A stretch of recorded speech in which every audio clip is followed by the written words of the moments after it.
often than not, if you try to hold them back, you'll be swept away by their unstoppable force. And if...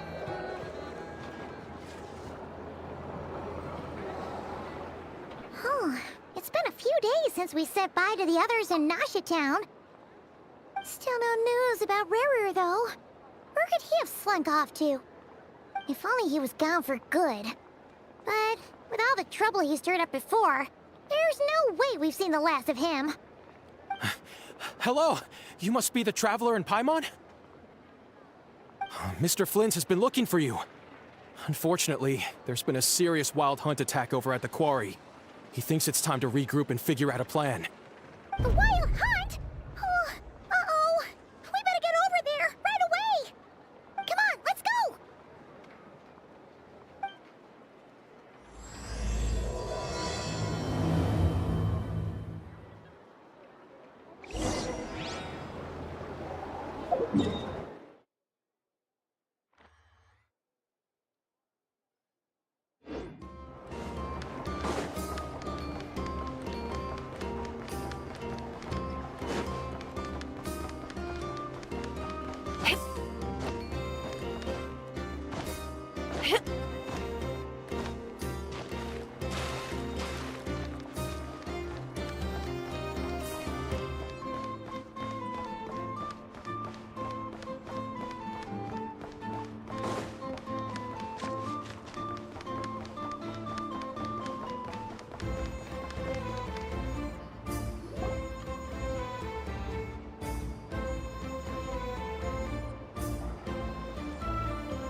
I can barely sense any Kuvaki at all. This whole area feels like a soulless husk. Looks like his appetite truly is insatiable. As if the power of that energy cannon wasn't enough. He's not seriously still getting stronger? What's his endgame here? Ah, everyone's here already. Hey, we made it. So, what's going on? We've all been on high alert since we split up a few days back, expecting Rarir to strike again. But it's like he just vanished into thin air. No one has seen him nor found any trace of his presence. That is, until this morning, when a ratnik found signs of wild hunt activity while out here on patrol. As you can see, the crystalline itself is physically intact, but the Kuvaki it contained is all but completely diminished. And we're sure that Rarir did this. Who else? He's the only one who could pull off a stunt like this. Kuvaki loss has reached critical levels. Reikir of Solnari set to maximum threat level. Warning, unless de-escalation measures are taken soon, he will pose a threat beyond our ability to contain. The consequences could be catastrophic. Traveler, do you remember when we encountered Rarir just after regaining his body? There wasn't a shred of sanity left. Nothing but madness and rage. Yeah, didn't he shout out a bunch of names? Then he started raving about how nothing in this world mattered to him. Oh, Paimon gets chills just thinking about it. Oh, but the thought that he's still out there, lurking somewhere and not cry, waiting for his chance to strike? Oh, even chillier. Last time we fought, we were already at a disadvantage. If he has such overwhelming strength, why would he suddenly go into hiding?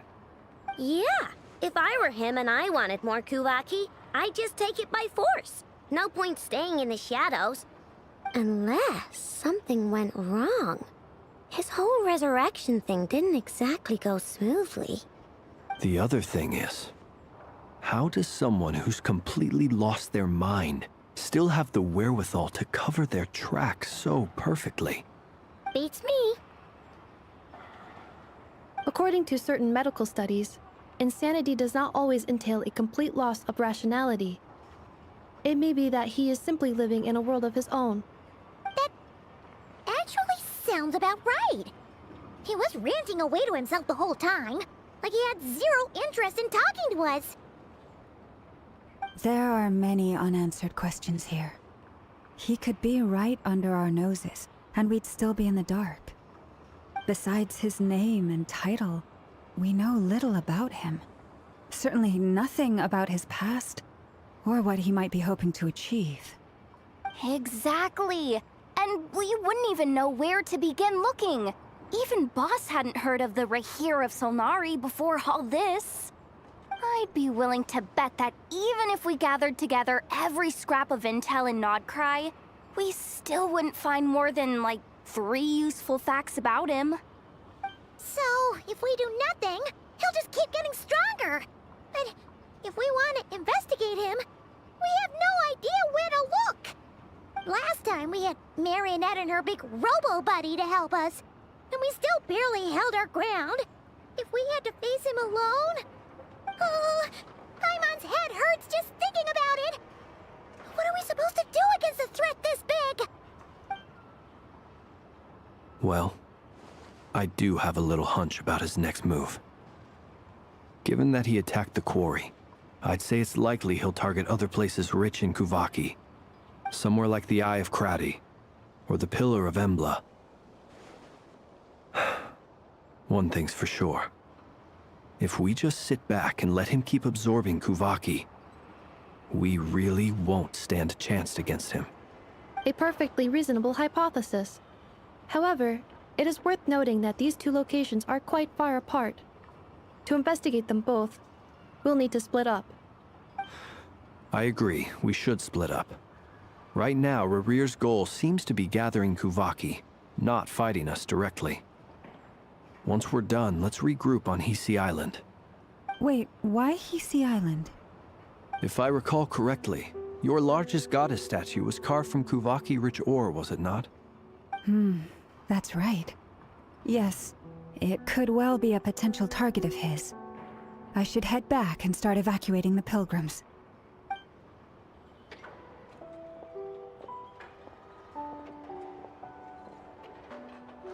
Splitting up's always gonna be risky.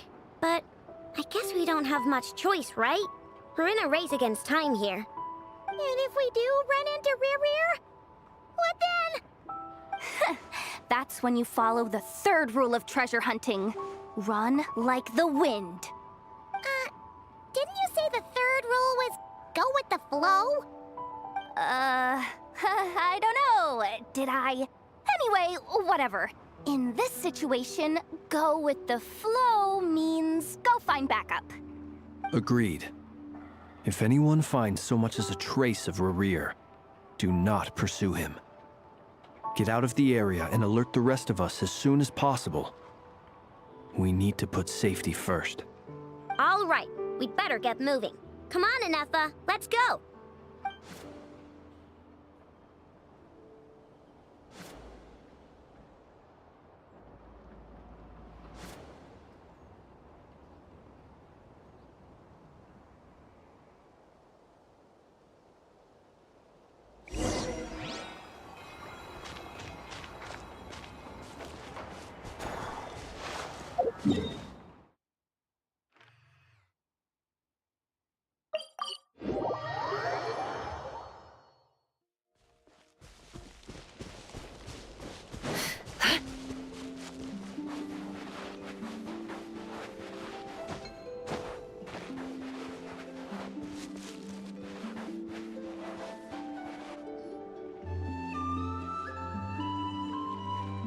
Any leads?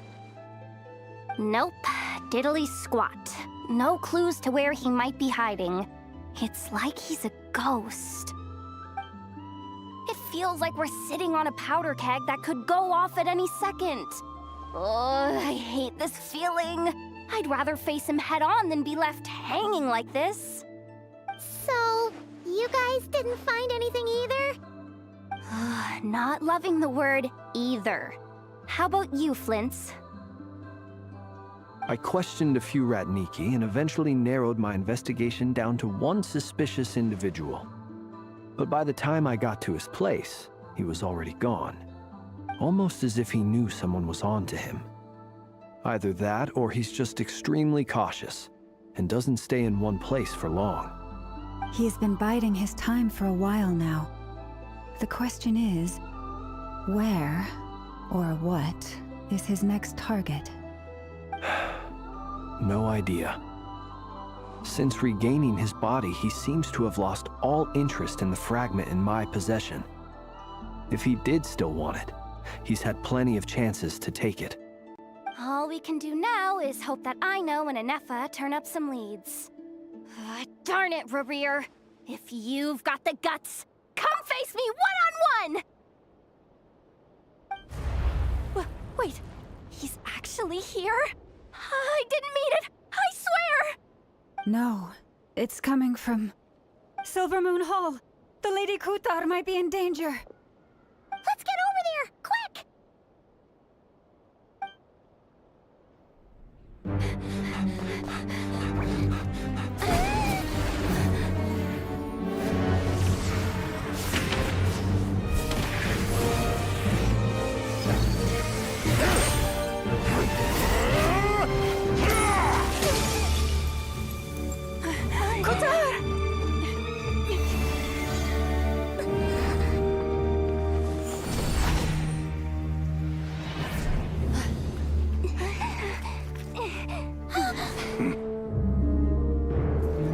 Why is he attacking the damsel elect? What's going on? No time for questions. Stop him!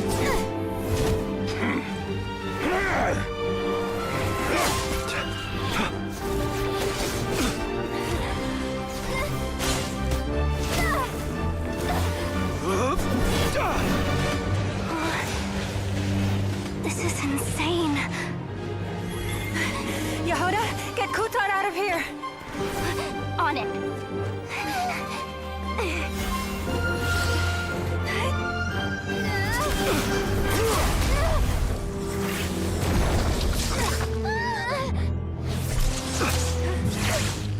Look where your feeble light has gotten you. Now, you shall plunge into darkness. Thalindus, soon, I will find a way. Watch out!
Find them. Even if it means turning this place to ashes.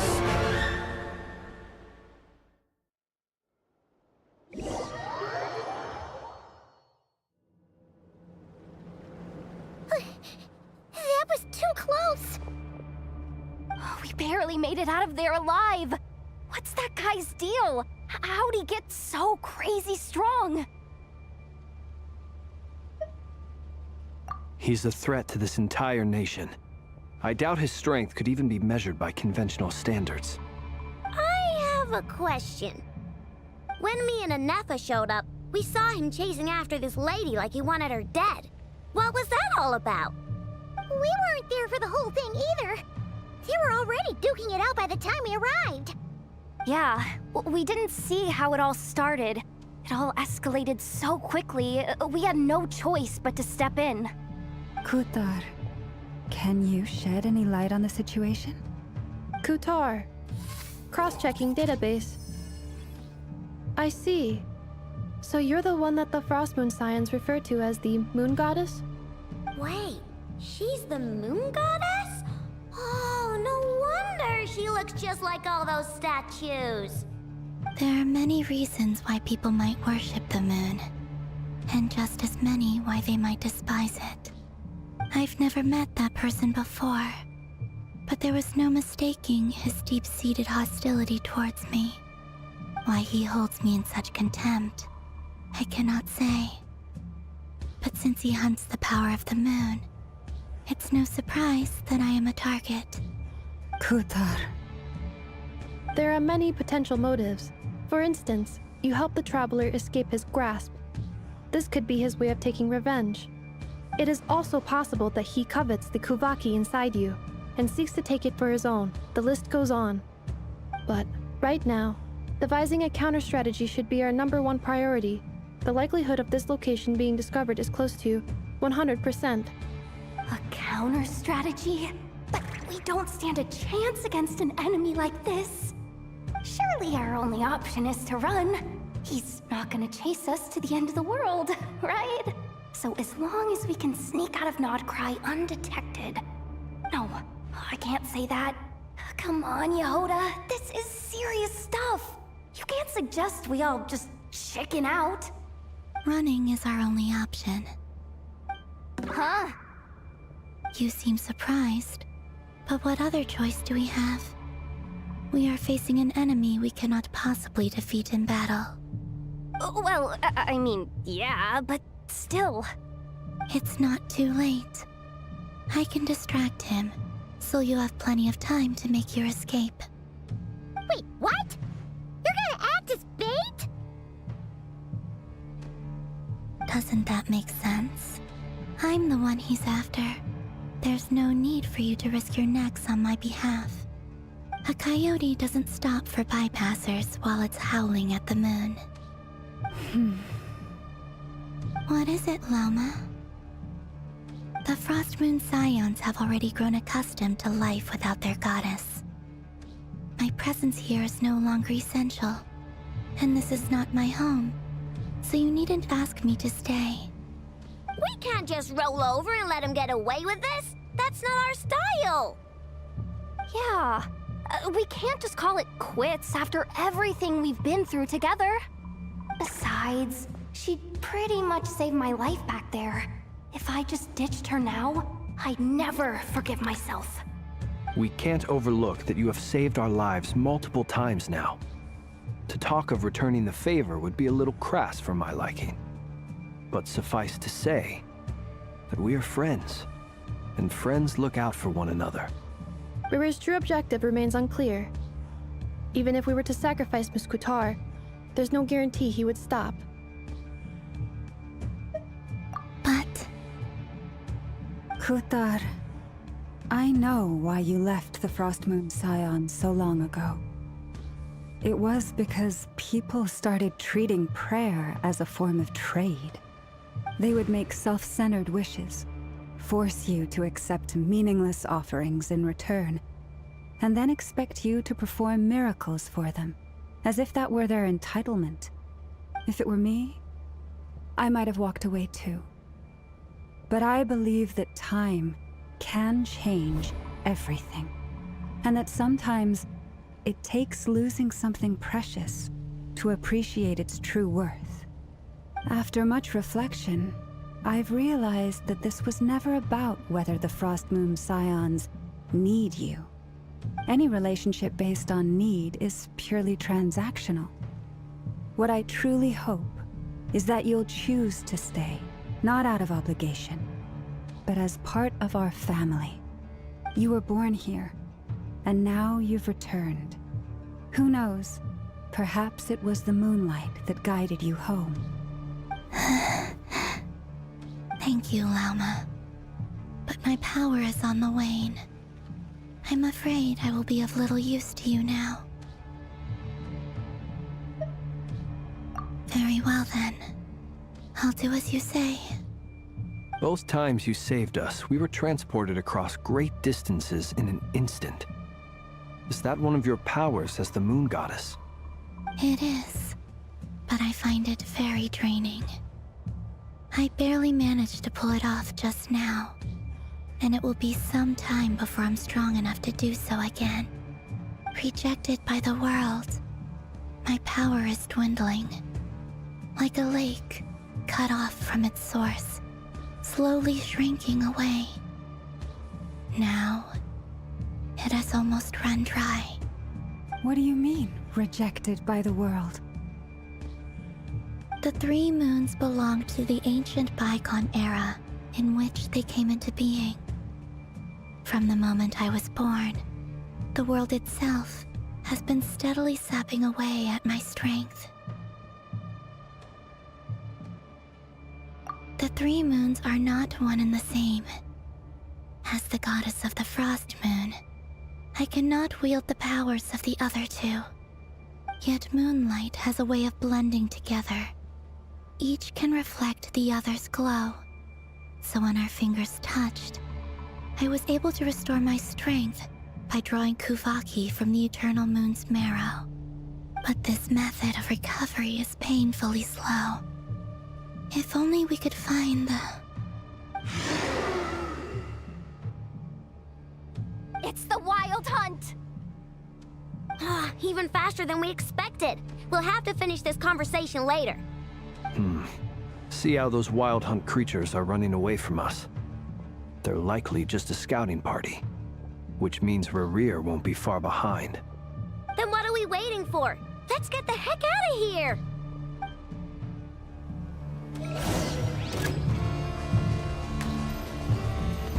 Oh, lost land.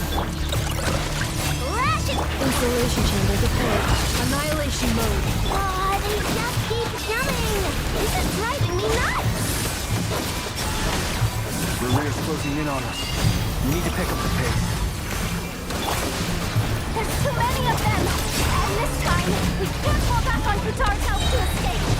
This goes on much longer.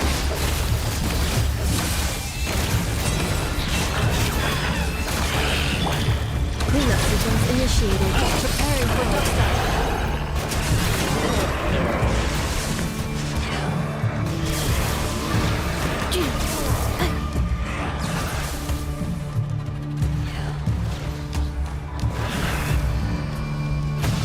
Accelerating.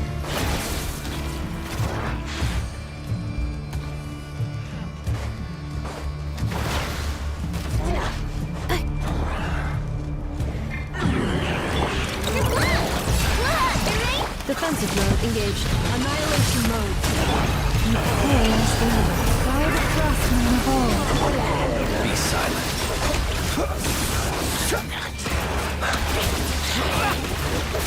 The long sneak beckons. King down weather bomb! Cleanup sequence initiated. Alternating protocol. We need this place. With one heart, we pray.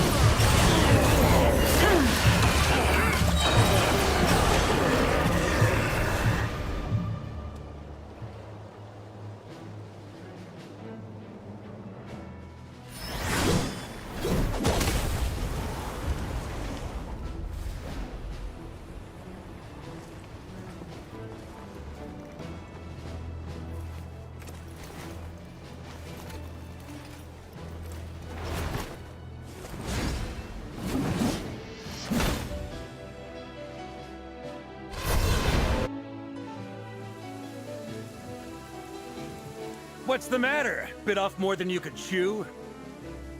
Who are you?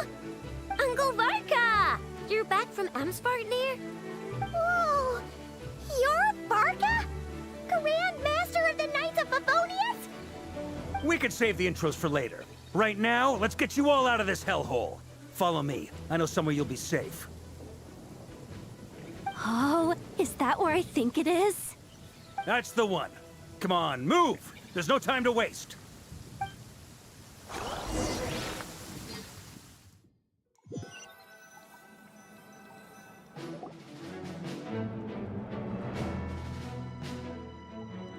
Wow!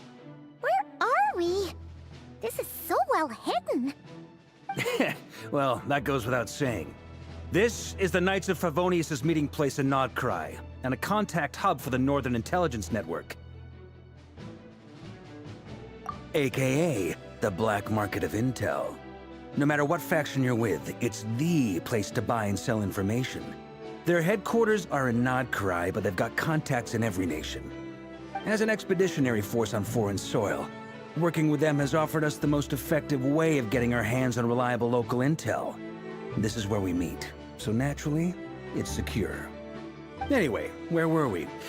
Folks from Nodcry should be pretty familiar with me by now, but I believe this is the first time we've met. Allow me to introduce myself. I am Varka, Knight of Boreas, and Grand Master of the Knights of Favonius. We've heard all about you. This meeting's been a long time coming. You look way younger than Paimon expected, but you definitely have that Grand Master vibe. Well, I'm no spring chicken. Just not showing my age yet. Definitely feeling some of that back pain today, though. Rushed back from Amsfartnir without a wink of sleep, only to get right into another fight with that freshly revived maniac. Another? You mean you fought him before? Yep. He wasn't nearly as strong back then, but he was still a formidable foe.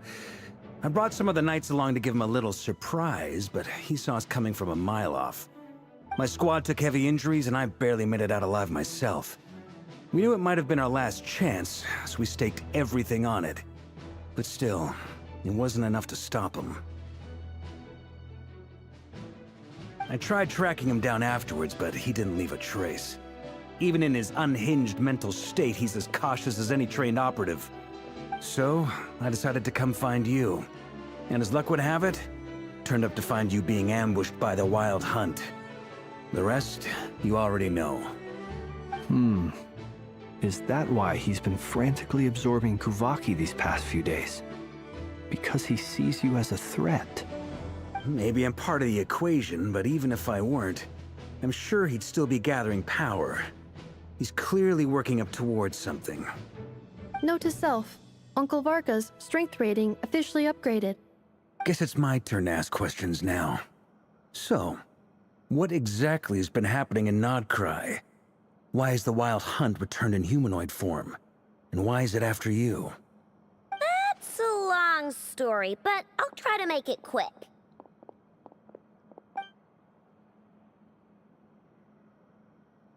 Wow, I had no idea so much had happened. Sounds like you guys have really been through it. So, the Kutar is actually a Fatui Harbinger. And all this Wild Hunt activity in Nodcry is the work of the Raker of Solnari, one of the 5 sinners. That's a lot to take in. Need some time to wrap my head around it all. I'm truly sorry, Mr. Varka. You stood with us against the Wild Hunt, and did everything you could to stop it from escalating into a full-blown catastrophe. And then, the one time you're away, it all comes to a head and all your hard work gets undone. You've got nothing to apologize for, Miss Moonchanter. You can plan 100 steps ahead and still slip up. That's just life. No one knows what tomorrow holds. You can't predict which way the wind will blow next. And, to be perfectly honest, I can't say I'm surprised. For all the times we've defeated the Wild Hunt in the past, we've never been able to completely wipe it out. Turns out, we were just delaying the inevitable. But now that a new variable has come into play, fate may well take a different course. A new variable? You mean us? Who else? And in a strange way, I think his resurgence might not be an entirely bad thing. The Wild Hunt is like an unrelenting force of nature, but Rerir is an individual with an agenda. He's gotta have a weak spot somewhere. That said, while I was explaining everything just now, some of the points that Mr. Flint's added caught my attention. You mean about our mystery ally? That's right. From what you've said, not only did they lead you straight to some key files, they also shielded Hisi Island from a lethal Kuvaki blast. I don't know who or what could pull something like that off. Heck, even Miss Columbina doesn't have a clue. I hadn't heard the story about those files. Would you mind repeating their titles for me? Wild Hunt Phenomena Log, a Nodcryan Ratnik's Field Journal, and Kuvaki Survey Log. Oh. No. Still doesn't ring a bell. Another dead end. Guess all we can do now is hope that our mystery ally keeps showing up when we most need them. Still, it's safest to assume they won't be intervening again. From here on out, we'll have to resolve this crisis by ourselves. Your intel also explains something else I've been wondering about. The reason I led my team to Amsfarnir was because we'd had reports about a possible source of the Wild Hunt showing up there. But once we looked into it, it turned out to be a red herring. I don't know who was behind it, but clearly, it served its purpose. I doubt it's by chance that he happened to make his comeback while my attention was diverted. And from everything you told me, it sounds like his scheming began well before his return. So maybe luring me away was all a part of his plan. But is it even possible that he orchestrated all of this by himself? The Moon Maiden and the Raker of Solnari, Nodcry of all places. The way everything is unfolding, it can't be a coincidence. So, what do we do now? Got any ideas? Right now, we've got at least 3 things to consider. Let's go through them one by one. First, we need to figure out how to take down Rerir. If we can't beat him in a straight-up fight, the rest won't even matter. To my knowledge, the bulk of Nodcry's fighting force is already gathered here. But even with everyone united, we're still no match for Rerir in his current state, let alone with his power still growing. What if there was a way to tap into a new power of our own? How so? Have you thought of something, Columbina? 3 moons once watched over this world. The Eternal Moon was the largest. The Frost Moon was the brightest. And the Iridescent Moon was the most mysterious. They say that back then, the 3 moon goddesses wielded immense power. Enough to shape the workings of the world itself. I now bear the Frost Moon's power, and the Eternal Moon's marrow resides within the Traveler. Hold on. Are you suggesting? The iridescent moon, the last piece in the puzzle. That's right. If we can find the Iridescent Moon's marrow, I will be able to regain my strength much more quickly. The 3 moons are said to stir the tides and illuminate all things. Perhaps they hold further secrets beyond our understanding. According to my analysis, the solution is feasible. However, it is subject to one major condition. How do we locate the iridescent moon's marrow? I know a way, but we will need to visit the Fatui's Experimental Design Bureau. The Experimental Design Bureau? Are you saying we need to involve Marionette? Yes. I must speak with Sandrone. It's a long way from here to the Experimental Design Bureau. There's a high chance you'll be spotted. You shouldn't go alone. Then that's settled. Next up, our second priority. Somehow, we need to figure out Rerir's end goal. As you saw for yourselves, when he was still in his Wild Hunt form, everything he did was for the sake of recovering his body and resurrecting himself. His first act since then, after laying low for a while, was to try and assassinate this young lady. People's obsessions often reveal their greatest vulnerabilities. There must be a reason why he despises the moon so deeply. Perhaps it sheds some light on his title, the Raker of Solnari. The Wild Hunt has plagued Nodcry for centuries now. If we want to stop it for good, we have to get to the root cause of what's driving it. It's true. We still know very little about him. If Kuthar hadn't given us that lead, we wouldn't even know his name. But where would we even start? I doubt even the Intel Queen of Nodcry has a clue, and she has info coming out of her ears. Oh? That's a rather hasty conclusion for someone who's so painstakingly meticulous when it comes to dealing with machines. Ah, she heard me.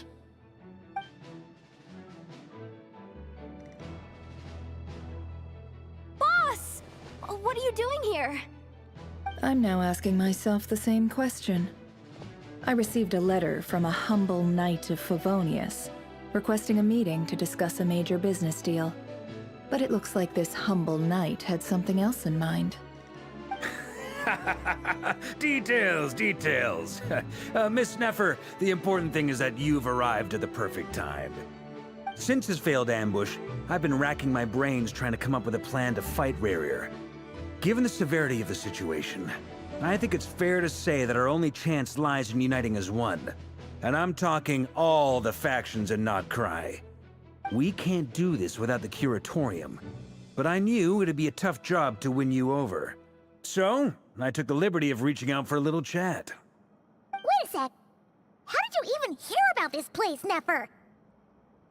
Didn't you say this is meant to be the Knights of Favonius' meeting spot? And a contact hub for the Northern Intelligence Network? And isn't it supposed to be super hidden? You really think he could have gotten settled in Nodcry without my help? Besides, I'm the one running this gig. Of course I know where the meeting place is. Allow me to introduce the current head of the Northern Intelligence Network. If it's intel you're after, she's your woman. Pretty much seen and heard it all. Please spare me the flattery. Let's cut to the chase. Seems like you've run into some trouble, huh?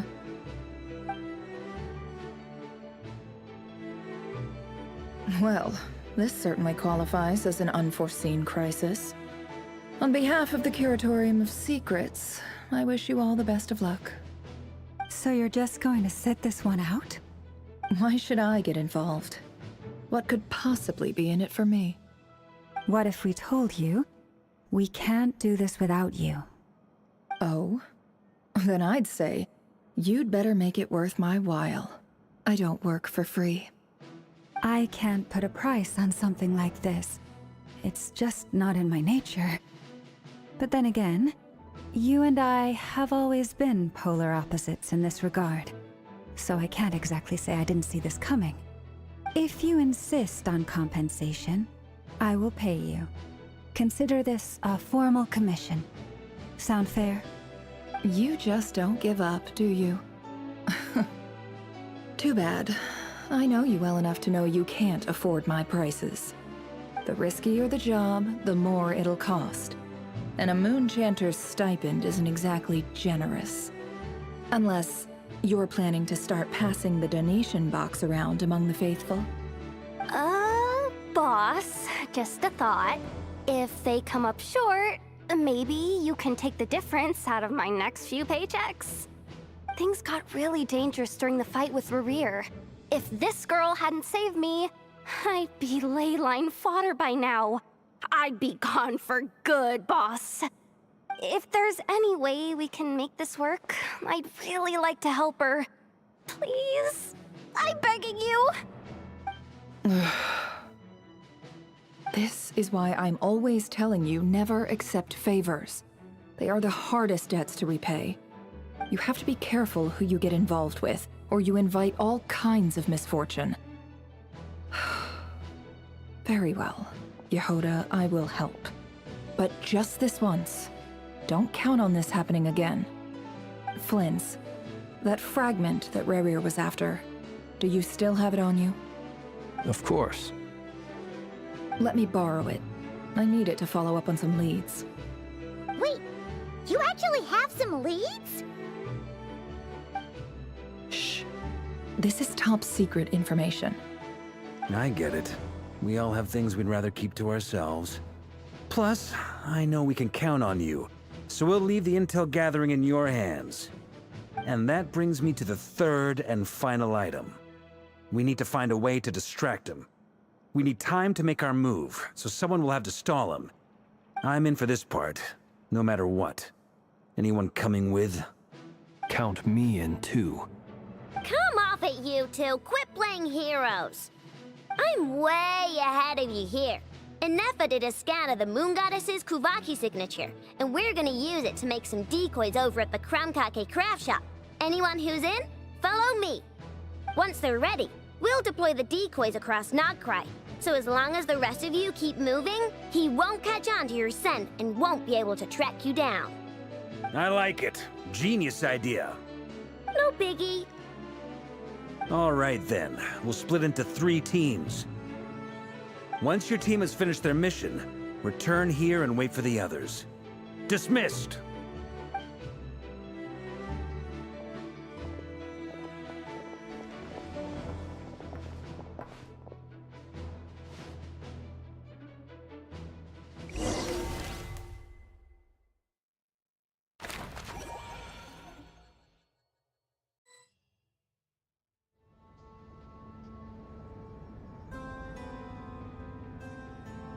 Lady Damselette.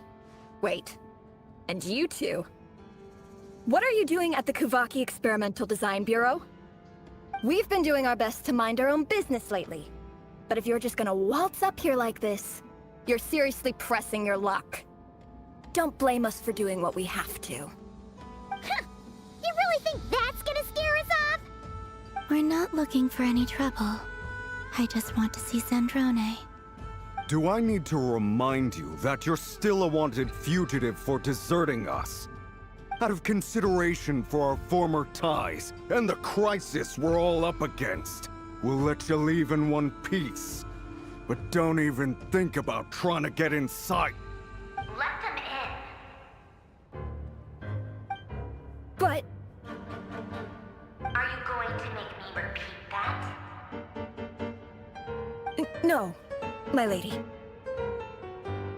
Zandrone seems to be in a good mood. Must be maintenance day.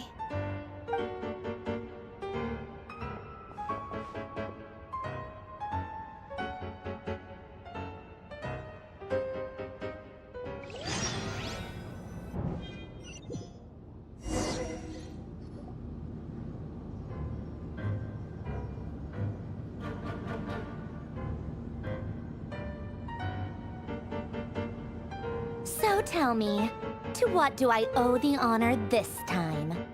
Actually, before you answer that, just so we're clear, we're not colleagues anymore, Columbina. I don't owe you anything. I promise it's nothing big. It seems like you've gotten the wrong idea here. The only reason I let you in was because I was bored. It seemed like a way to kill some time and satisfy my own curiosity. Whatever miscalculations I may or may not have made in the past, I haven't lost the plot enough to even consider sticking my neck out for your sakes. I'd like to speak with Arlecchino. What? Huh? You mean the knave? I'd like to speak with Arlecchino. Is she in Nodcry? No, she's not. Once the work on this facility was completed, she went back with the Rooster and Regrator. The only ones in Nodcry are me and... What is it you need to speak to her about anyway? Rerir is hunting me. If I'm going to face him, I must first retrieve the lost moon.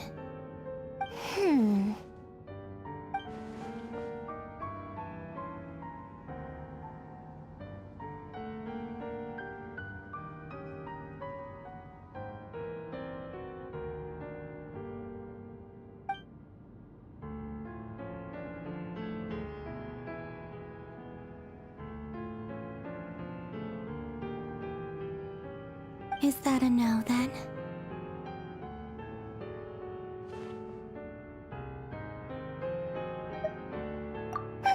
As if I need reminding. I was this close to settling things with him before someone decided to whisk me away to their weird little garden. Have you held any tea parties lately? Tea parties? Yeah, obviously. You don't seriously think we'd pack it all in just because you aren't here. If anything, they've been more eventful than ever. Just me, Arlecchino, and a bunch of insolent, insensitive guests who won't stop asking where you've gone. Oh, they've been a real joy. I bet you served them the worst tea you have. Just like you used to do to me when I upset you. Who cares about how good the tea is when there's no one around to drink it? I keep losing people. First Rosaline, now you. I'm running out of people who can make me laugh. Honestly, what could be more ridiculous than a multi-centenarian goddess who's only ever had the plain herbal tea she received as offerings? You'd always brew a different type of tea for me each time. Was it really just to see how I'd react?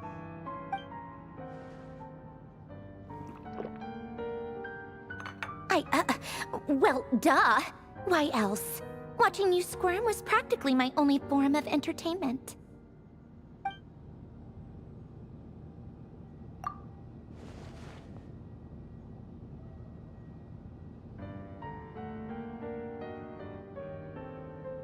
Yeah, and Capitano sometimes used to bring Tartaglia around too.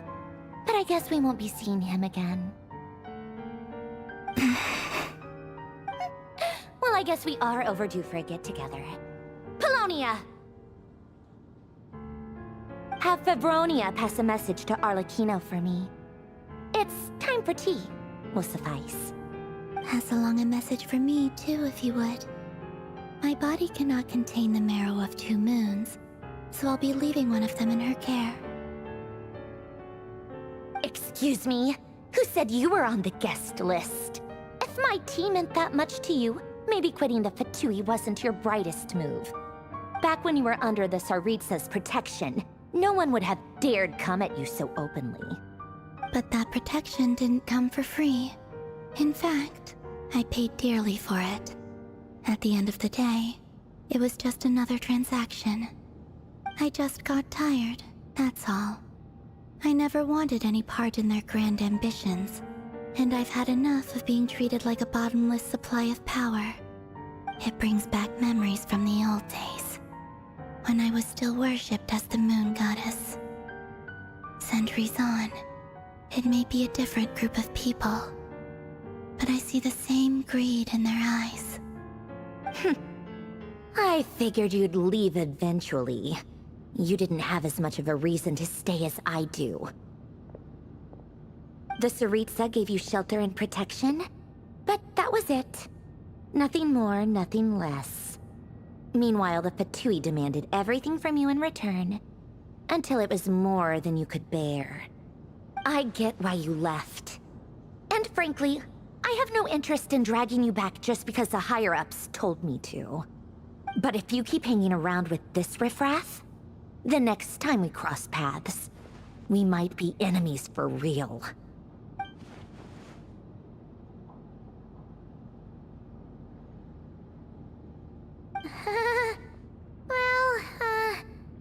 Guess that's our cue to leave.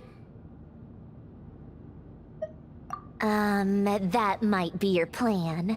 But it sounds like someone else wants you to stay a little longer. Huh? What do you mean? Listen.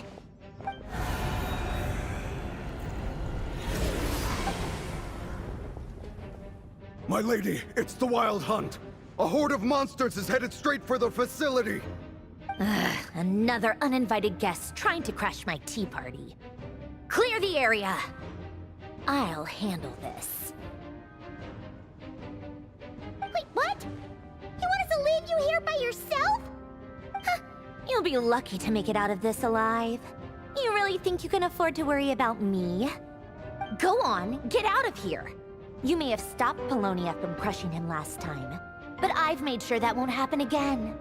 The entire Experimental Design Bureau is rigged for war. Stay and watch if you want, but it'll be at your own risk. You're not flagged as friendlies in a weapons system. Don't tell me what to do! Ugh, look, if you're leaving, make it quick. Or you'll just get in my way. There's a secret passage on the 2nd floor. It'll take you right to the plains out back. Stare all you want, Columbina. You're not getting another invitation to my tea party. I know. But thank you anyway, Sandrone. This is exactly why you shouldn't hang around with those people. All their melodrama and sentimental nonsense is rubbing off on you.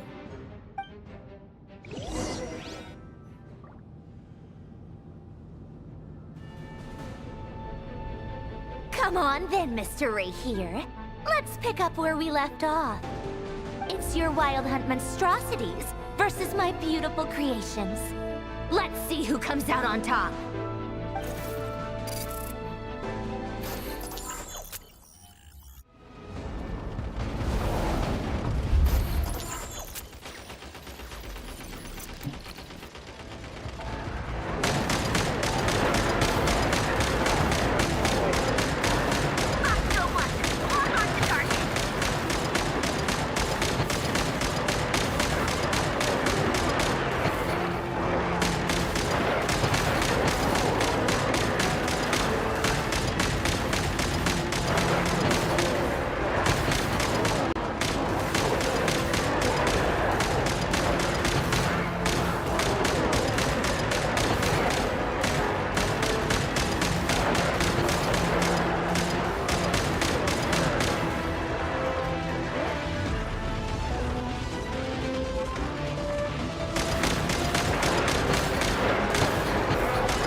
Finally, the Ranger himself. Time to... Huh? Where'd he go? Uh-oh.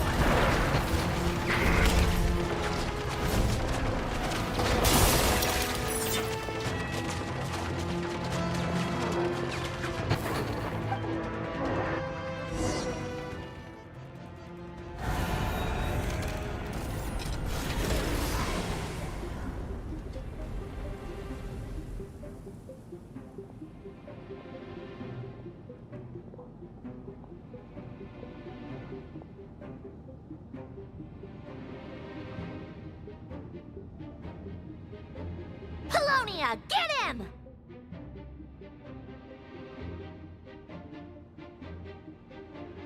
I've upgraded Polonia again since our last encounter, and uploaded every last scrap of your data. So let's finish this, once and for...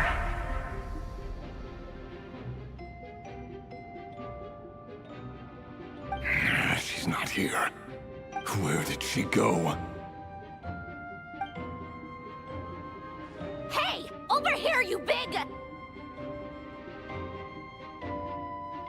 Curse it. Moon. Go. Keep searching. She cannot have gotten far.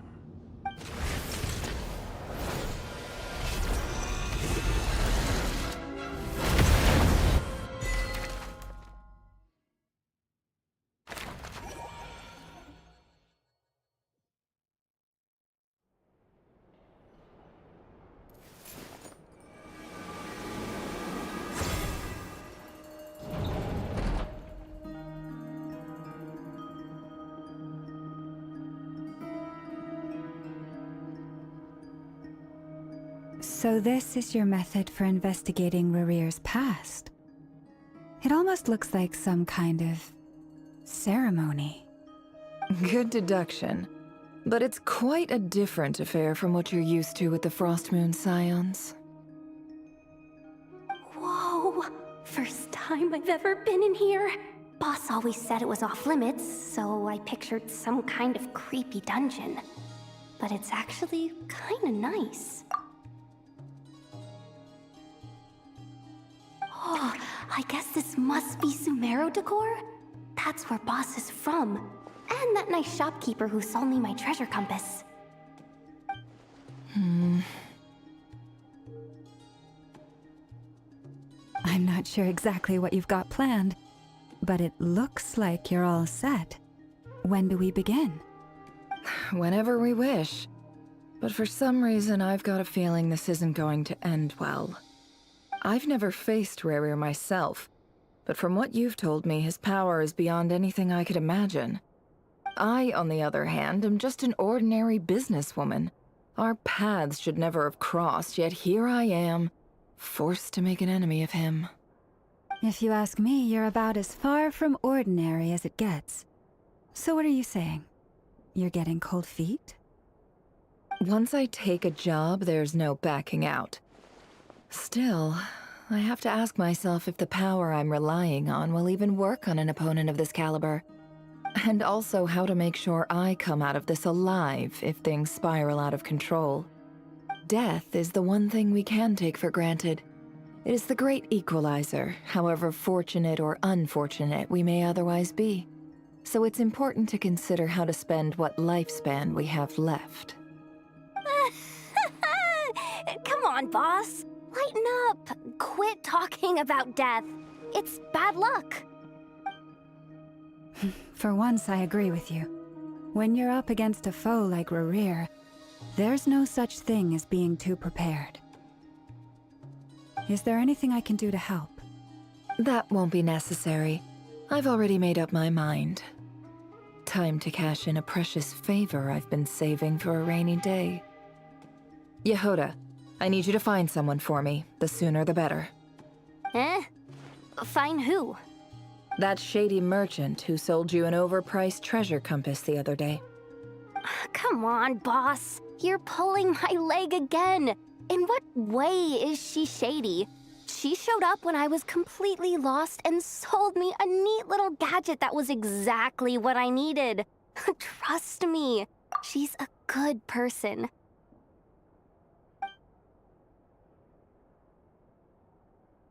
Anyway, I know who you're talking about. Don't go anywhere. I'll be right back.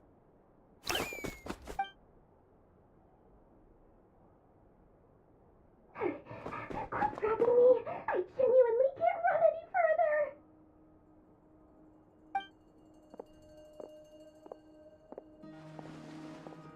Hey, aren't you? What is it? What's the big rush? You dragged me out of a dream where I was literally swimming in Mora. I'm charging double my usual attendance fee. See, look how easygoing she is. After that rude awakening, she could have completely snapped at us. But instead, she kept it together and just asked for an extra fee. Dory Sangama Bay? I never would have pictured you two doing business together. If you want to make it big in Nodcry, it's all about connections. Lady Nefer just so happens to have a lot of intel that interests me. And she also did me a big favor in the past. It was back when I first arrived in Nodcry. My trusty assistant, the genie in my lamp, had an adverse reaction to the Kuvaki and fainted. And wouldn't you know it, that's when I suddenly find myself in a life-or-death situation. Good thing my compatriot was there to swoop in and save the day. I've been giving her a 30% discount off all of my goods ever since. Now, so that no one here feels left out, I'm willing to extend a 20% discount to fellow friends of Boss Nefer. Plus, any other friends you send my way will enjoy 10% off. What can I say? The great Lord Sangama Bay is nothing if not generous. So, let me guess. You've run into some trouble? I've got everything you could possibly need. And the more you buy, the more you'll save. You guessed correctly. What have you got in the way of survival gear? The one type of gear I've never been short on. What are you looking for? A jetpack fresh from the Academia's labs? An ancient suit of armor dredged up from the bottom of the sea? At the very least, I need to know what kind of opponent you're dealing with here. If even you're worried about staying alive, it must be pretty serious. What if I told you it's someone with the power to bring a nation to its knees? Is that so?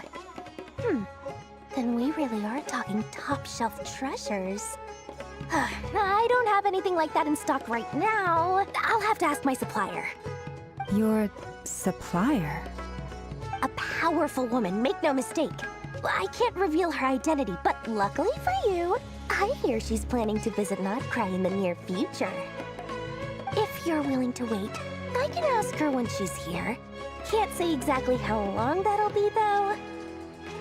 Then, let me put it another way. What would you do if you encountered an enemy like that? Roll over and serve yourself up on a silver platter? Of course not. I have a handy little trinket from one of my generous suppliers, which... Hold on. What exactly are you getting at? No, no! This is for my personal use only! Let's just say I'm borrowing it, all right? Just for insurance purposes. You'll get it back later. Favors are the worst kind of debt to owe, and now you've got a chance to repay one. A win-win situation, don't you think? Fine. You can borrow it for 5 days. No, make that 3. And for every extra hour after that, I'm charging you 1,000,000 mora. Deal? Deal.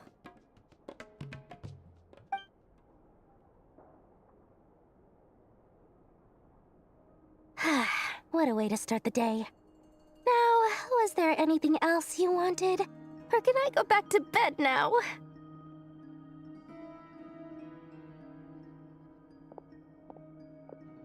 That will be all. Take care now. Don't trip up on your way back, friend. See you later! You're my favorite shopkeeper.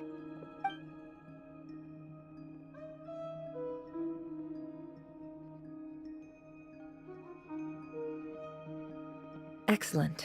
Everything is well and truly ready. The ceremony can now begin. After initiating the ceremony, your minds will follow me wherever I go. You will see many strange things in your mind's eye. So remember, don't be frightened, and don't make a sound. Now then, let us peer into the Raker of Solnari's past.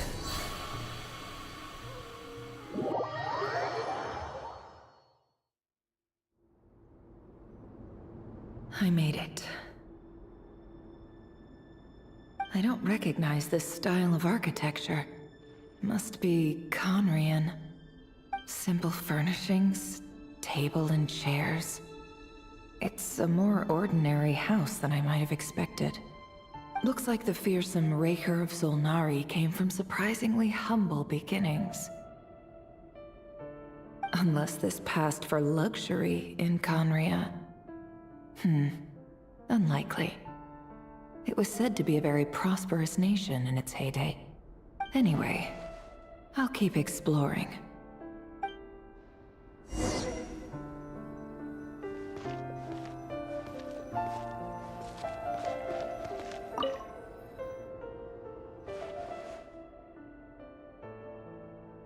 Hi, Rivier. Since you're working extra hours tonight, I thought I'd keep myself busy by checking out that new kebab shop. I've heard good things about their menu. I'll test it out, and if it's as good as everyone's saying, let's go back together sometime. P.S. New stash from the Universitas Magistrorum. I brought some goodies home. A few teacups and a pin rack. Hope you like them. They didn't sign their name, but they must have been close. Sounds like they were living together.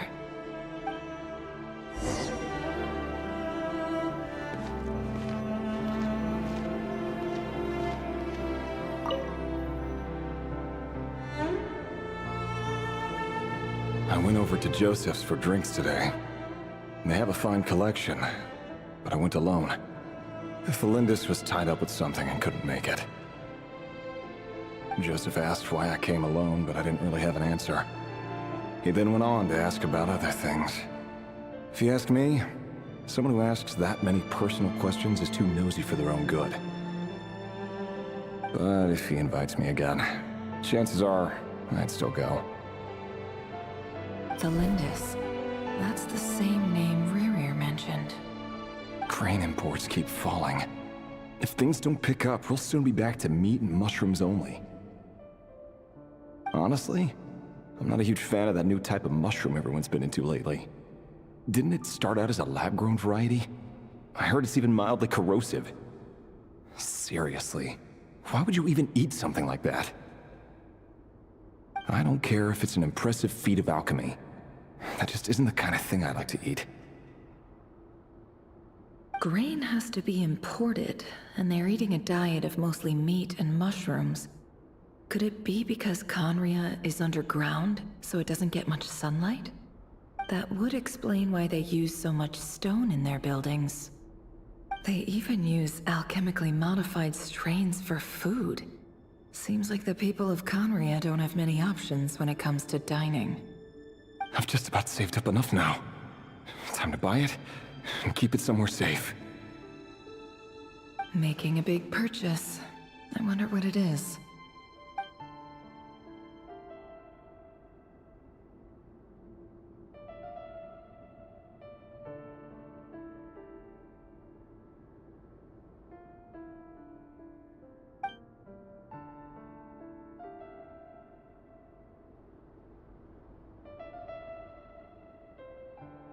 He really is a professional. No wonder he's so good at covering his tracks. Despite what he's become, it seems like he's retained certain habits, at least in this regard.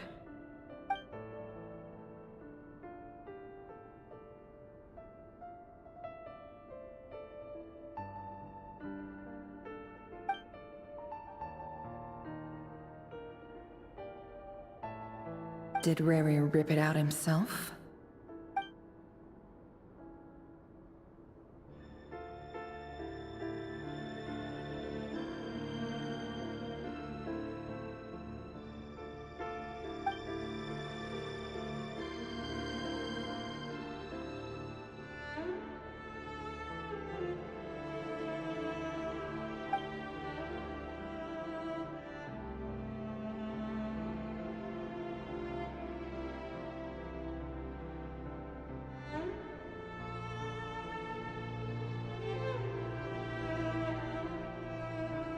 Before I met you, I was convinced that my heart was nothing more than a stagnant pool.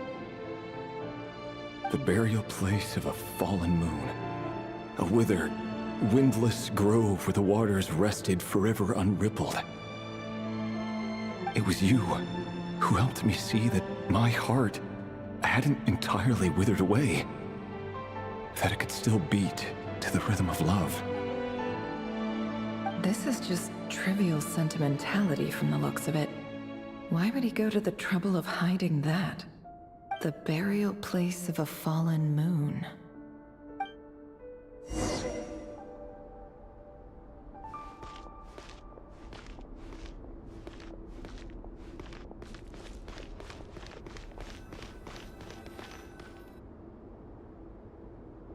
Reverie, over here. Dane! Oh, and, Vedaflin here? What a surprise to see you here, sir. Hello there, Reverie.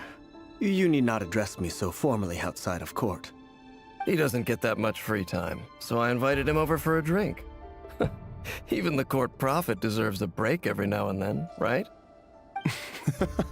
Well, I'm flattered. So, what are we discussing today? Hey, don't look at me.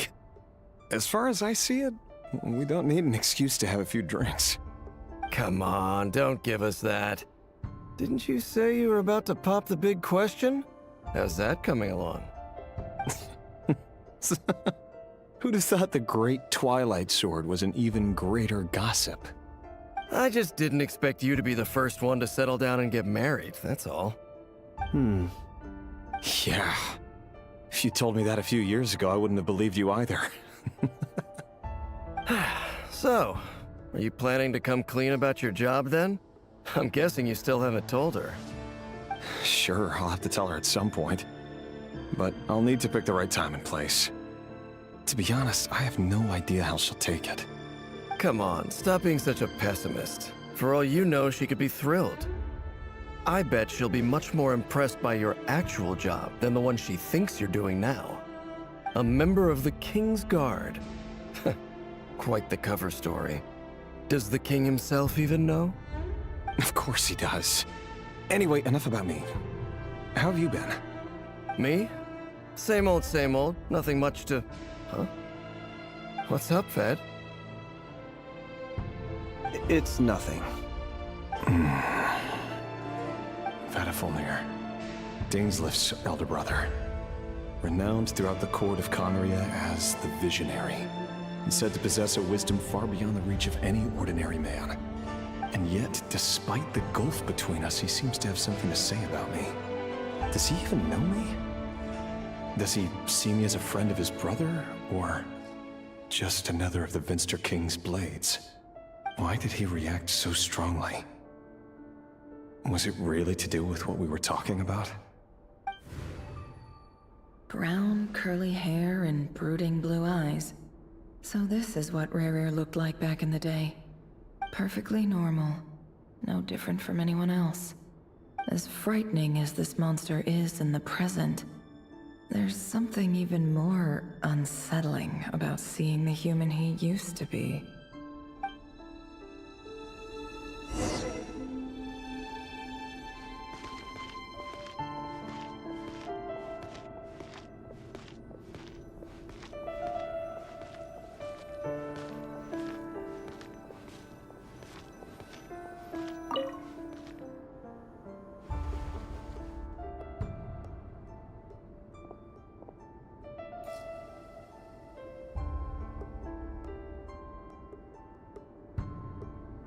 Felindis? You're back early? Our equipment's being serviced today, so I got off earlier than usual. How's your day been? Aw, why the long face? Is something the matter? Has your boss been giving you a hard time again? Went for a drink with Dane and the others after work. Isn't that a good thing?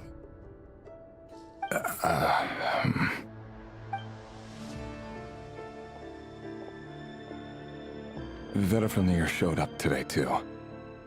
You know, Dainslef's older brother. Ah, Mr. Vedifilnir. Yes, I've heard of him. They say that everything he says ends up coming true. He overheard Dainslef mention that I'd recently proposed, and seemed to have an issue with it.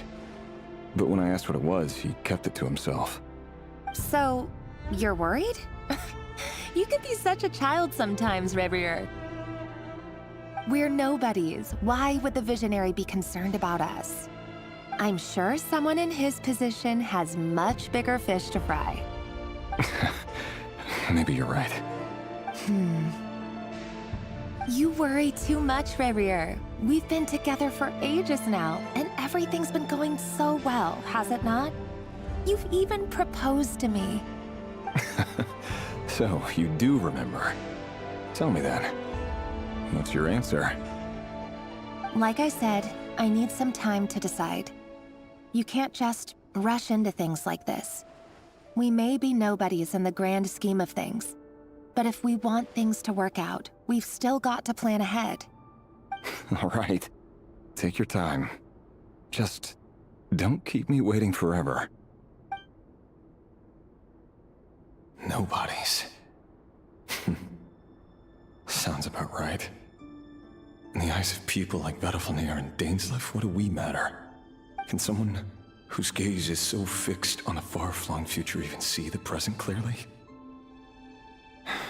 Besides, the dynasty's fate rests with the king and his inner circle. Whatever I do, it won't make much difference. Meanwhile, every idea they come up with and every decision they make, it affects everything.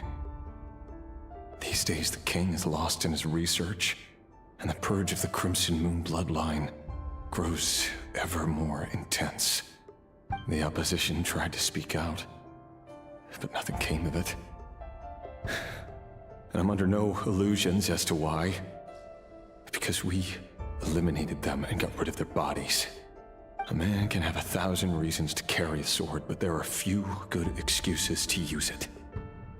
Yet the king has never even considered a gentler approach, and he never will. What becomes of someone who kills on another's behalf?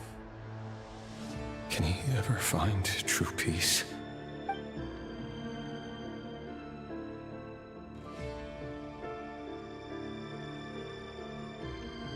Thelendis?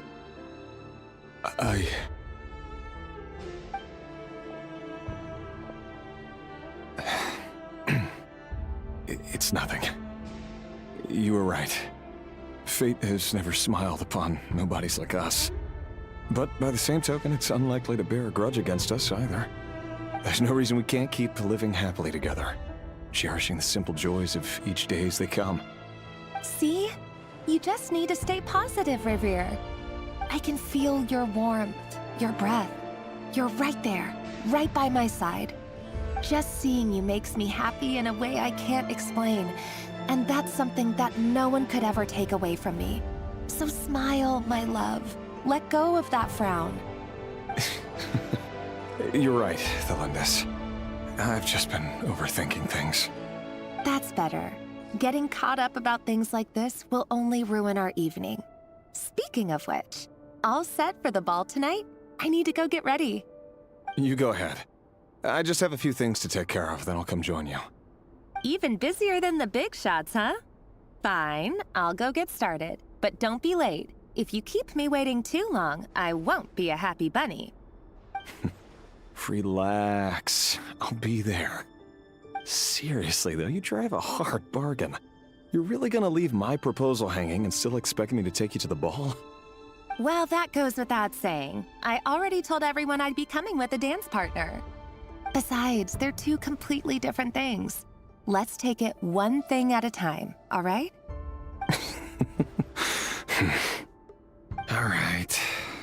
White outfit it is.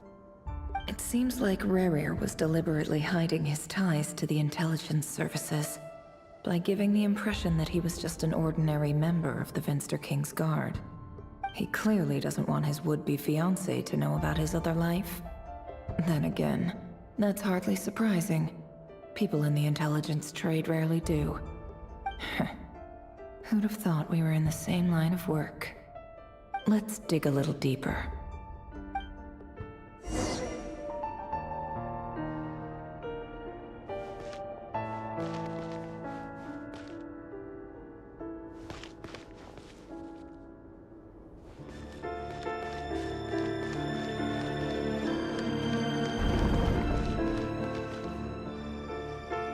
Our last operation was a resounding success, and all thanks to you, Rahier of Solnari.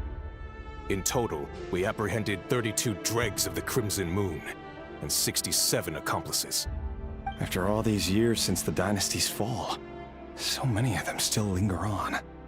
Indeed, it cannot be denied. Yet it was destiny that the Crimson Moon should be overcome by the eclipse, and that His Majesty, the all-seeing Vinster King, now guides our nation on the path to prosperity.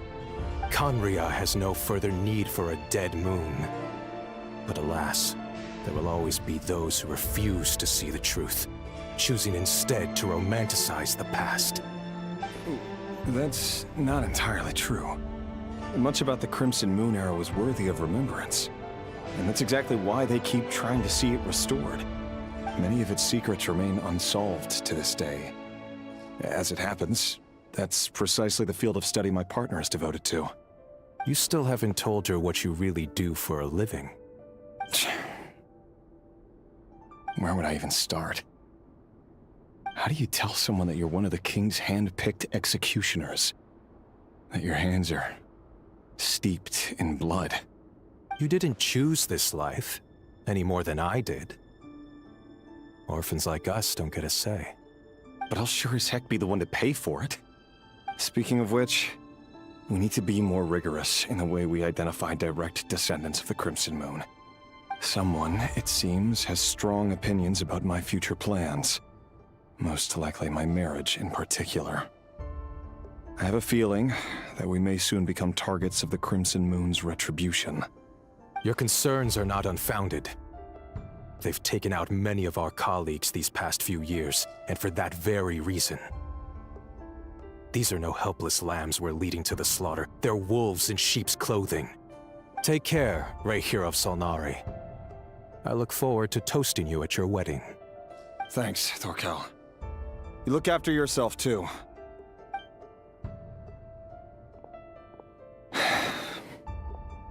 Thelindis, I never wanted to keep this from you. You're the last person I would ever want to lie to. But that's exactly why I can't tell you everything. There are things you shouldn't know. Things you cannot know. The moonlit dynasties are a thing of the past. Yet even now, with the sun shining high in the sky, there are those who would call forth a dead moon's ghost. Could that be why Vedalfnir held back? Or was it because of some court secret he's not at liberty to share? I have to get a clear answer from him. No matter what happens, I will protect Thelindis. Rahier seems to be very concerned by Vedalfnir's reaction. Vedalfnir and Dainsleif, the Visionary and Twilight Sword. So that's what they were really like. I've investigated this whole area now. There doesn't seem to be any other memories here. Should I try somewhere else? Wait a second. What's this black smoke?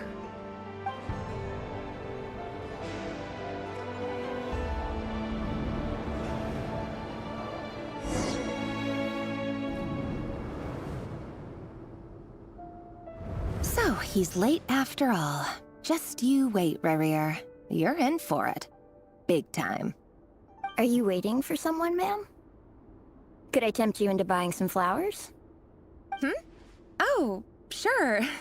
Pick me out a pretty bunch if you would. Thank you. But I'm afraid none of them are as pretty as you. For someone so young, you sure have a way with words, don't you? I'm only telling the truth. Look me in the eyes. You'll see I'm not lying. May we have a word in private? Who are you? And what do you want?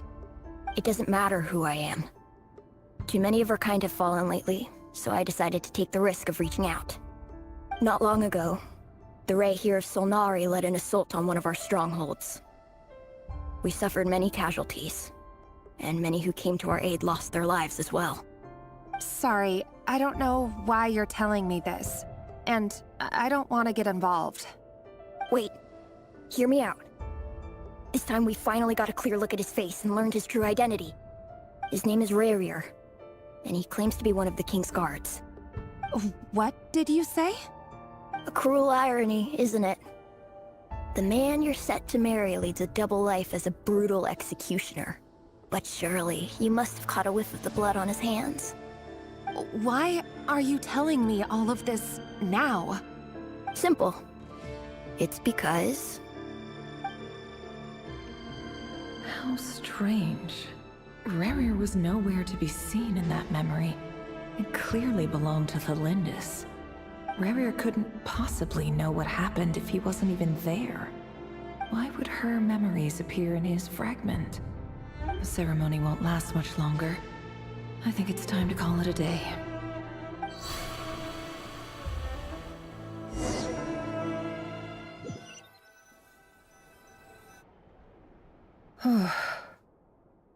So that was your doing? Did you just pull us inside Rerir's fragment to spy directly on his memories? Any more questions, and I'll have to start charging. I had no idea you could do that, boss! Seriously, that was amazing! We're not worthy. We're not worthy! I gotta admit, though, I'm itching to see what happens next. Feels like we barely scratched the surface. I'm just as curious as you are, but the ceremony only allows for limited time inside. That's all we can see for now. Luckily, we managed to learn quite a lot. So far, so good. I just hope the others are doing okay too. Especially the group with the Traveler. Their mission is a risky one. Let's hope it's all going smoothly. If you're worried about them, go see how they're doing. If I know Boss, she's gonna need some time to write up all the details and make sure it's all coherent. I'll stay behind to lend a hand, but feel free to head back and meet up with the others.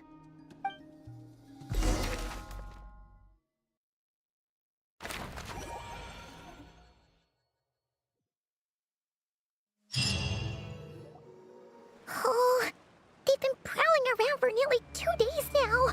These things just won't quit. Oh, they might not have seen us yet, but them constantly sweeping the area, our way out is completely blocked.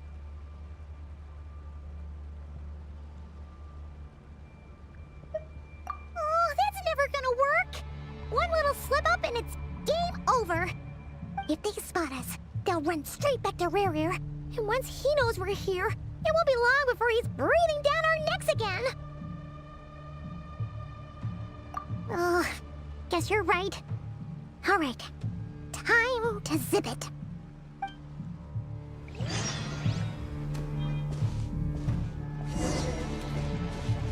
Quick, hide! We almost got spotted! Phew, that was a close call.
Drone was right. You look weak, Columbina. The old you would never have let such lowly creatures bar your way. Word has it that you did something for the Tsaritsa, and that's why you've lost most of your power. Freedom comes at a heavy price, doesn't it? It's Arlecchino! You came! Hello again, Columbina. And greetings, guests of the House of the Hearth. It's been a while, Arlecchino.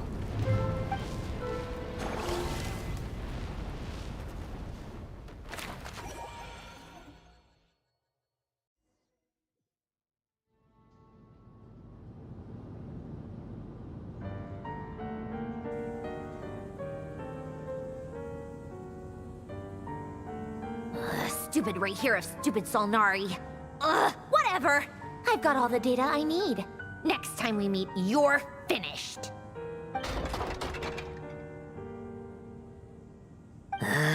He sure doesn't pull his punches. Excuse me, do you need a hand? You can do me a favor by staying out of my way. Can't you see I'm busy? Wait a minute. I recognize that voice. Hello, Miss Sandrone. Father sent us over to help. How considerate of her. Hey, Fremine, get over here and help me fix this. Lenny, you do your thing. Just keep your sister away from my machines. Nearly every machine that cat girl touches ends up going haywire. Go put her on cleaning duty or something.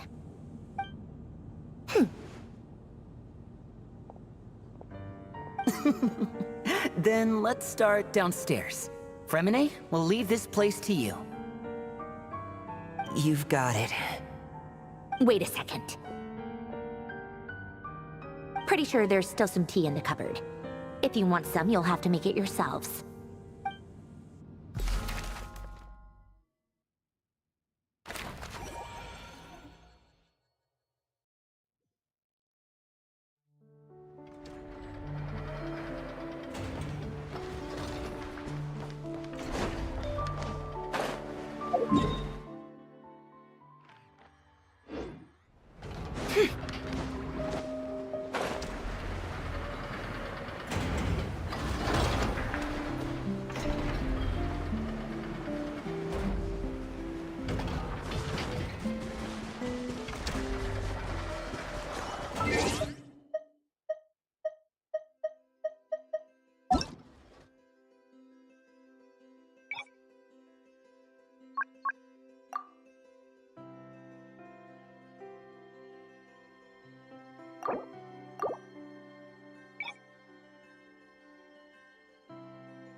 It's a relief to see you all made it back in one piece.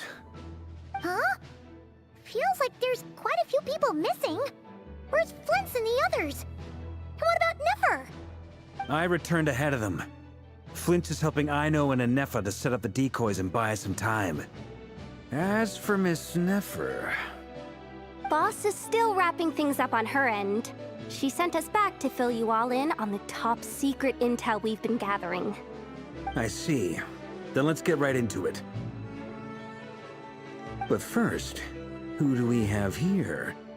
You brought someone else in to help? Greetings. I was invited here to help as a longtime Tea Party companion of Columbina's. You may call me Arlecchino.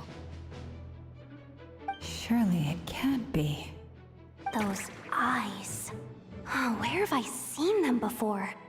Wait, of course. In those memories we just saw. The only Arlecchino I know is the fourth of the Fatui Harbingers. So either you share a pretty uncommon name, or you're more than just a tea party buddy. You're well informed, Grandmaster. A man from Mondstadt living all the way out here in Nodcry, and yet the people and affairs of Snezhnaya seem to hold a special place in your heart. Oh, the feeling's mutual. Sounds like you know all about who I am, too. A Fatui harbinger. The atmosphere in here just got really tense. Guess we can't just start trusting Fatui harbingers, even at a time like this. I must admit, though, I'm a little curious. Seeing as the moon goddess no longer belongs to the Fatui, what makes you so willing to put your neck on the line here? Nor does Nodcry belong to Mondstadt, Mr. Varka.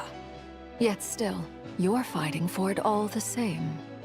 Things don't always have to have a tangible payoff. Sometimes, stopping things from spiraling out of control is a higher priority than chasing the spoils of victory. Of course, I can't say there's nothing in it for me at all.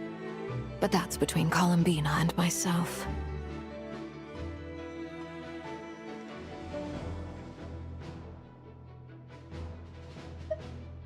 Forgive me. I don't mean to doubt you. It's just that the Fatui really have been the source of many of our troubles.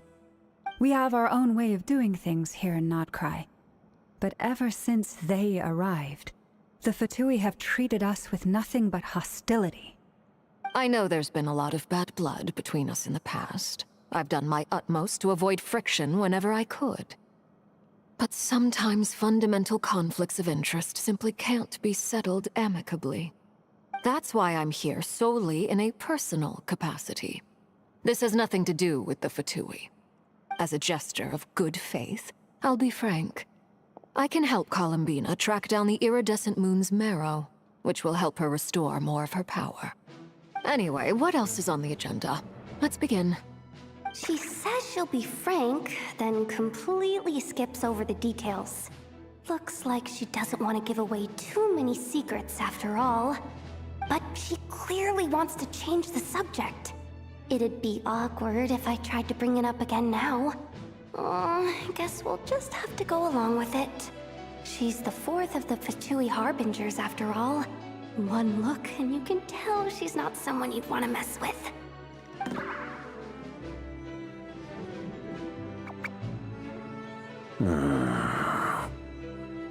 Well, since Miss Arlecchino sounds confident in her ability to handle that, we'll proceed to the next topic. Yehoda, time to share that top-secret intel. All right, listen up, everyone. First, we now know that Rerir was originally a Conrian secret agent whose primary mission was to hunt down and assassinate the so-called Dregs of the Crimson Moon. The Dregs of the Crimson Moon? Mm-hmm. In the memories, there was a lot of talk about the Crimson Moon and Eclipse, and a whole bunch of other stuff from the time of Conria. To my knowledge, those were the names of two different Conrian dynasties. Long, long ago, it is said that the people of Conria worshipped the Crimson Moon, drawing a mysterious power from its reflection. But one day, a coup saw the Crimson Moon eclipsed, hence the name of the new dynasty that replaced it, and how it became the new emblem of Conria. Still, long after the Crimson Moon dynasty had fallen, the last ruler of the Eclipse dynasty, the Vinster King, still coveted the secrets it left behind. So, he sent the Rehir of Solnari to secretly hunt down the Crimson Moon's few remaining followers. In those days, Rerir showed no signs of madness. In fact, he was as normal as any other person. Oh, and he had a fiancé, or at least a would-be fiancé, called Tholindis. What's the matter?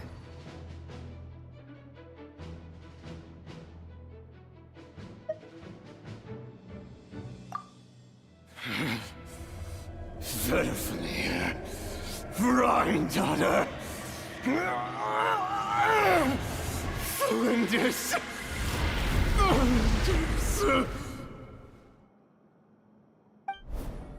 Interesting. Anything else? What about this would-be fiancée of his? Do we know anything about her? Well, she was a researcher at the Universitas Magistrorum, but it felt like she was hiding some kind of secret. Oh, and one more thing. For some reason, Rerear's fragment also contains some of Thelindis' memories, though only a very small portion. Well, no shortage of potential leads, I'll give you that. In any case, it sounds like we can conclude that while Thelindis was still around, Rerear appeared to be lucid and quite normal. Thelindis, it seems, must have been the one thing in this world that he couldn't let go of. Tell me though, were these pure-blood Conorians we're talking about here? Why do you need to know that? Hold on. If she was a pure-blood Conrian...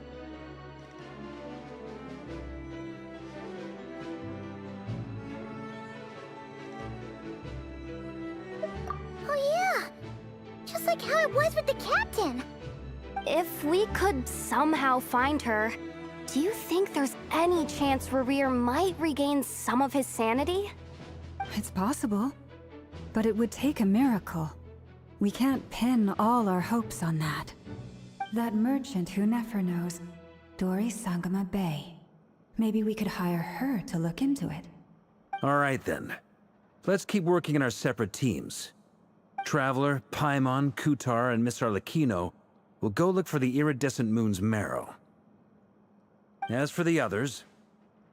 On the way over here, I noticed that the wild hunt monsters had grown even more frenzied in their search for Kutar.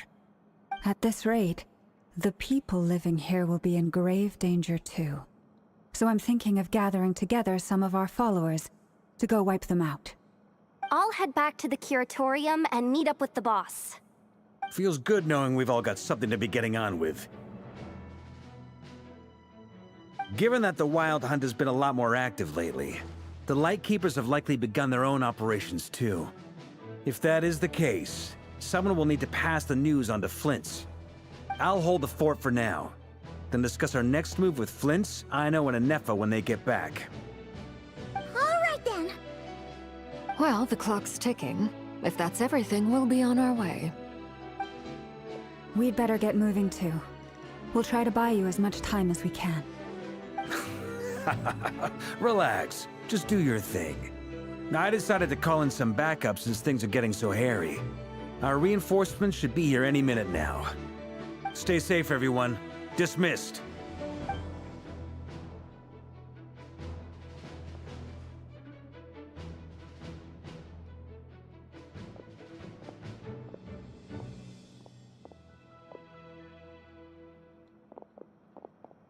We're back.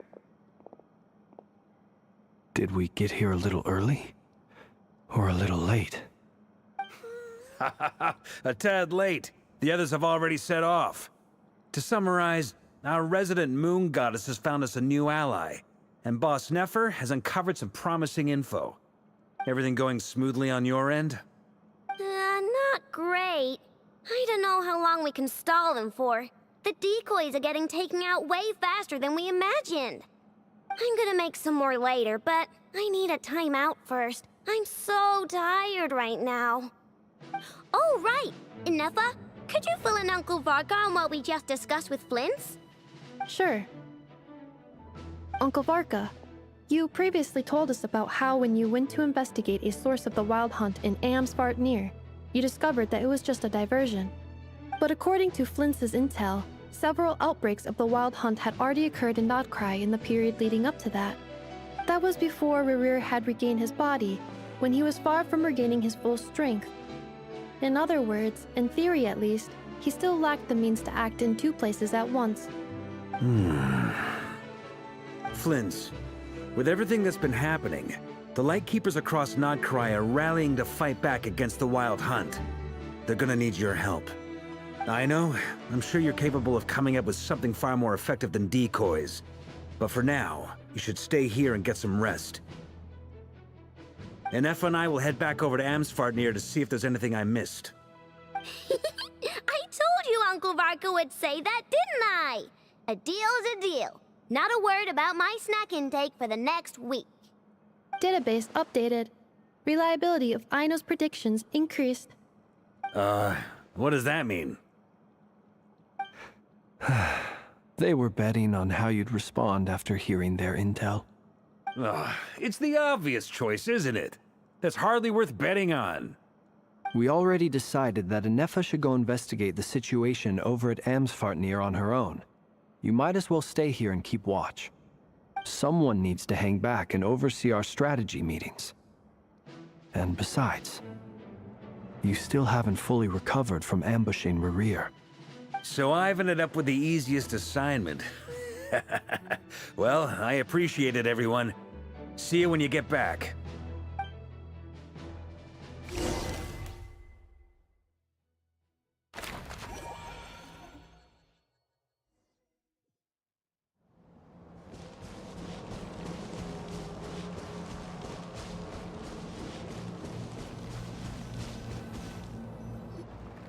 Here, this will serve as a good spot to cross over. Arlecchino, hold up a second. Since you brought us all this way, would you mind telling us what you've got planned? We still haven't got the slightest idea what's going on here. And if even Columbina doesn't know where the iridescent moon's marrow is, how do you? Simple. Because I am an inheritor of the royal bloodline of the Crimson Moon. And one of the last surviving embers of the Two Worlds' flames. Huh? Are you serious? As in, you're a descendant of that Crimson Moon dynasty we were just talking about? The one from ancient Conria? Your surprise is understandable. I was also taken aback when I first learned of it. But the more I thought about it, the more I realized the signs had been there all along. When I was young, I discovered I could wield a very special kind of fire. It coursed like blood through my veins and smoldered away inside my nerves. What's more, whenever I experienced strong bursts of emotion or drew too deeply on this power, it was like some kind of presence within the fire would begin to gnaw away at me, consuming me from the inside out. Exactly. That is why my hands are like this, too. At first, I saw it only as a curse, but once I became a harbinger, the Jester apprised me of the truth. Together with my own investigations, over the past few years, there are several things that I have gradually come to understand. For instance, take the so-called Crimson Moon. In truth, it is nothing more than the shattered remnants of the iridescent moon, fused with the Abyss to prolong its lifespan. Since this blood flame was bestowed upon me by the Crimson Moon, it is a fusion of the iridescent moon's former power and the corruption of the Abyss. You all understand the nature of the Abyss well enough. I draw upon its power, and in return, it hungers for my soul. This strange blackness is the mark of corruption it has left behind. If I recall correctly, you once told me that if the corruption ever made it to your heart, you'd become a completely different person. Yes, and that's the reason I'm always careful not to push my power too far. It's essentially a never-ending tug-of-war. Whew. Sounds intense. Anyway, the rest of my story can wait. Is there anything else about the Crimson Moon or the Iridescent Moon that you're unclear about? Paimon has a question. So, the Crimson Moon that the Carians used to worship was actually the Iridescent Moon, right? Which was one of the three Moon Sisters. Does that mean that the Carians were to the Crimson Moon as the Frost Moon Scions are to the Frost Moon? So much of that history has been lost. We have no way of knowing exactly what they were like. But I would suspect that the Conrians weren't as devout in their moon worship as it might appear. The iridescent moon's remains simply served as their link to the Abyss. Later on, perhaps someone discovered a way to make direct contact with the Abyss. Or maybe there was some kind of ideological divide. Either way, a dissenting faction staged a coup, and drove out the royal heirs of the Crimson Moon dynasty. Still, even with the dark sun looming high overhead, the Crimson Moon's glow never truly faded. If you want living proof, it's standing right before you. The first time we met, I sensed something familiar in your presence. When I looked at you, I felt I could see that mysterious red moon in the corner of my eye. In your flames, I saw its broken image, surrounded by a strange black aura. Well, I appreciate that you kept it to yourself. Much about the Crimson Moon is still a mystery, and I'd prefer not to end up as the object of an insane research project. Anyway, time is against us here, so if there's any other questions, they'll have to wait. I just want to make sure I've got one thing straight. In her letters, Sandrone mentioned that since you are unable to contain the iridescent moon's marrow yourself, you intend to leave it in my custody, correct? That's right. For now, it's the only way I can pay you back for your help. The iridescent moon is already part of who you are, so with its marrow in your possession, you'll be even more powerful than before. Deal. Then let's get started. Get what started? What does this place have to do with the Crimson Moon? When I first became a Harbinger, the Jester gave me a book called Parenheri, also known as Leobranto Innamorato. You should be able to buy a copy next time you're in Fontaine. It's a love story set in the Crimson Moon era, but setting aside the tangled romances of its characters, it also records a few interesting details. In the Crimson Moon era, or so the story goes, there was an orphanage that received children from beyond the bounds of this world, and subjected them to a peculiar induction ceremony. Beyond the bounds of this world? For real? And what kind of induction ceremony? The Crimson Moon sages looked beyond this world for beings with powers that surpassed the gods. But fearing they might lose control, they subjected these children to a process of refinement. They made these children crawl up a fireplace and kept asking them, "Have you died? Did you see it?" Until they finally admitted to having died and seen a crimson moon. The adults embraced the children who passed the ritual, telling them, "Within the fireplace, you have traversed the flames between two worlds. Here and now, you are born anew."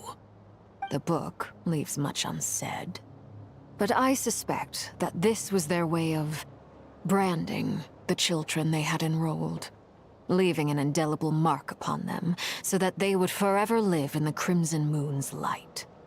That explains why I can't sense the Crimson Moon's marrow in this world. It makes sense that it would be sealed in a special space that can only be accessed temporarily through some kind of ritual. But there's no fireplace here. Do you see a chimney anywhere? Oh, are we supposed to build it ourselves? Okay, fine. Paimon will go find some bricks. That won't be necessary. The fireplace is purely symbolic. The key to the ritual is crossing the flames between two worlds. In other words, the flames that burn within me. Those burned away by such flames leave behind a kind of ghostly afterimage in the world. In the days of Conria, people believed they could be used to bridge the gap between the two worlds of life and death. In short, I can open a passage to that space for you. That's the easy part. The catch is I'll need to stay on this side to keep the passage open, so I won't be able to come with you. Once you're inside, you'll have to find your own way. Very well. Then I'll open it up. Traveler, spare me a little more moonlight if you would. I may need it.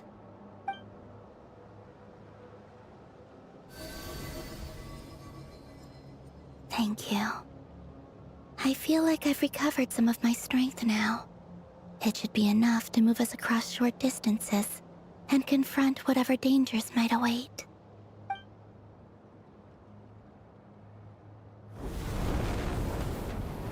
Mistress of the 7 hues of ages past, Great Mother of the present, crimson-clad sovereign of the 2 realms, by fire severed, by fire renewed, I offer myself now and beseech your descent.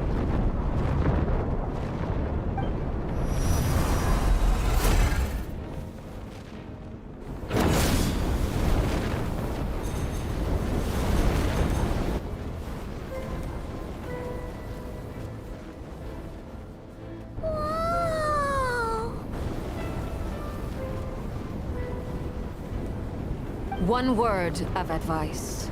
As you're crossing over, no matter what voices you hear, do not answer. Got it! I sense a sinister gloom inside, but also the familiar light of the moon. I feel that I am about to meet an old friend who has changed beyond all recognition. All right, let's go.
Fragments of your broken body, seized by the abyss, and hung up aloft like mummified remains. Iridescent moon, was this truly what you wished for? Careful! There's something spooky about this place. Feels like something is lurking in the fog. Paimon's right behind you. Whatever you do, don't run off without her.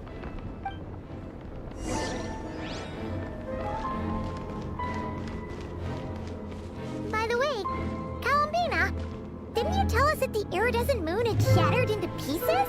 The moon up there looks pretty whole to Paimon. How is that possible?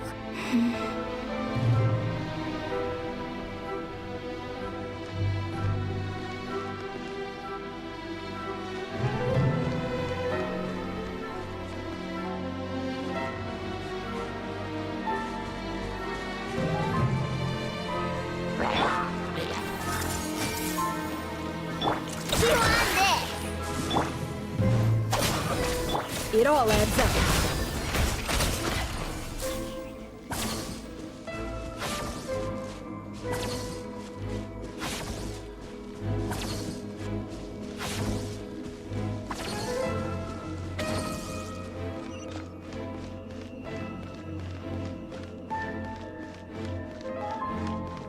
Just like I thought. It was only a facade.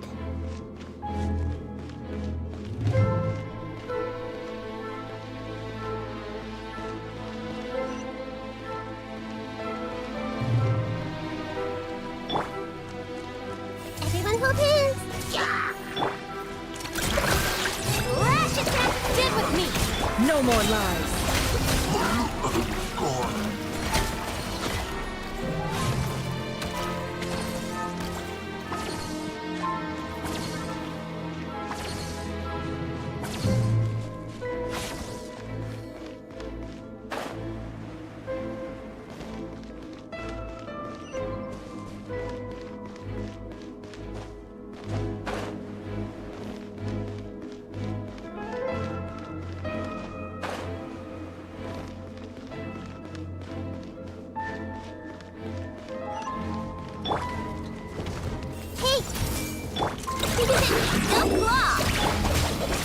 Can't hide the truth.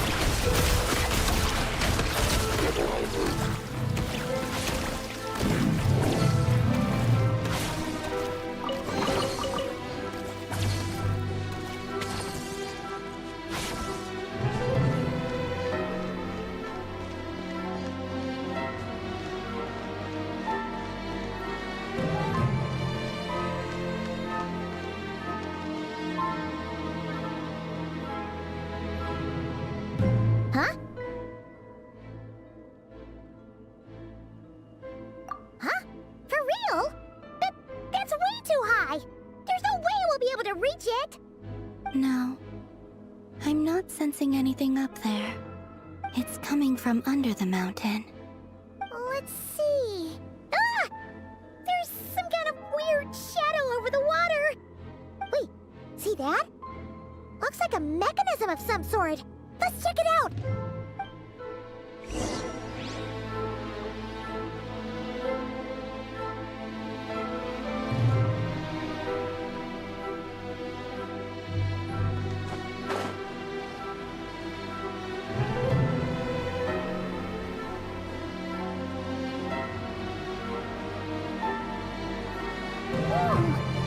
Looks like a device from the time of Kalia. Maybe people once came here to study the Crimson Moon's DNA, and they left this behind. Oh, if we can activate it, we might find some clues.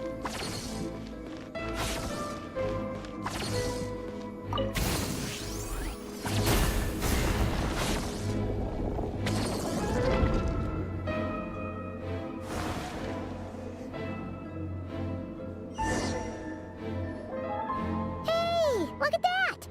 Now that the mechanism's running, the shadow in the water looks different. Do you think these mechanisms might be the key to unlocking the secret? Let's try to find more of them! Thalindis, we'll leave the rest of the research in your hands. We'll be heading back now. I hope this isn't ruining date night. Ugh. Mind your own business. Just leave me some snacks on the table. Thalindis? Is that Rere's girlfriend? How come we're hearing her voice here? Oh yeah! So, do you think she was studying this strange space all along? The Abyss has made this space extremely unstable. Maybe that's why some of the things she said and did were preserved here. Like echoes. Or after images. Whenever I see this view, it takes me back to a poem from my childhood. Waning moon, oh lifeless damsel, weeping on the mountain crest. Mourning still in wistful tone, her fragile soul now laid to rest. For me, of all people, to be here investigating the mysteries of the Crimson Moon space, is it a coincidence or something more?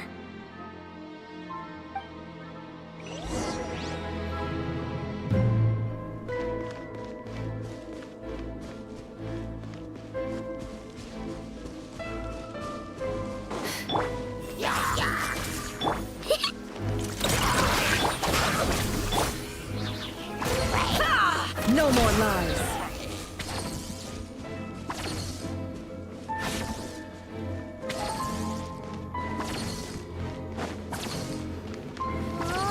Looks like the Abyss has messed up this mechanism. We need to find a way to get it working again. Let's see if there are any other devices nearby.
So the moon marrow, or rather the power of the 3 moons, is the key to unlocking...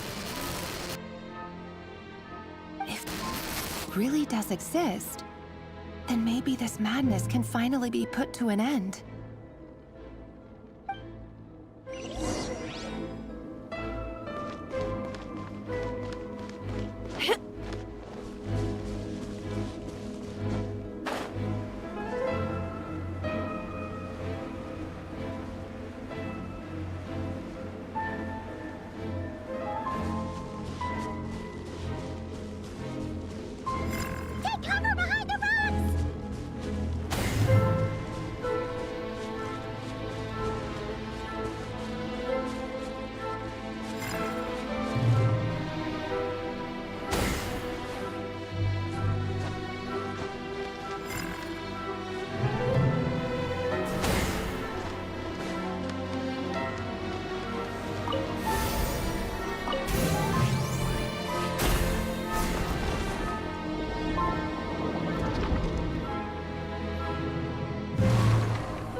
With the Abyss inhibitors in place, I should be able to access the chamber with the moon marrow. Oh, Rerir, with every step you take, you're drifting further from what you truly desire. But you're not the root of the problem. Ever since that outsider set foot in Conria, the Vinster King has sunken deeper into madness. If only I could get my hands on that outsider.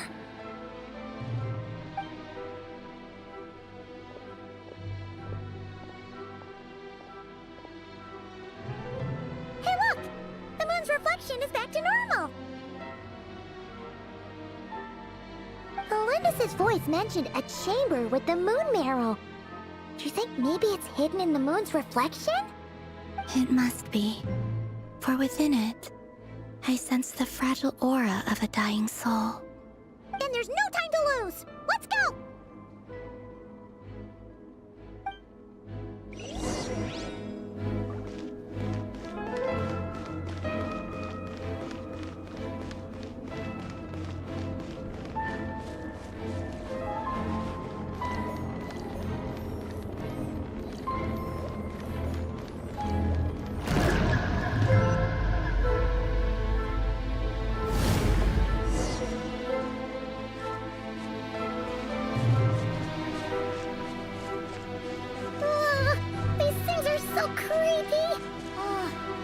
Looks like we'll have to destroy them if we want to get to the iridescent moon's marrow.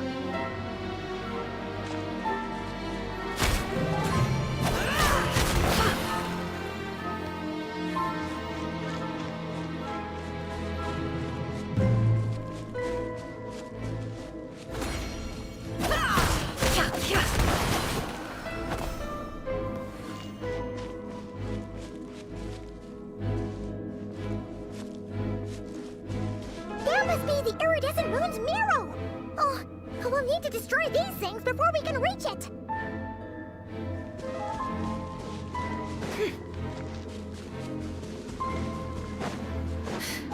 Seek within. Sharing my knowledge! Everyone hold hands! You on this! Stand with me! No more lies. It all falls into place.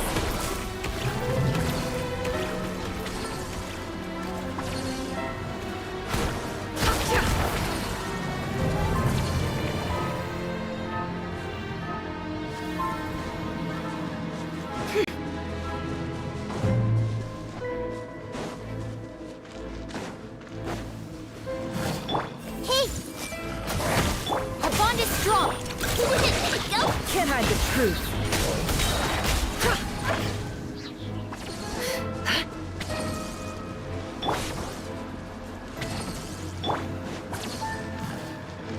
Everyone hold hands! It all adds up.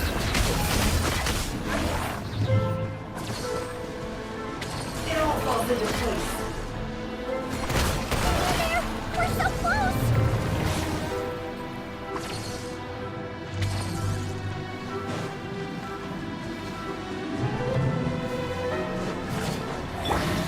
Make yourselves at home.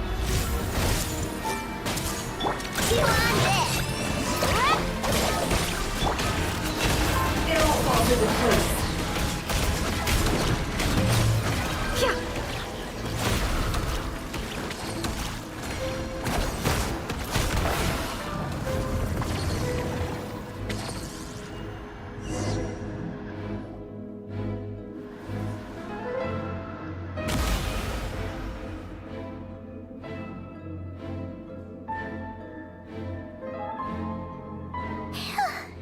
We finally did it!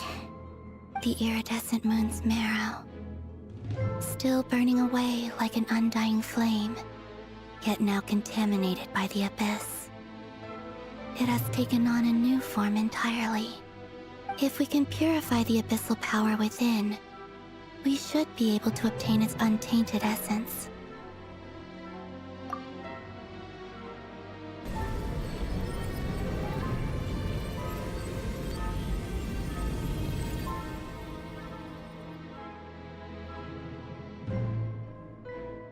It's so cold.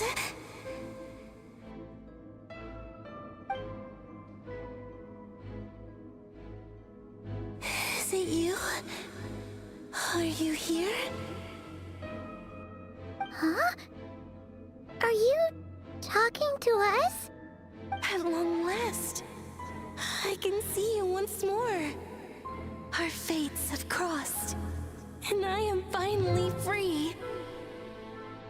I'm sorry, I lied to you. Even knowing what was to come, I still couldn't let go of the fear in my heart as death drew near. The moment the moon shattered, my body began to split apart piece by piece. Like I was being cut into pieces by 1,000 blunt blades. My thoughts scattered as the cold crept in. But I could not bear to fade away like that. Tell me, what was it that brought you to us all that time ago? If only I had possessed your courage, then I might have been spared this torment more painful than death. You look so puzzled. That's how I felt too when I first saw you. But trust me when I say that everything happens for a reason. Farewell, Hypo.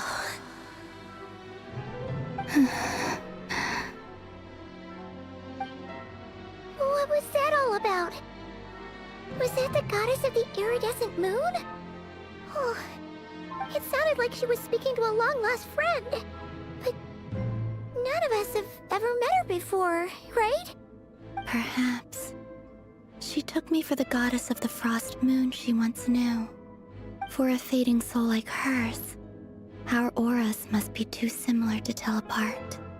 But anyway, we've got the iridescent moon's marrow now. That should help you regain your strength, right? Alright, time to leave this place and meet back up with Arlecchino. Let's go!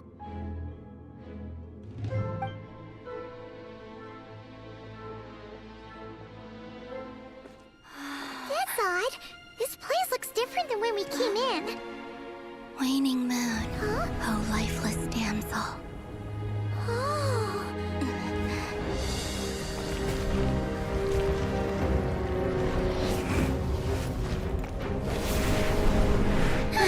Hurry! The place is collapsing! It wants to trap us here. Who's it? The abyss? Now we've taken the moon marrow. All that's left here is a dark will. It will show us no mercy.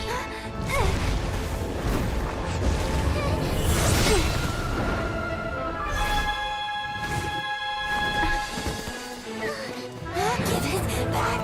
The crimson moons! My marrow! My heart!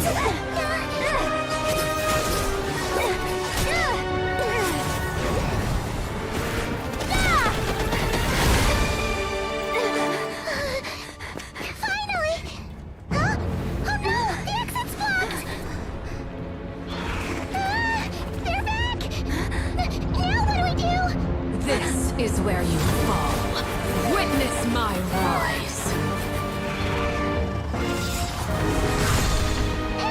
What are you waiting for?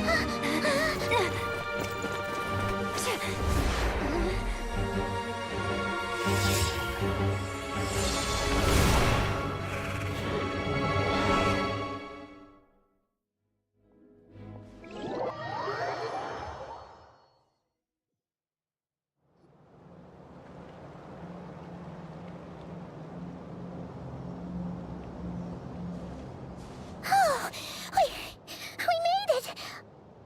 Was that you, Arlecchino? Did you save us? Wait, your hands! They're... Oh, this? Don't worry.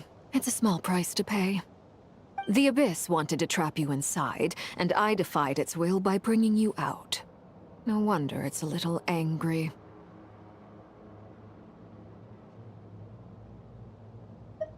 No. I have paid the price, albeit a small one, and it cannot be undone. My hands have already fused with the Abyss. Purification would simply destroy whatever's left of them. But surely... Oh... We're so sorry, Arlecchino. Paimon can't believe you'd make a sacrifice like this for us.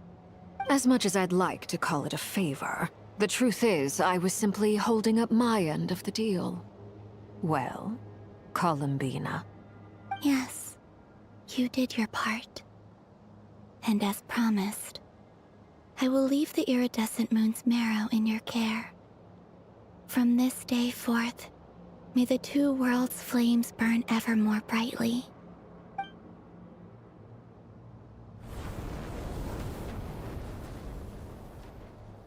I'll take that as a blessing. Now, Columbina, give me your hand. Accept this moonlight I offer in return.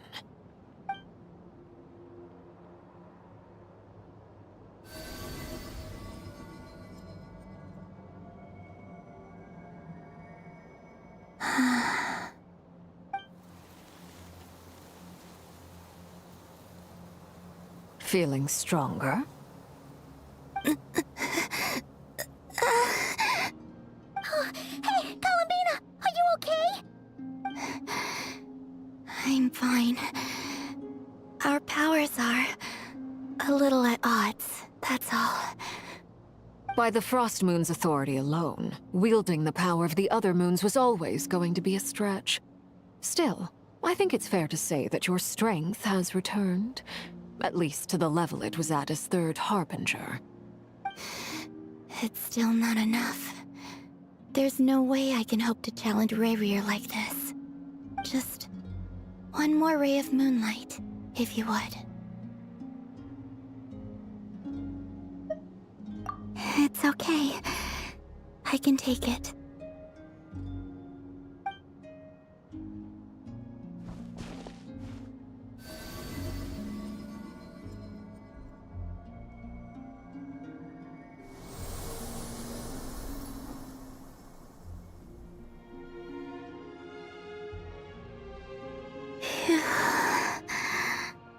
How about now? Fighting fit? At the very least, I won't have to stay hidden like before. I want to see him gone from Not Cry. The Rayheer of Solnari and his wild hunt must be sent back where they belong. Well, it's good to have something to aim for. You certainly seem more alive now than you did earlier. When I first met you, you didn't strike me as a ray of moonlight. More like a wisp of fog drifting in from who knows where, ready to scatter at the first sign of a breeze. But now, you're full of vitality. Just like the Frost Moon, once the brightest of them all. May you keep shining, Columbina. This is who you are. Thank you. Look after yourself too, Arlecchino. I know you have plans of your own, and that's why you're always seeking to grow stronger. But whatever you're after, don't let the Abyss take a hold of you. I do not wish to see you go down the same path as Rayrier. I appreciate the concern, Columbina. Although perhaps it's time you took a new name. A new name? Kutar, the Moon Maiden, Columbina, they're nothing more than code names. They describe who she is and the roles she's played, but they're not her real name. We often use code names in the House of the Hearth, too. But it's knowing your real name that keeps you grounded. Up till now, you've been living a wandering life, so you've probably never really cared. All I'll say is this. Once you've defeated Rerir, give it some thought. All right, that's it from me. I'll get you back safely first, then go meet up with Sandrone. You're the best!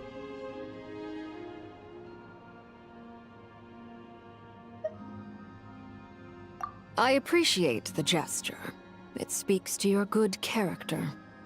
Anyway, let's get going. There are more urgent things to do right now than trade compliments.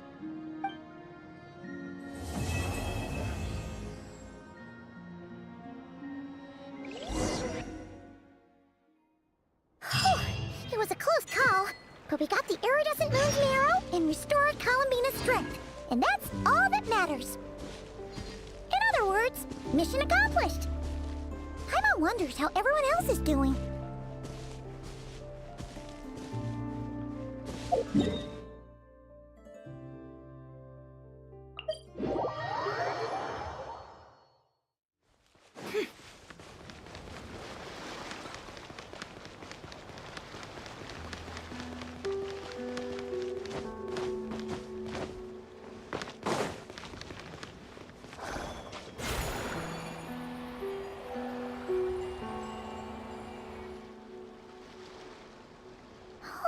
Do you think the others are making good progress?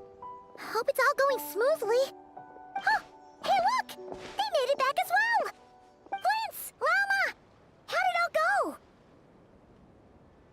All is well, thank you. Nefer and Yehoda had to stay at the curatorium to wrap things up, so they won't be joining us for now. I ran into Miss Anefa and Miss Aino on the way back. Their work is still in progress, so I suspect they won't be back for a while either. You seem rather cheerful today, Mr. Flintz. I certainly am. I achieved what I set out to do and came away with more than I bargained for. Fighting alone can get quite tedious, but I had the good fortune to run into a pair of brave young warriors. We meet again. How have you been? Albedo! What are you doing here? That would be a natural assumption to make. It's also the correct one. These two courageously lent me a hand while I was fighting the Wild Hunt. When they told me they were Servarka's colleagues, it all made sense. And given how people of outstanding talent tend to cross paths, it's no wonder you're already acquainted. So, who's your travel buddy, Albedo? Why don't you come and introduce yourself?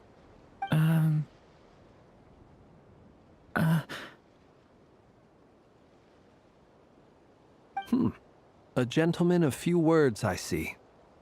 And a rather stern countenance. I presumed you were acquainted with him. Is that not the case? It's nice to meet you. Again. We've technically met before. Wait a sec! You're Minnie Durin! That's right. It's me. I'm glad to see you again. By the way, he says it's okay if you drop the mini. Yeah, I'm not as mini as I used to be. Interesting, isn't it? The first step towards blending into human society appears to be reflecting on whether one's name really reflects who they are. Wow! You look so different! In a good way, of course. It's great to see you looking so healthy. Thank you, Paimon. And although you're as mini as ever, I understand that diminutives don't always convey endearment. I'll be sure to simply call you Paimon, as a sign of my great respect for you. Wow! You're such a smooth talker now. Paimon could get used to this. From now on, you may refer to her as your esteemed guide, Paimon.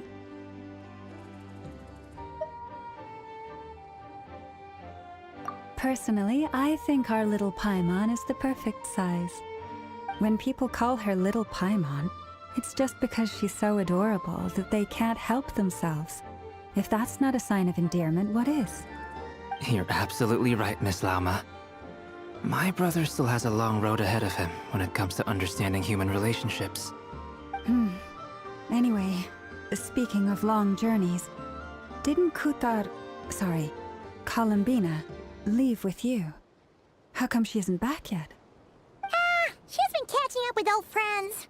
Wouldn't be surprised if she stopped for a cup of tea or 10 on the way back. Uh-oh. People are talking about me. Hope it's nothing negative.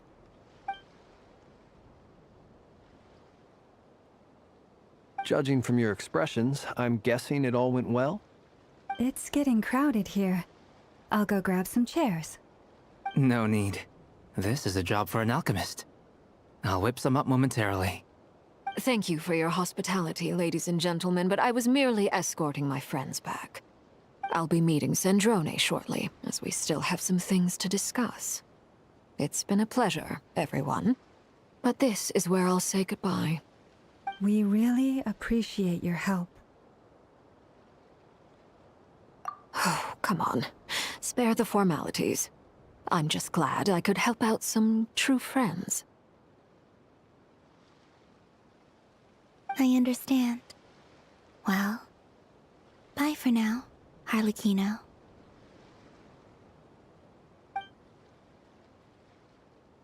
Oh, this place is hopping. It's probably a good thing one of us left. Otherwise, we might not fit all these people in. Are you saying we're about to run out of chairs? As a matter of fact, I am.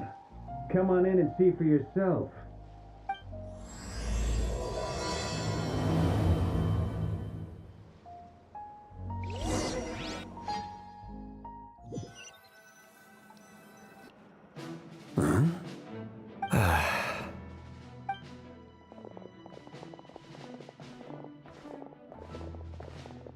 I overheard your little chit-chat outside, by the way. With Miss Columbina's colleague gone, we should be back to the original crew plus the other colleagues I brought in. Though, it looks like we have another new face. Someone else managed to rope in a colleague too?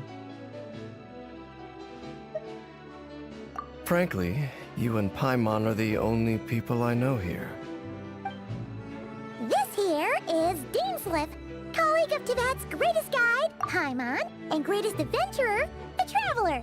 Well, not exactly colleagues, more sort of friends. When someone else jumps in to do the announcing, you know you're speaking to someone important. Let's hear what he has to say.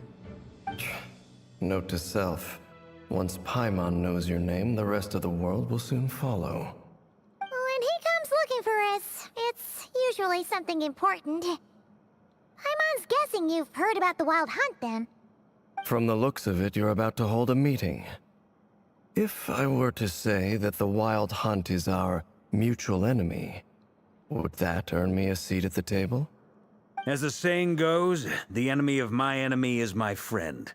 Mr. Dainsliff, there's a seat with your name on it. Though, I can't promise the same for everyone else. Hey, Albedo, think you can rustle up a couple more chairs?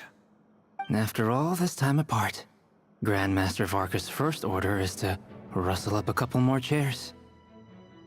I've missed this. Is he being sarcastic?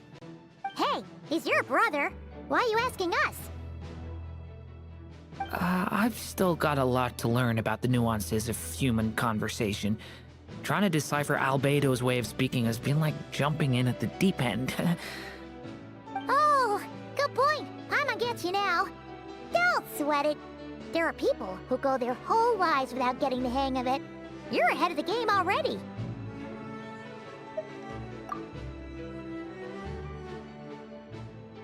I wonder what's taking Nefer so long. Perhaps you should go and check in with her. If anyone can hurry her along, it's you.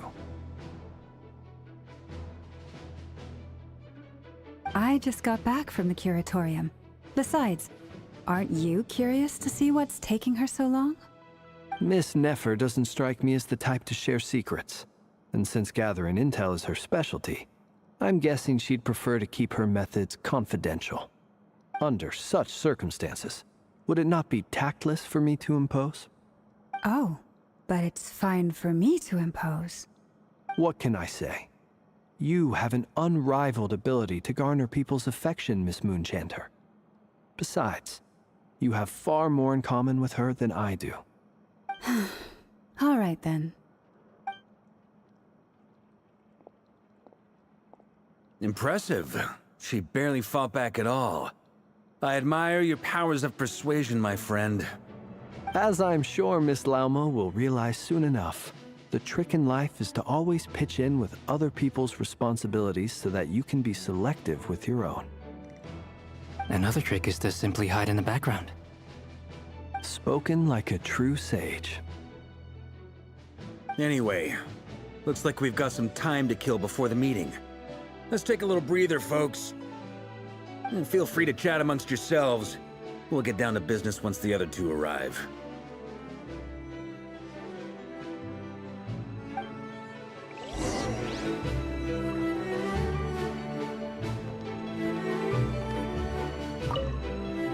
You're both awfully quiet. Why don't I start us off with an icebreaker? Much obliged. Have either of you ever had your portrait painted? If not, I'd be glad to help. That sounds like a lovely idea. You know how to paint, then? I dabble occasionally. He's an excellent painter. Tables, chairs, people, dragons, you name it. He'll paint it for you. I'm flattered. If I ever get the chance, I'd like to give it a try myself. I'll bear that in mind.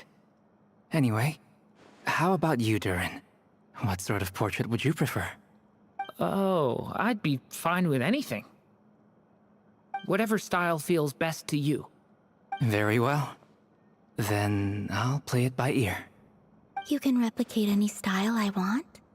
I can try. If you show me a sample, I'll do my best to match it. Thank you. In that case, I'll dig up some reference material for you.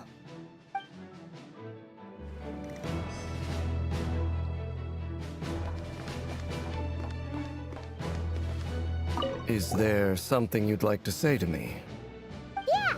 For starters, why'd you just show up here without even giving us a heads up? If you think back to our previous interactions, you may recall that that's hardly out of character for me. You do have a point there. Oh yeah! You'll need to find somewhere to stay the night too, right? Want to tag along with us? You never know. We might get a group discount. Sure, let's do that. Great! Paimon will handle it! And in return, we can get Dainslift to be our very own personal bodyguard. If that's what you had in mind, you should have said so sooner. I'd be happy to help. Oh, okay then.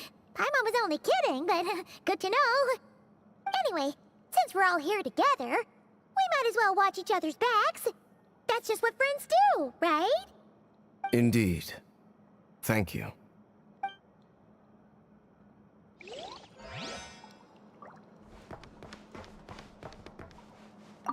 Truth be told, I can't remember the last time I was in a meeting with so many people.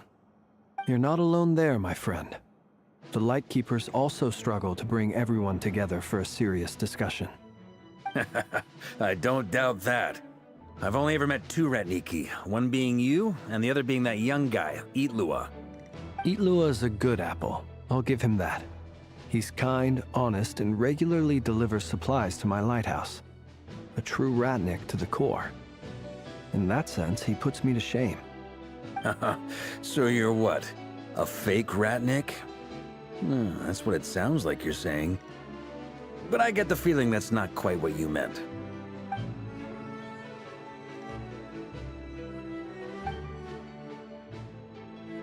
Come on, why the awkward silence? Sorry. I'm not even gonna bother trying to hide it. You've known all along, haven't you, my friend?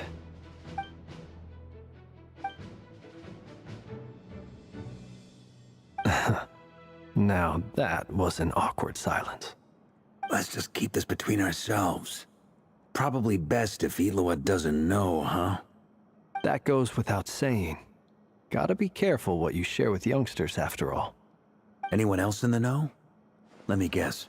The Traveler and Paimon? It's dangerous being too sharp for one's own good, you know. Then, in the name of the Animo Archon Barbados himself, I swear, your secret's safe with me. When we went for drinks, you said that you and Barbados were practically best buds. In the light of that claim, do you really expect me to take your oath seriously? Of course. Just as long as you don't go spreading around the fact that I'm close with Barbados, all right? Fair enough, then. Nothing like a bit of mutual leverage to seal the bonds of friendship.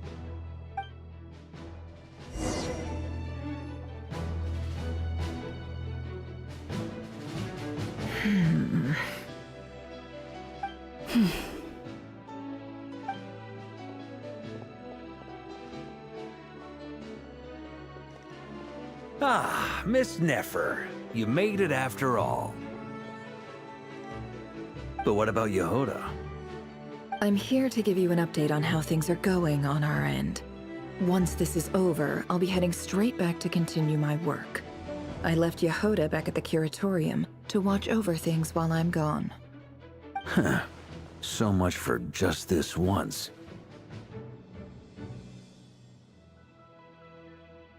Shh! Not so loud! We're on a roll here. What if she remembers and suddenly decides to back out? Did you say something, Mr. Varka? Huh? I didn't say anything. Right, Flint's? Must have been a frog. They get so noisy around here at nighttime. It's like they're putting on a concert in the background.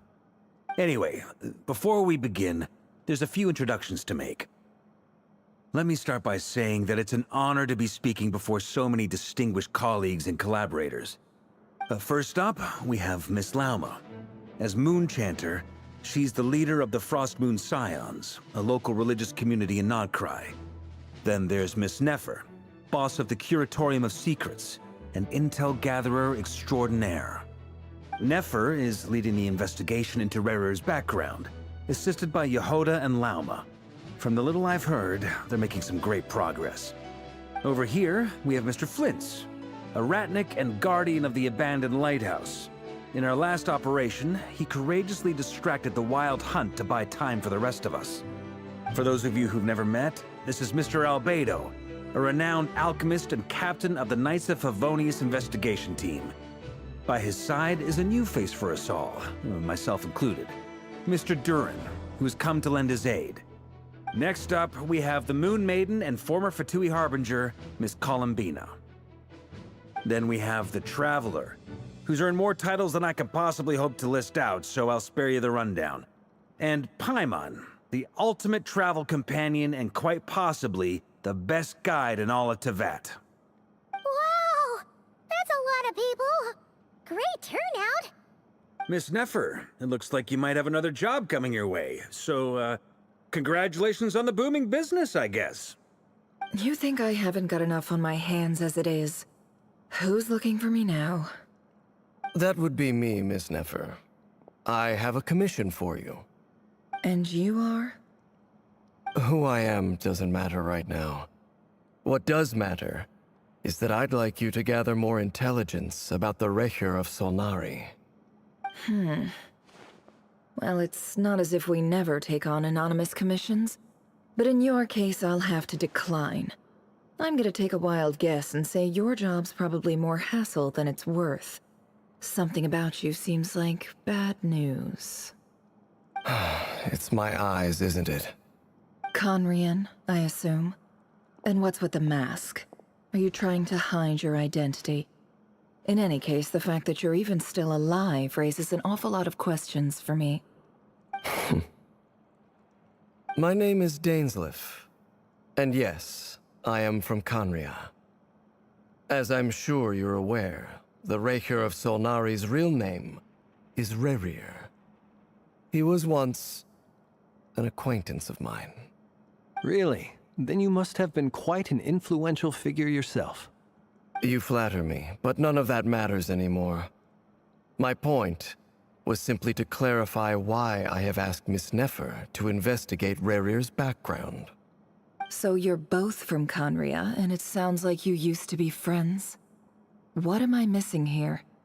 Surely you already know how he became one of the Five Sinners. I'll tell you everything I know. The history of Conria, the names and identities of the Five Sinners. I remember it all like it was yesterday.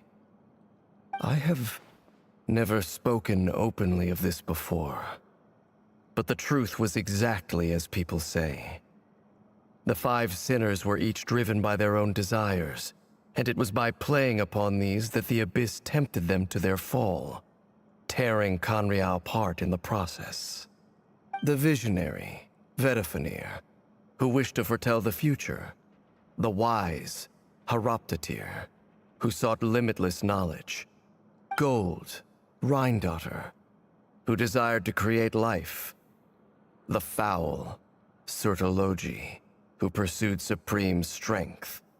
And last, but not least, Raker of Solnari, Rerir, Ravager of the Moon.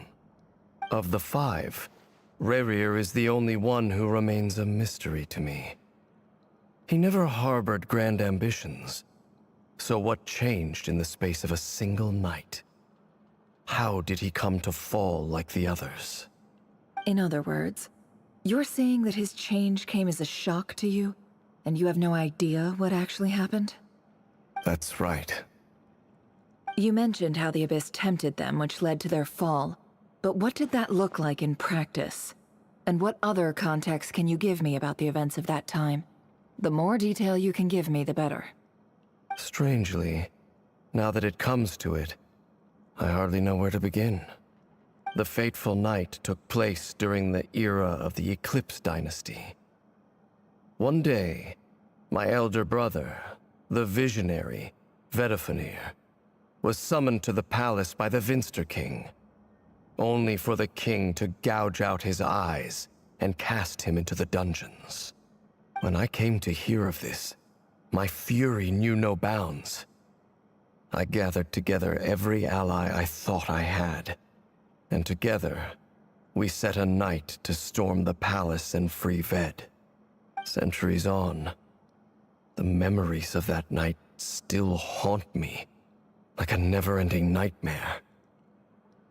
We broke through the palace gates, just like we had planned, each striking towards our separate targets. But then, I was betrayed. Even Vedifenir, the very person I had come to rescue, abandoned me and partook of the Abyss's power. So, it's personal after all.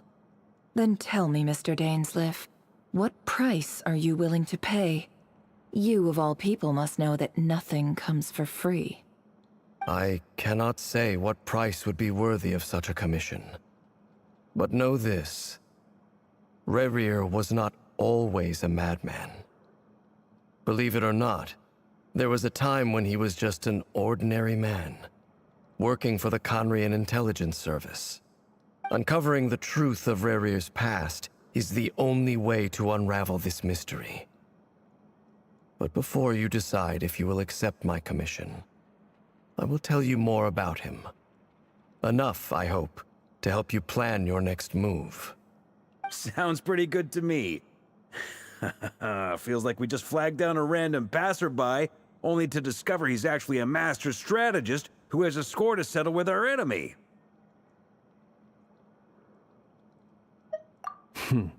Can I borrow your halo? It could be useful in the lighthouse. Hey, enough with the wisecracks! Besides, isn't that lamp of yours bright enough already? Relax. It was meant to be a compliment. If that was a little over the top for your liking, I'll make sure to tone it down next time. I'll give your proposal some serious thought, Mr. Dainsleif. Let's speak in private once the meeting is over. Before that, there's a few things I'd like to share.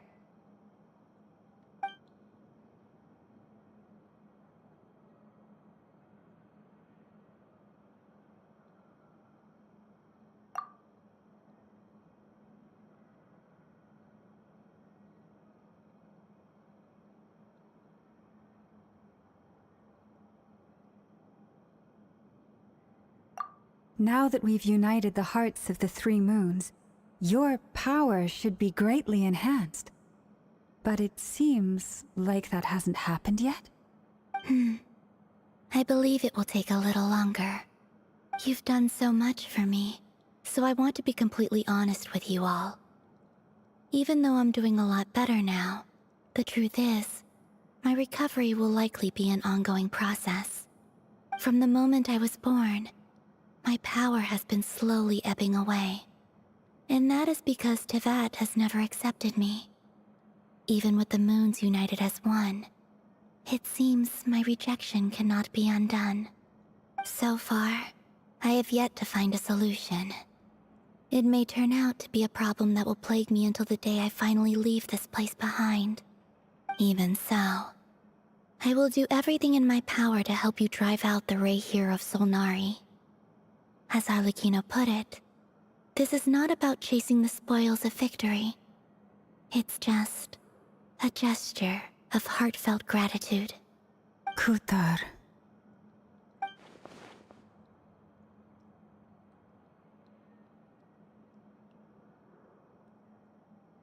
Defeating the Ray here of Solnari will be no easy task. While my strength slowly recovers, we'll also need to gather more intel. Naturally. We should take all the help we can get if we hope to defeat him. We've considered several viable plans now, but our choice hinges on the answers to a few key questions. Is it even possible to kill Rerir? What experiences shaped the person or monster he became? And what's he really after? Given Albedo's expertise in alchemy, I think we should leave him to try and answer the first of these questions. Understood. As for the other two, I'm afraid we'll have to count on you again, Miss Nefer.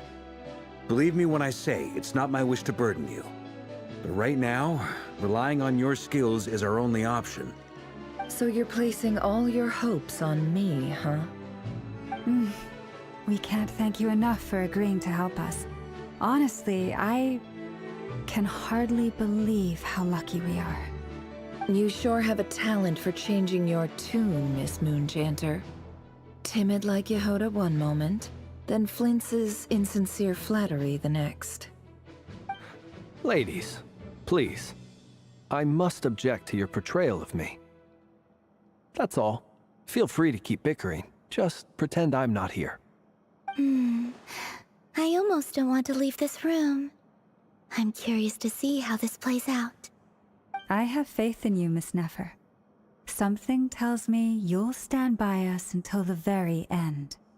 Oh? And what makes you so sure of that?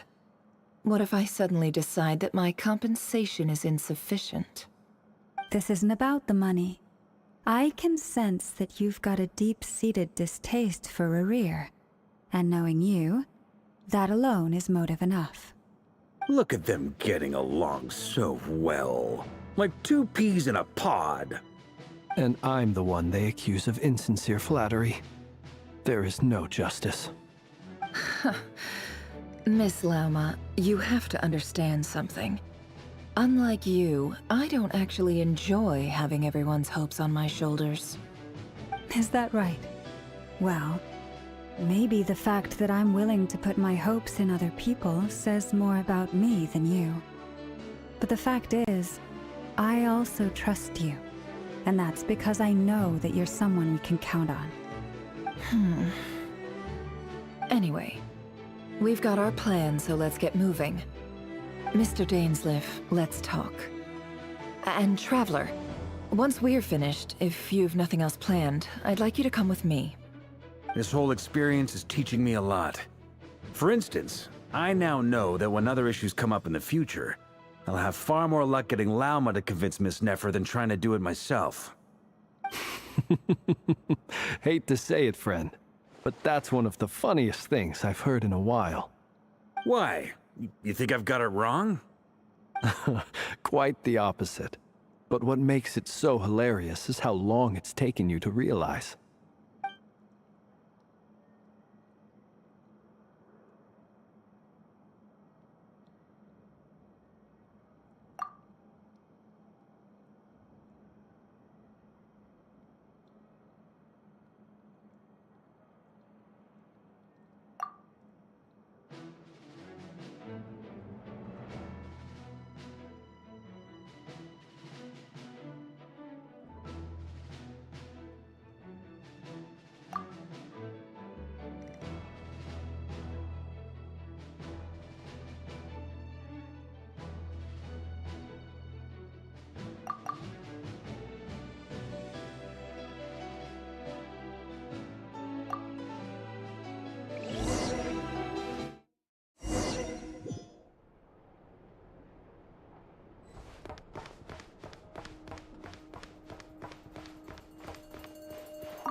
Thank you for waiting. It's okay. We actually used the time to help Dainsliff get a room at the hotel. That's very considerate of you. Now, I trust you share my curiosity about Rarier's past, and you seem fairly familiar with Mr. Dainsliff already. We spoke at some length after the meeting. He was the one who suggested I should invite you to join this operation. He feels confident that these secrets will be safe with you. Dane has a lot of faith in us, that's for sure. Likewise. I appreciate that you got right on board without interrogating me about why I invited you. It shows that you trust me to explain everything in due course. That's because we know what you're capable of. We appreciate you too, Nefer. You might have been forced to help in the beginning, but this time, it was your choice. That's one way to put it. Another is this, that once a decision's been made, it's set in stone. After that, my only goal is to see it through. Alright, so here's how it is. I'm going to access Rarier's thoughts again using my confidential method. Now, I'm sure you've seen things like this before on your travels, so you're surely well aware of how dangerous it can be. The reason I've gathered you all here is to ensure my safety during the proceedings. I plan for us to enter the fragment of his consciousness together, and once inside, I will focus on searching for information. Think of this as a diving expedition into someone's brain. If I'm the diver, you are my safety equipment, tasked with keeping me alive while I'm under the surface.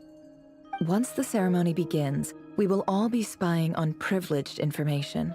But in the interests of safety, you must remain absolutely silent at all times. We will discuss our observations after the ceremony has concluded. Lastly, any individuals of a weaker constitution are advised not to partake in the ceremony. In any case, Paimon has her own job to do, which requires staying in the room, but not joining the ceremony.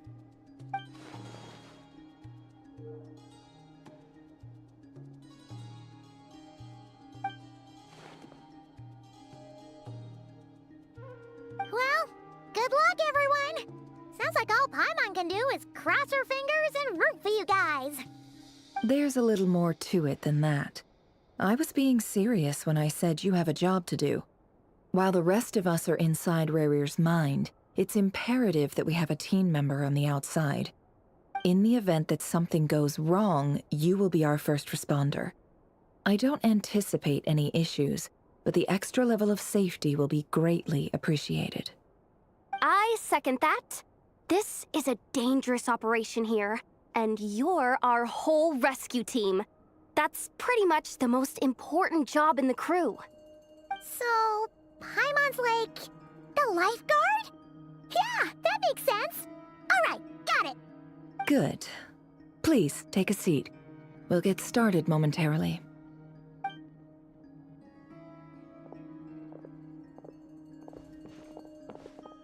So, did Mr. Dainsliff tell you anything else? He told me that he believes Rarier kept some big secrets in his life. He's not sure that they were the cause of his eventual downfall, but he's asked me to uncover what those secrets were all the same. But surely you're not planning to go through with this, no matter the cost. If you think that, you'd be overestimating me. I'm a businesswoman, not a mercenary. But I do have my own professional reasons for taking this job. You think I'd turn down the opportunity to get a first-hand glimpse into Conrian history? No chance. Well, as long as you don't let morbid curiosity get in the way of safety concerns, we're good. We'll do whatever we can to help you. You're such a killjoy.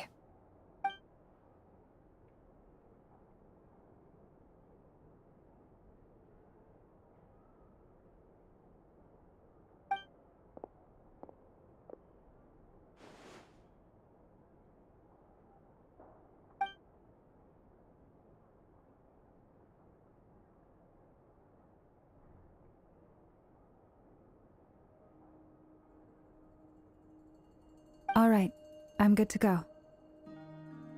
All set over here, too. Promise, Paimon, you'll be extra careful. All right. Let your whole body relax. We're about to begin. Close your eyes.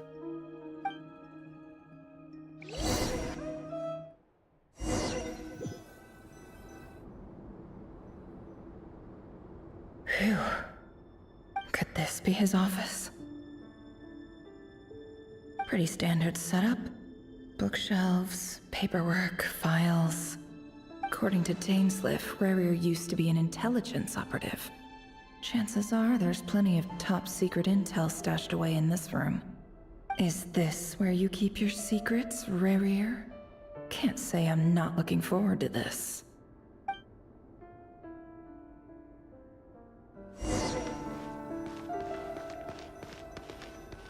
He looks even gloomier than last time.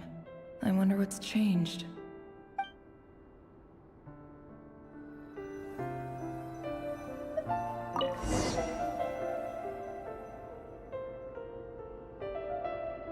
Today's files are in.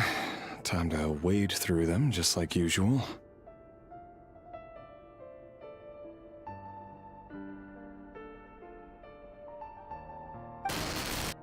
Male, 51. Occupation, cook. Confirmed Crimson Moon descendant. Has maintained frequent contact with other descendants over the past year. Poses a threat to the dynasty. Neutralized.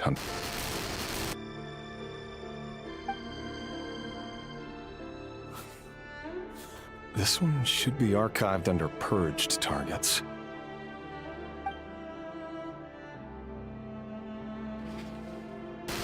Female, 23.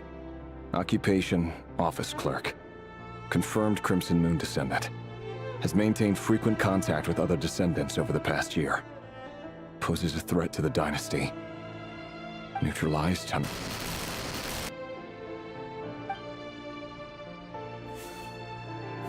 Another one for purged targets. Sounds like she was that other man's daughter. Never mind. What's it got to do with me?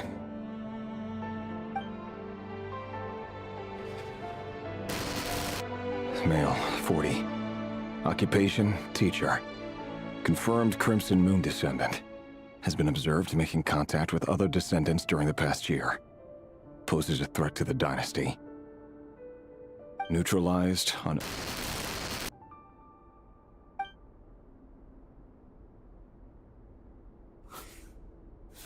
Just another nobody for the archive. Come to think of it, I remember surveilling this man. A case like his never would have been considered a priority in the past. Huh. He barely even interacted with other Crimson Moon descendants.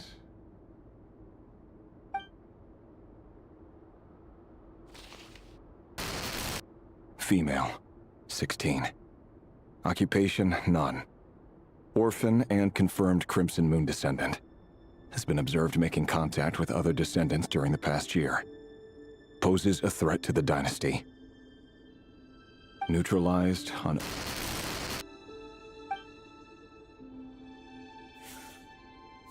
Filed. I have no recollection of this girl. None whatsoever. She doesn't seem to be anyone important, but then again, how many of them really are?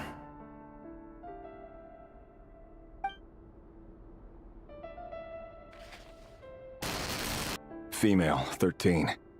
Occupation, none. Orphan and confirmed Crimson Moon descendant.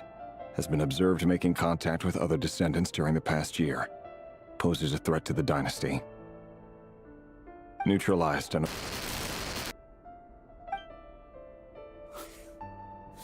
Filed.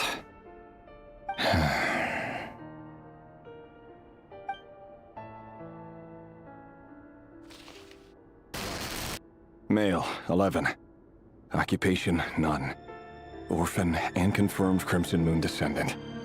Has not been observed making any contact with other descendants during the past year. Poses neutralized and...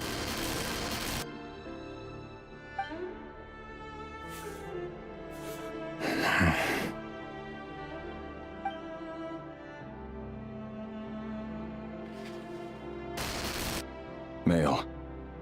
6. Occupation, none. Orphan and confirmed Crimson Moon descendant. Poses a threat to the dynasty.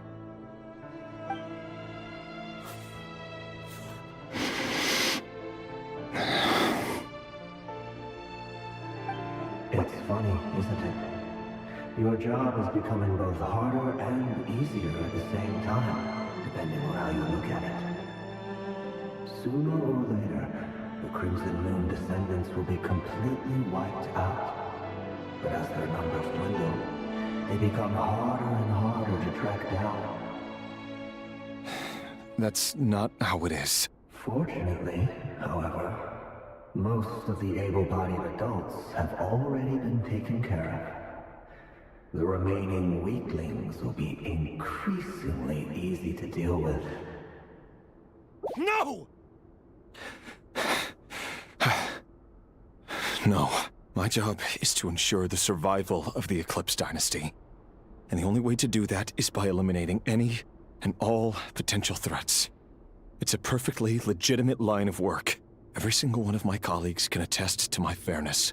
And if my friends were aware of the facts, I know they'd back me up too. Assuming, of course, that they were aware of all the facts.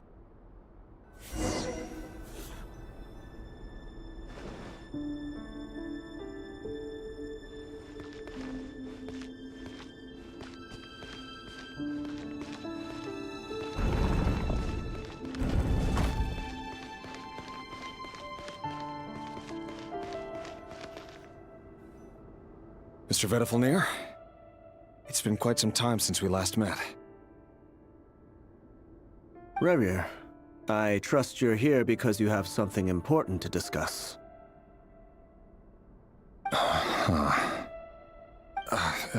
Forgive me. I wasn't tuning out, it's just, I noticed you didn't even phrase that as a question. As if you knew I was coming. Tell me.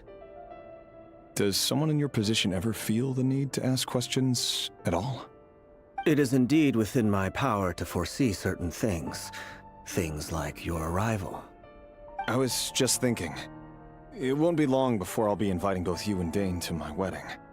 That isn't a lie, but nor is it a fact as such. It's a wish, isn't it? No fooling a prophet, is there? Ever since that day we met for drinks, I knew it was only a matter of time before you came looking for me. Does it feel good?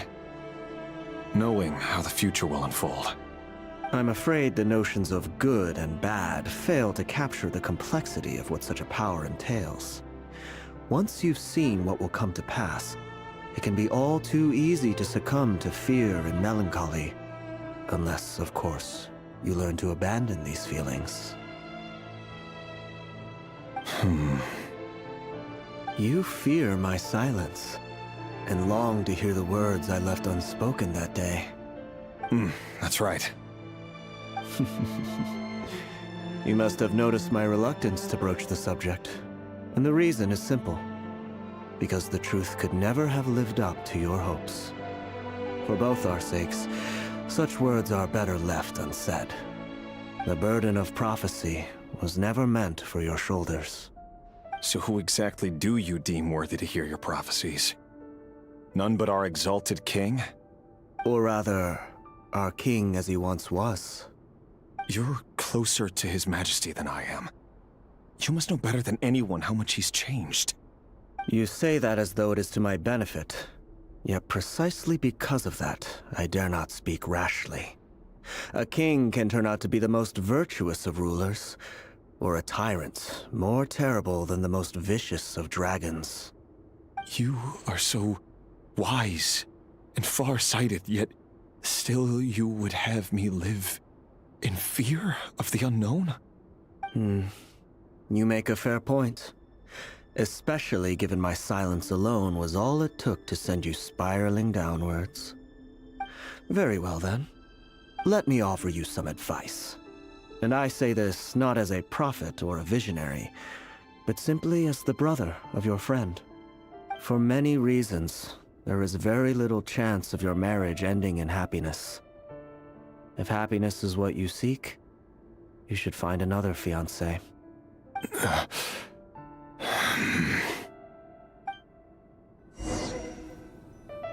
Hold on. There's that same black fog again.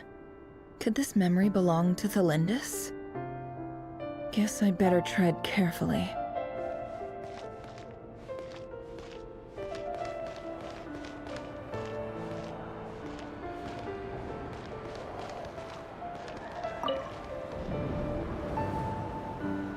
Wait. Hear me out. This time we finally got a clear look at his face and learned his true identity. His name is Rayrir, and he claims to be one of the king's guards. What did you say? A cruel irony, isn't it? The man you're set to marry leads a double life as a brutal executioner. Why are you telling me all of this now? Simple. It's because I want you to kill him. You are the only person he would never suspect. No, absolutely not. I would never dream of doing such a despicable thing. So you'll just stand by and watch him slaughter us to the last? Do not forget that the blood of the Crimson Moon flows in your veins too. The blood of the Crimson Moon? What does that matter now? The dynasty has long been dead and gone. You think that alone is reason enough for me to throw away everything I have? Why wouldn't it be? You two were once a child of the Crimson Moon, just like me. Don't tell me you've never felt so much as a flicker of fury for the way we were trampled into the dust. As long as you promise to abandon this pipe dream of restoring your dynasty, I can try to persuade him. Or have him persuade the Vinster King. Persuade the Vinster King? Do you even know why he's so obsessed with hunting us down? Why he keeps trying to force us to hand over our secrets? Over and over again? Or why we refuse to give up on restoring the dynasty? The Vinster King. A blind fool. His eyes clouded by powers from beyond this world. A petty little man with a miser's heart. And he dares to sit upon the throne? Mark my words. Sooner or later, Conria will fall. And it will be his doing. If you can't bring yourself to do it, so be it. Just you watch. It won't be long before calamity descends upon us all. The Rayrir of Solnari. That really is quite a secret you've been keeping from me, Rayrir. But who am I to talk? Am I really any better? I've kept my own past a secret this whole time, too. Love should be built on honesty. But ours was born from lies. And yet, is it really so wrong to hide things that would only make life harder? If we don't cover up the parts that no one else should see, how can we go on pretending to be normal? Vedifulnir must have known all this. And that's why he made his prophecy. In the end, nothing stays hidden forever.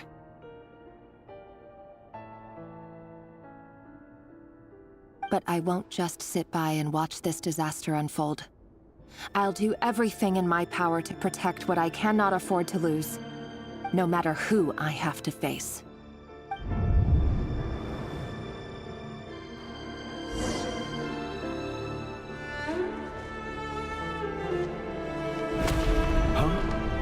Was that Rayrir who just walked past the window?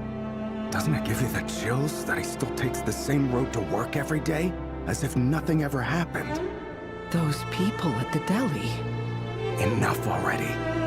They're clearly pretty taken by their own disguises, so just smile and play along. Pull the rug from under beasts like that, and you'll risk having your throat torn out. Deli? They're talking about those people from the opposition. Right. I'd almost forgotten they used to run a deli. People of no consequence always vanish so easily. And no one even remembers them.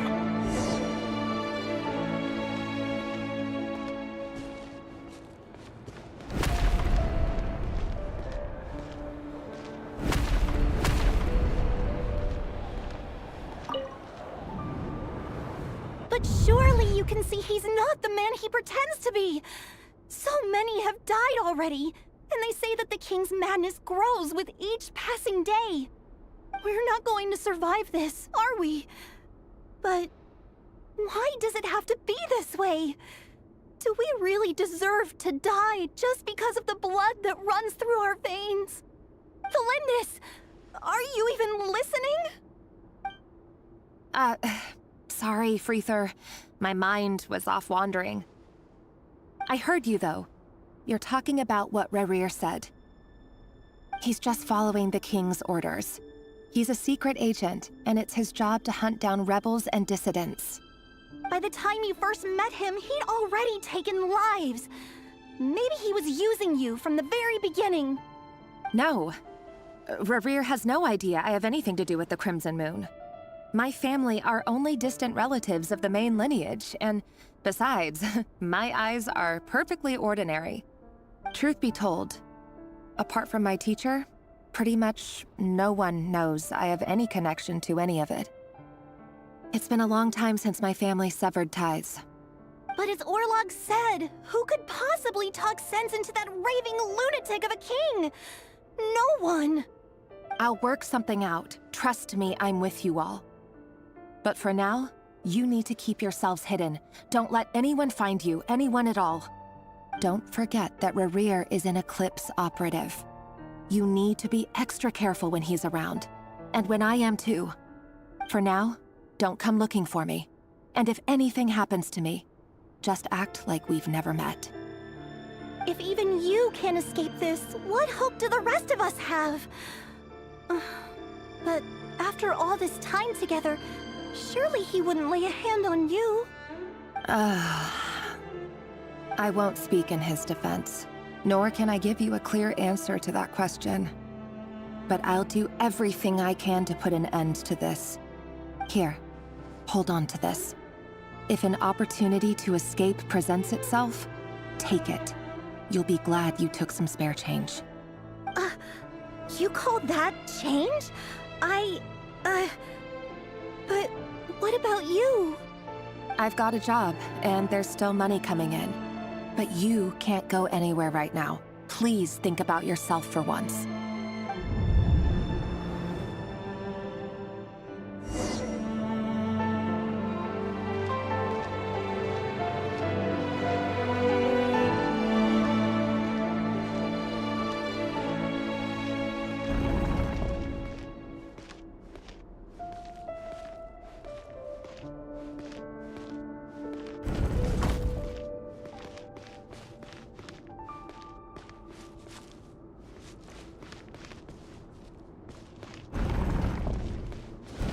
Another day, another round of assassination training. Training ground is just beyond this hidden passageway. When you kill a person, doesn't it bother you when you end up covered in their blood? Why would it? Aren't we all just walking blood bags? But not everyone is accustomed to hunting down others like prey. You've been a hunter for so long now, you seem to have forgotten that most people don't just go around killing one another. Leave me alone.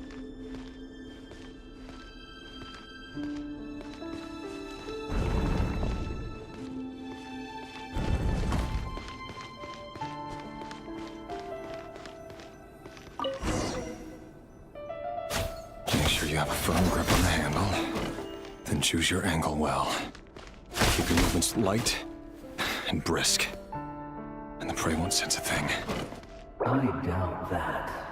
I'll bet no one's ever died a quiet death at your hands.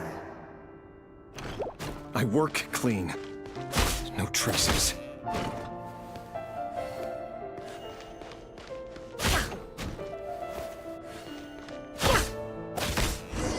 That doesn't make it open and above board, though. The king just happens to need you right now.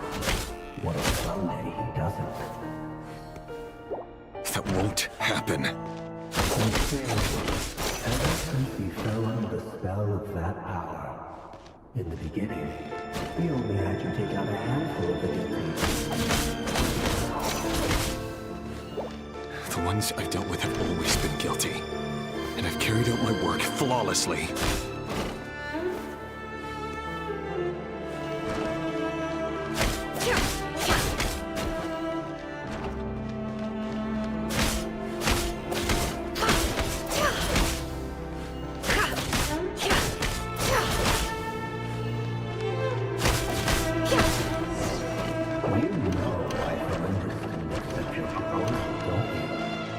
Was it because he didn't trust you? Or something else?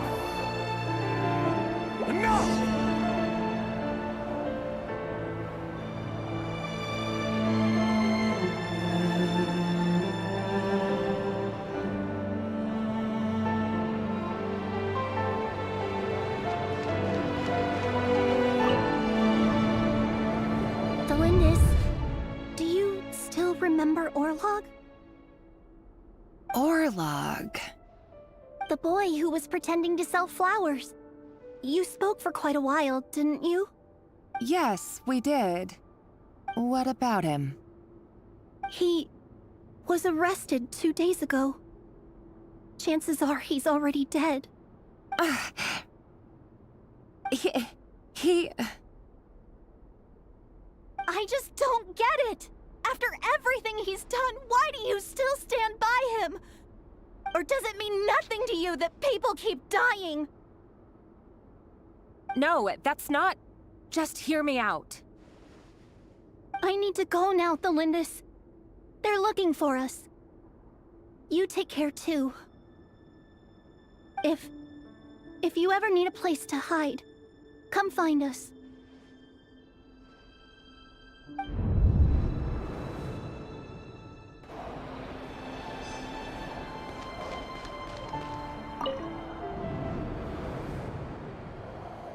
Author, Delindis. Over the course of this week, the research object was subjected to interference for a total of 47 hours for experimental purposes. The results are as follows. All subjects of observation that were sent inside have now... The situation within is proving more problematic than anticipated. No progress whatsoever. What now? Won't you give me even a glimmer of hope? Things are getting worse by the day. I have to find a way or we'll all be in danger.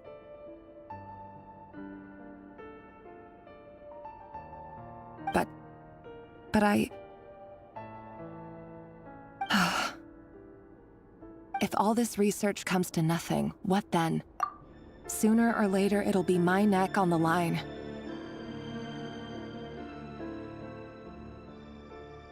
But could he really bring himself to kill me?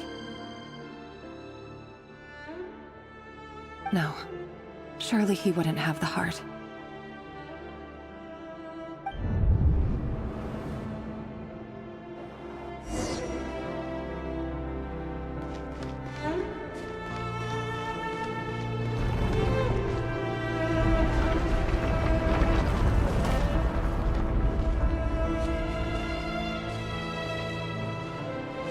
Why won't you just let us go?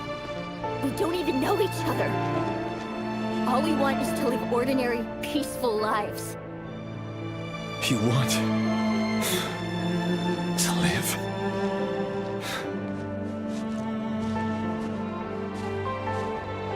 Yes. I just want to go on living. Is that really such an unforgivable crime?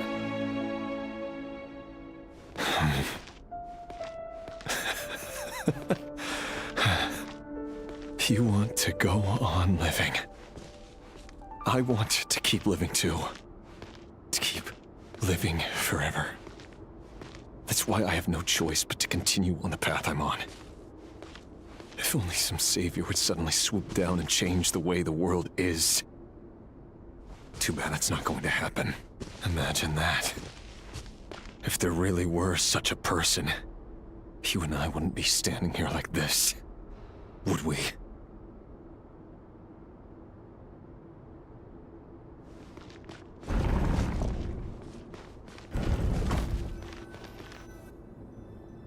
Today's files are in.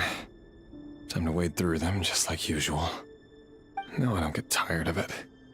It's my job. And not only am I lucky to have it, I'm good at it too.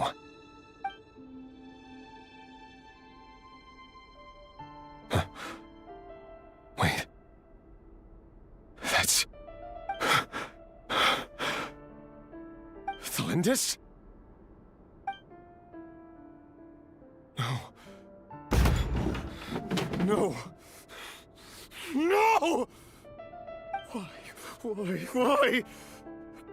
But you bear no mark of the Crimson Moon. How could you possibly have anything to do with them? It cannot be! A diluted bloodline. Carefully concealed. I see it now. You've been living in the shadows just like me. What a fool I've been. Numbing myself with talk of justice. Even imagining my friends would back me up. But in the end,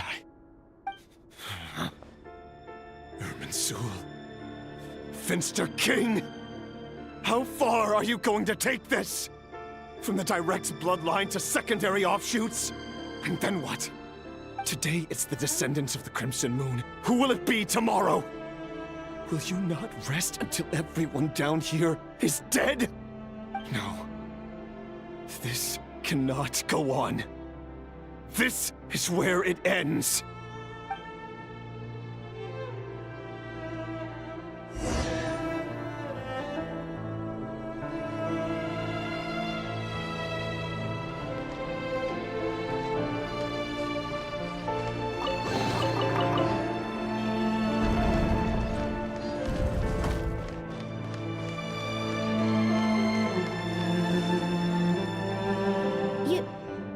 You're really letting me go? I am. As long as you can guarantee that no one will find you. Don't worry, I'll be extra careful. No one will know I was here. But... what about you? Me? If you let me go, you won't be able to complete your mission, will you? Good point. In that case, maybe you should stay. No, please! I just want to see the outside world again. To... Go on living? Yes. I know you're a man of your word. So please, just let me go. If I let you leave, what will become of me? Just kidding. Go, now. But remember, don't let anyone know you were caught. We'll be seeing each other again very soon if you do.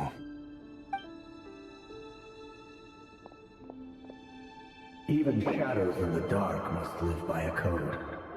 But you can't save everyone. You've been whispering in my ear for days now, Vedifalnir. What are you trying to do? Break me down?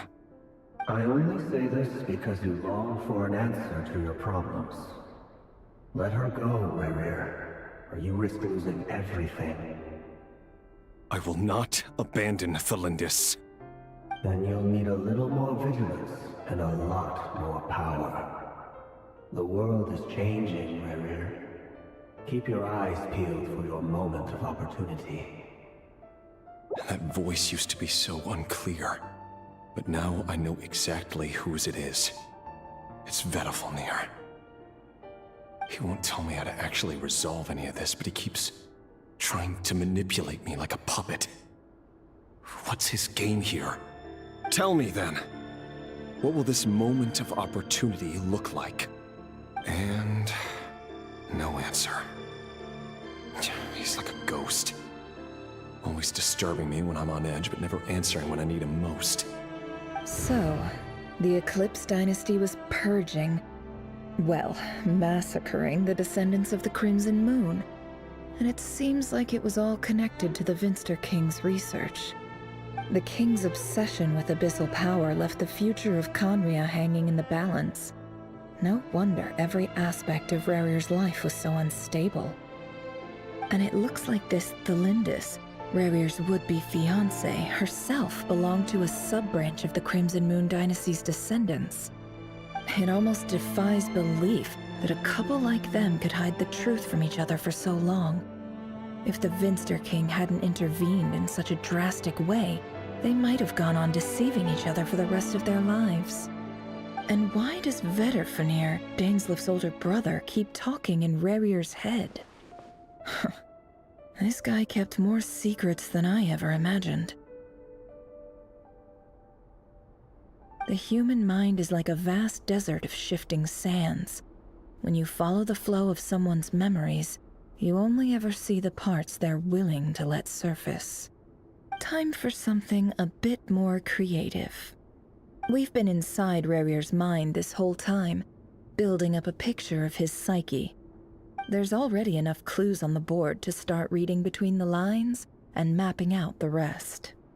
Now, we can finally begin to put the pieces together. Sure, it'll only be a reconstruction, part simulation, part reasoning, but it's usually pretty accurate. Once we've built up a cognitive profile, we just need to cross-check the logic behind his actions. And then we'll be able to take a sneak peek at whatever it is that Rerir has really been hiding.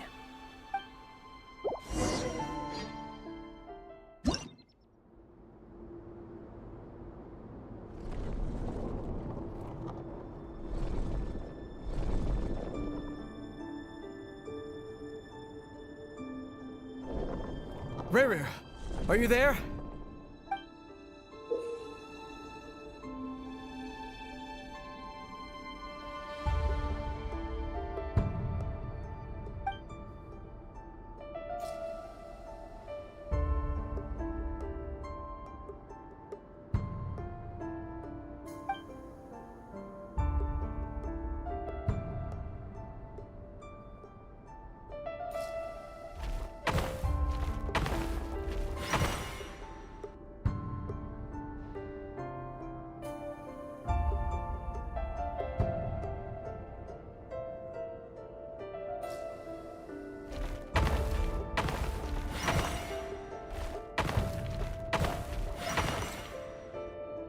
Hey, Rerir! Come out, it's urgent! Dane? What's wrong? Quick, come with me. I'll explain everything once we've met up with the others. Okay. I'll come. But the Lindis is still over at the Universitas. I'll need to leave her a note. All right then, but make it quick. I've never seen Dane so worked up before. Whatever this is, it must be big trouble.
Well, this is a nice change, meeting you all at this hour. When men and women of ambition can speak face to face in broad daylight, I say that's a big step forward for our dear Conria. Don't be ridiculous. We do not fear the day. Why would we seek refuge in the night?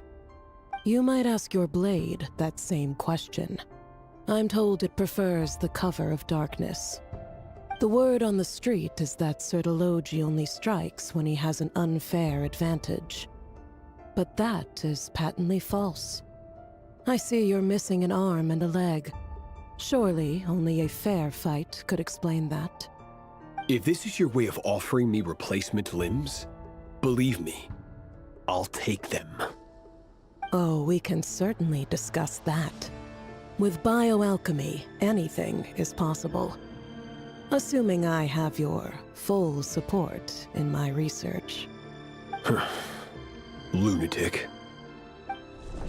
Robtatir, what brings you here? Why, Dainsleif, of course. He invited me. Please, cast aside your apprehensions, Miss Rhindaughter. Whatever the rumors may say, I am but a humble servant of the king, and I can assure you he affords me no greater convenience than he does you. Well, the Universitas Magistrorum won't stop fawning over you, so at least some of the rumors must be true. You're clearly doing well for yourself, so drop the humble servant act. It endears you to no one. You're president of the Universitas Magistrorum, the chief royal mage known as the Wise by royal appointment, and by far the most favored among the 4 pillars of Conria. Vice President Veet doesn't even try to hide his envy when he sees you. My success is the product of hard work and good luck. It's as simple as that. Were the king not such an extremist, I hardly think I would have received a senior post at my age. Of course, no job is without its gripes. Serving a king like ours can be a challenging task, as I'm sure you can imagine. And as for Efterveet, in missing out on the presidency, he's dodged a mountain of stress. Like everything else in life, it comes with pros and cons. You're all here.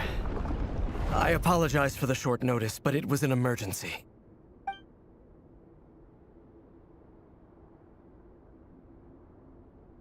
You must be Rerir. Mr. Sertologi. Yes, I handled your case file during your sentencing. Nothing personal, of course.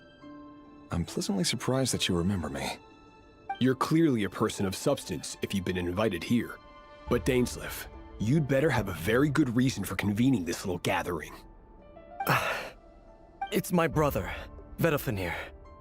After he spoke at the court this morning, the king was so infuriated by his words that he had him blinded in both eyes and thrown in prison. Vedafenir in prison? Strange. I thought the king trusted him and Horoptatir more than anyone else in the world. Does this mean the king's circle of trust just got even smaller? It has nothing to do with trust. It's about what the king wants, which is as clear as day to anyone paying attention. I simply appease him, because it's in the best interests of the Universitas Magistrorum. And also because you're slimy. Vedafenir, perhaps less so. But still, a visionless visionary? It rather inclines me to think that qualifications are not what get you ahead in Conria. Do you honestly think this is an important discussion to be having right now? Dane, what are you planning to do? Rescue Vedafenir, I assume. Correct. It will mean storming the palace by force.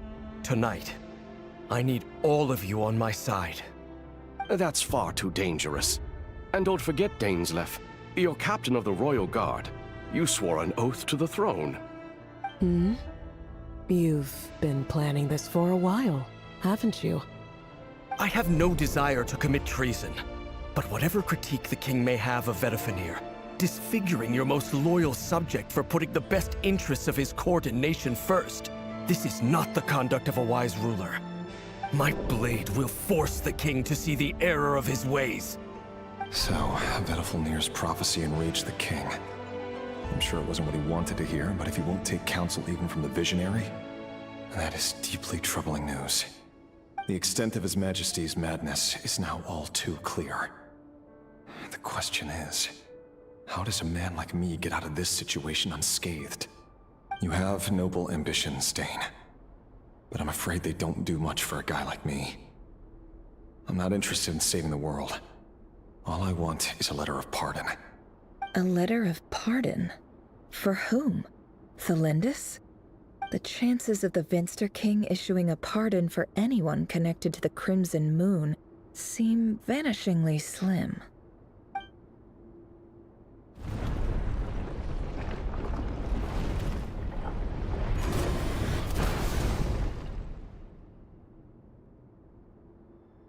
This black fog over the board must have some connection to Thelindis.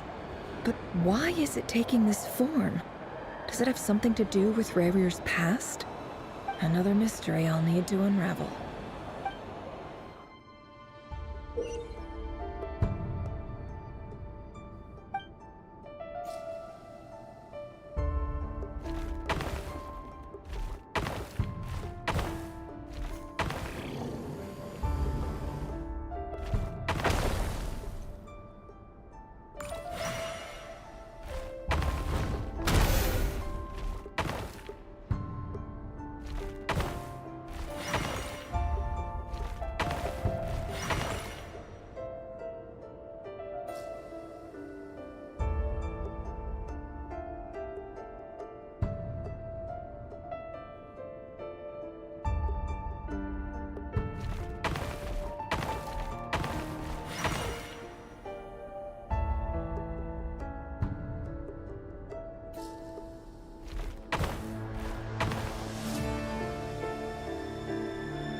Author Thelindis. Over the course of this week, the research object was subjected to interference for a total of 60 hours for experimental purposes. The results are as follows. Research dating back to the Crimson Moon dynasty has established 2 points regarding moon marrow. Firstly, its origins have something to do with a god's power. Secondly, it serves as a portal to an as-yet indeterminate location. Moon marrow can thus be defined as a spatial gateway. However, there are a number of hurdles to overcome before we can answer the question of where it leads to. To start with, opening the gateway requires a specific power source, which the relevant literature indicates. An enormous amount of power is then required to keep the gate open. Currently, the total power output of our instruments remains in the single digits. To make matters worse, I am now the only staff member remaining in the Moon Marrow lab. The Universitas Magistrorum recently decided to move most of its personnel into abyssal energy research, which has stymied all Crimson Moon-related projects. This is not a wise move. I have always maintained that placing all our hopes in a single source of power is risky, especially one as poorly understood as this. As well as making ourselves overly reliant on a single resource, we are neglecting other promising technologies. I apologize if this comes across as disrespectful. But as a Moon Marrow researcher, I desperately want to see the world beyond the gateway. If we really made it there one day, what would we find? And how would we go about taming the unknown? My imagination is endlessly fueled by questions such as these.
This is for you. I heard you're gonna leave the city with your parents. The Lindis... Did you hear about what happened? I've heard nothing. Rerir got back very late last Friday, and he was acting a little unusual, but he slept pretty well, so I'm guessing whatever he did was a good deed. You never saw him, and I don't know what he did. And this conversation never happened. You understand? What if he finds out that you pried into his secrets? Don't be silly. I don't know what secrets he does or doesn't have. All I know is he's just a normal guy who happens to run some errands for the king. Are you scared of him? I don't know. The Rerir I know doesn't match the person you all describe. Logically, I should be scared of him. And yet, I don't want to lose him. But enough about that. You should get going, and be careful with the package I gave you. Keep it secret. Keep it safe. What's in it? A piece of the moon. All you need to know is that as long as you keep it safe, then in the future, everyone will be able to see a red moon. A red moon? You mean... our moon? That's right. Our moon. Promise me you'll look after it. I promise, the Lindis. The Crimson Moon bloodline will never die out. Its light, the color of blood, will become like a fire that flows in our veins, no matter how long it takes.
Hurry, everyone, and stick to the plan. Sir Dainsleif, what are you? Is this treason? You know what happens to those who betray the throne. Please, don't do this! It is the king himself who has betrayed the throne. He has betrayed all of Conria. If you have any love left for justice in your heart, you should join me. It's showtime. Dane and his group will handle the troops in the palace. Then Hraptatir and Rhindaughter will disarm the security measures. My job is to enter the prison and rescue Vedifalnir. Stay safe. Wish me luck. Look after my brother. Draw your blade. It is time for justice to prevail.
place is filthy.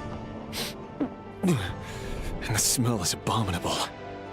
Clearly, the king doesn't allow his prisoners a single shred of dignity. This is dire. Found you. Hello, Mr. Vedafulnir. Ah, it's you.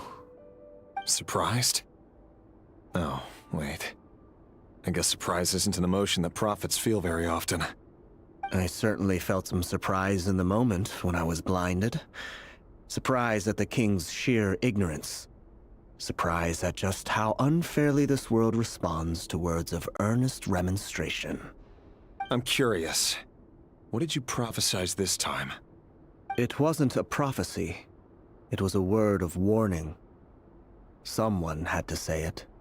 The king has forsaken all reason in pursuit of his obsessions. I simply told him that if he continues on this path, Conria will surely fall. But he didn't listen. Worse still, he stabbed you in both eyes and locked you away. Dane asked for my help. The court is in complete chaos now, but I'm sure you predicted that. Everything is transpiring as I foresaw, yet I am powerless to change it. Fate is an immutable force. I can but lament as the inevitable unfolds. I do wonder whether giving a man the power to see the future does nothing more for him than slowly crush his spirit. Forgive my curtness, Vedafulnir, but the king did not suddenly turn on you today. His suspicions have been brewing for a long time. You can't have wisdom beyond the reach of your fellow man without attracting his fear and suspicion. There are things the king does not want to see. So, he doesn't want you having visions of them either. He blinded you because he thought this would make the visions stop. He wasn't entirely wrong. I did indeed lose my power to see the future. Right up until... Until what? Just now. I believe I saw something new. Well, tonight could go a lot of different ways. 5 of us banded together to storm the palace, also we could rescue you. This will go down as the most tumultuous day in Conrian history. I sense hatred in you, but also hope. A desperate hope that with the tyrant deposed, that will be the end of the story. But this is not the end. It is the beginning of a new chapter, in a whole new story. There are many men of honor and courage in this world, Rerir. But you are not one of them. You're not here for justice, are you? You're here for yourself. Is that a dagger? Interesting. Why not the polearm? It was always your weapon of choice. With your abilities, I don't doubt that you were able to recover some of your sight. But I also doubt that you want to make an enemy of me right now. Of course not. We're on the same side, aren't we? We could be. But I need you to be honest with me, Vedafulnir. At this point, you're my only hope for the future. You mean your future? With your beloved, Felindus? Yes. And I know there are bigger things at stake here. A dynasty, a nation, maybe the entire world. But forgive me, I care first and foremost about myself. I can't abandon the one I love to save myself. I just can't do it. But you see a broader picture of the future than I. You see the solutions to the biggest problems of our age. So tell me, what is my solution? What's the answer? In matters of fate, answers are either right or wrong. What will be, and what will not. Maybe you are willing to pay a certain price in the pursuit of happiness, but unfortunately, fate does not negotiate. That is the cruelest thing about fate. It is unmoved by your sacrifices. That can't be true. I know it's your voice that I keep hearing in my head, urging me to see how the world is changing, to seek more power, so I can protect the things I love. You show me disaster, but you won't show me how to avoid it? Why? Why are you doing all this? My voice. In your head.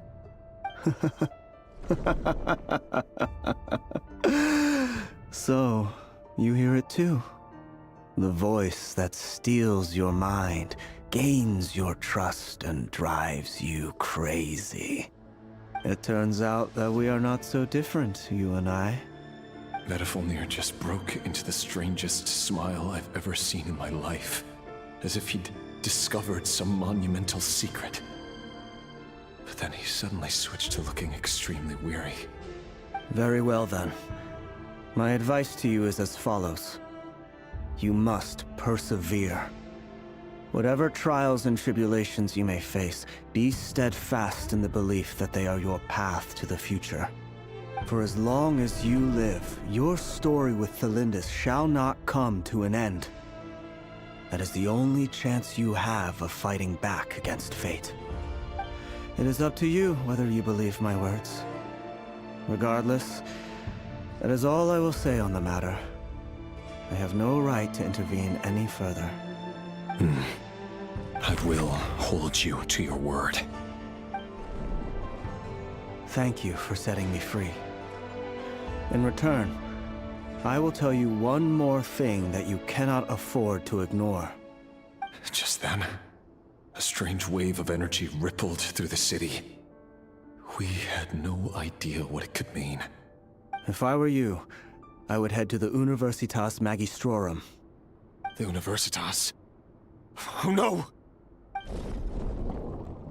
I'm sure we'll be seeing each other again very soon, Rerir. Whatever Vedifalnir said, I didn't catch it. I didn't even help him out of the prison. There was no time to lose.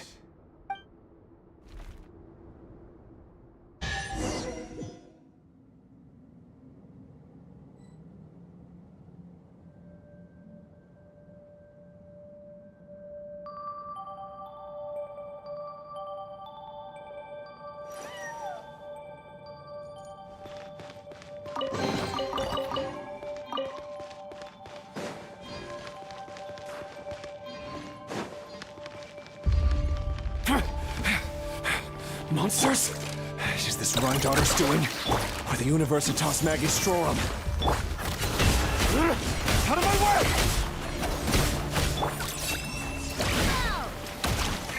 Our bond is strong.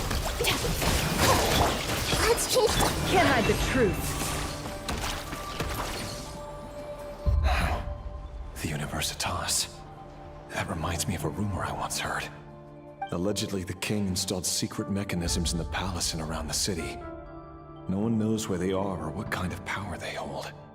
But if they were ever going to activate, it would probably be on a night like tonight. Help!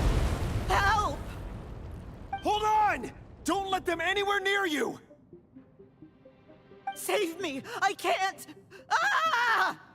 That sounded like an explosion. So, the rumor is true? The king really went through with it. What other means does the king have at his disposal?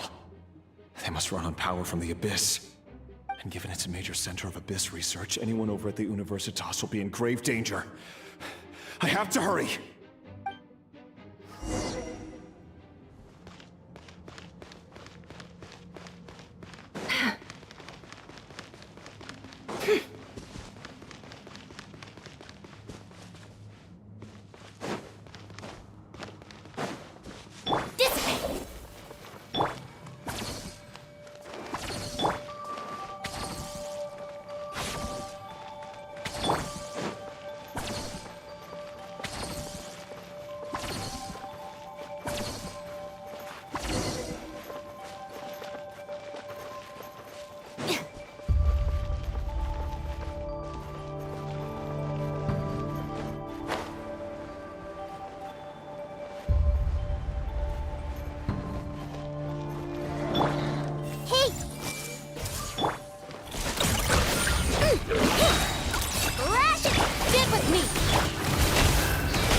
The mystery unravels.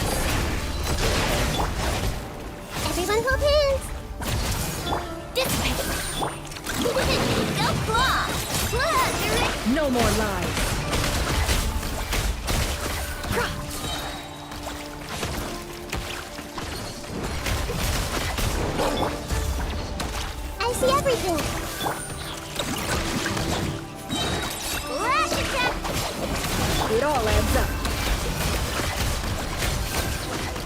within.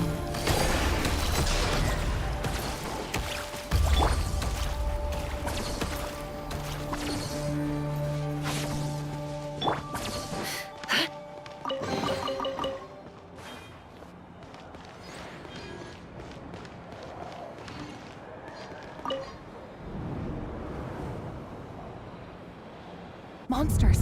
At the Universitas Magistrorum? Why now?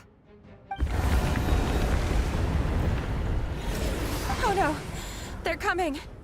It's no use. The table won't hold out much longer. The weapons. Where are the weapons?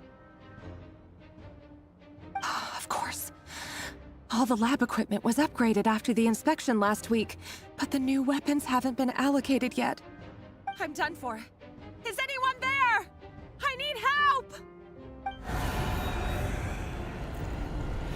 Ah! Stay back! Please stay back! Please!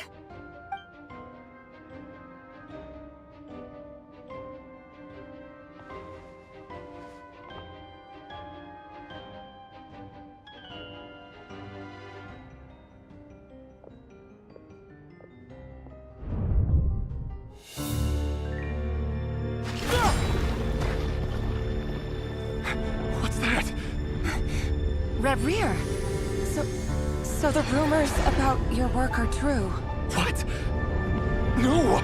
Listen, something happened at the palace tonight. We have to leave! You don't need to lie to me anymore. What do you mean? I know why you're worried, and I will respect the decision you've made. But it's okay, because I found a solution. I know how to end all this. You can have it back. The normal life you so desire. But until then, I'm afraid our wedding will have to wait. Cylindus?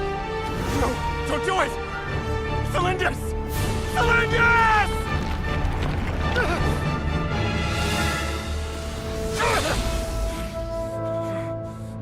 I told you, Rerir. Let her go. You will find someone better. No! No, I won't do it! I have to save her! By what means exactly? A lowly pawn. You lack the power and the strength of will. Do you know why? Tell me! Come to the palace. Join us.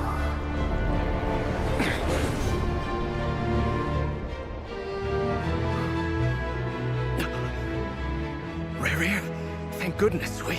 Step forth and take your share. You made it. Not you too.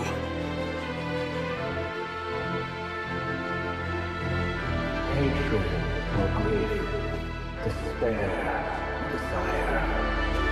We all have our own.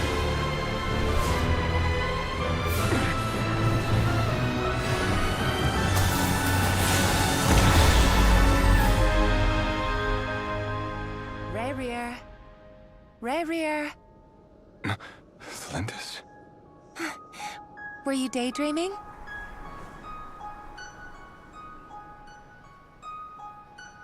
You still remember, Rerir? That question you asked me a couple of weeks ago? Oh.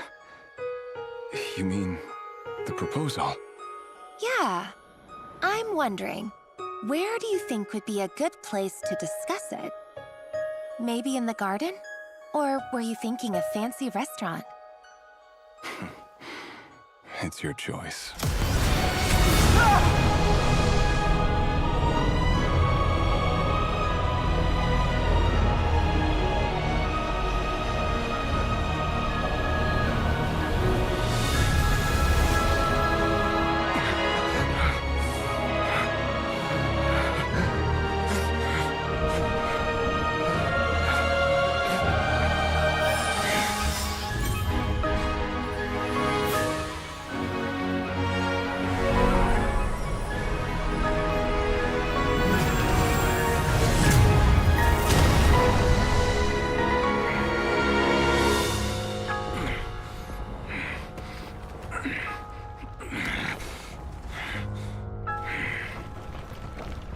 I will find you.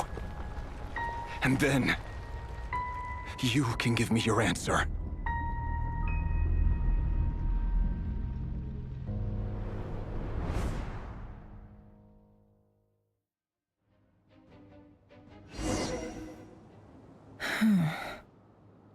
So that's how the Raker of Solnari was born. A monster created by circumstance is a monster all the same. Viewing other people's thoughts for too long can get uncomfortable.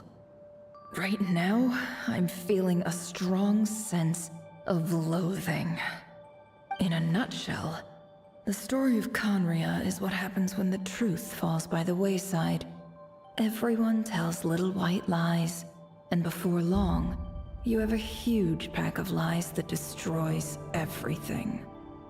Whew. Time to get back. His past is filled with sorrow, but the tale of any fallen civilization is one of endless tragedy. Cruel as it may be, that was Conria's fate.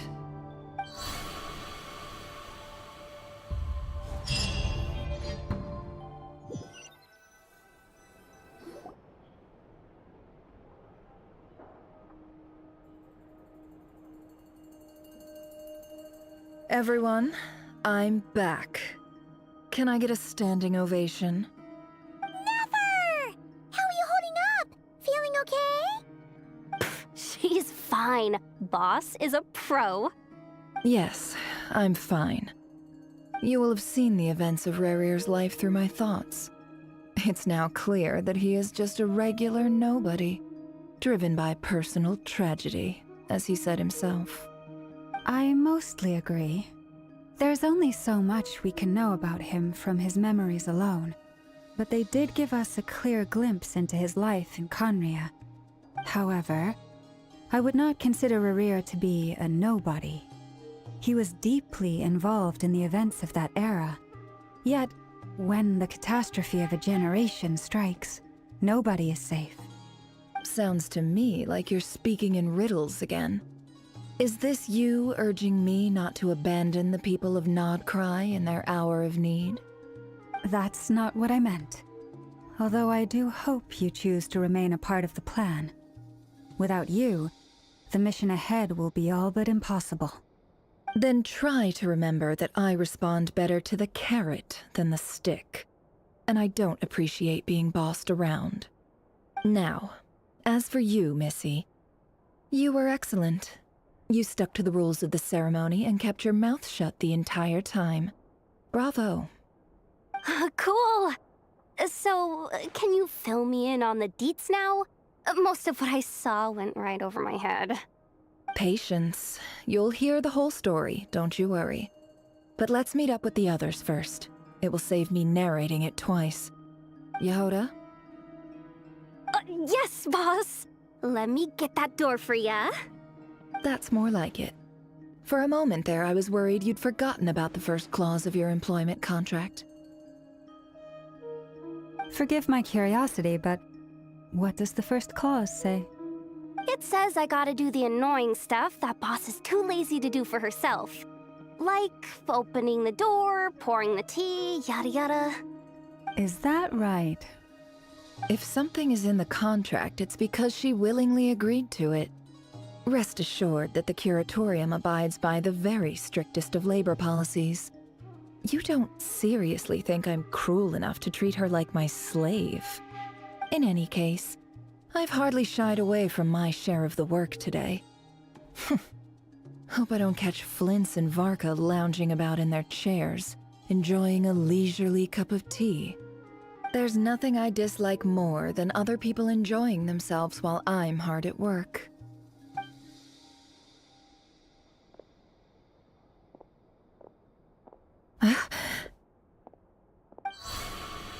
Oh no.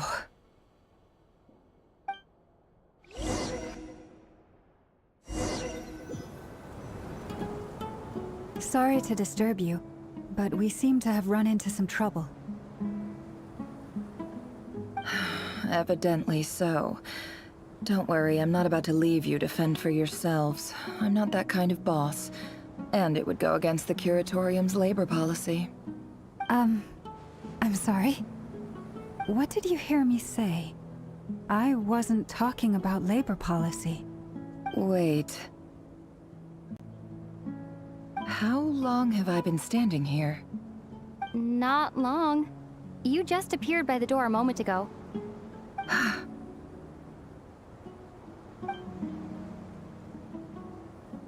Boss, what's wrong? You look like you've seen a ghost. We've been tricked. We never left at all. Somehow I hallucinated that whole scene back inside the office.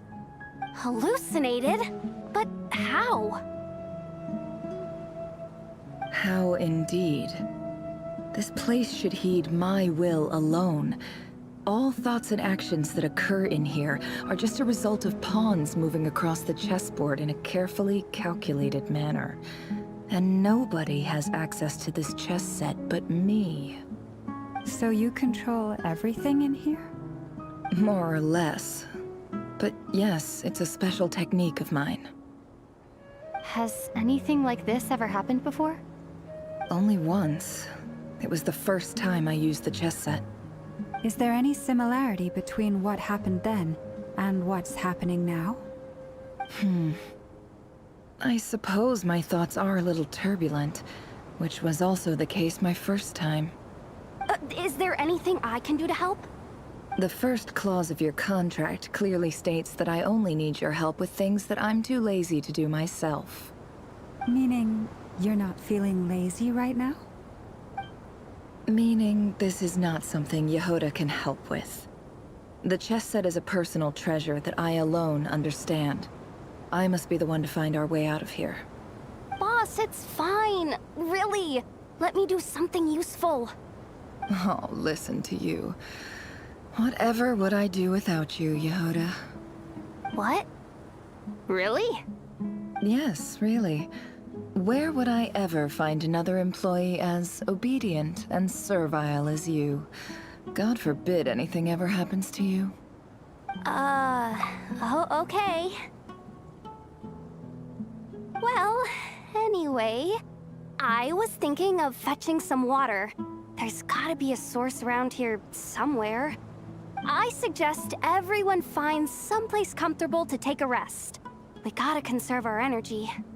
Even though all this chess malarkey doesn't exist in a physical sense, mentally speaking, it's all real. And so is our tiredness and fatigue. You don't want to dismiss mental fatigue. Just because it isn't physical doesn't mean it's any less serious. But anyway, I got your backs, so don't worry about a thing. Don't I have the best employees? Jealous much? If we can find a suitable time, I'd love to borrow Yehoda for a day to help out at the Frost Moon Scions. Would you be amenable to that, Boss Nefer? Oh, Lauma. Have I ever told you just how pretty you are? Beauty runs from the tips of your antlers to the depths of your imagination. Time to rally, everyone. Follow me. As we continue our journey, the same rules will apply. That means stay focused and no talking no matter what we encounter. And don't disturb the chess pieces. You have my word that I will get us all out of here.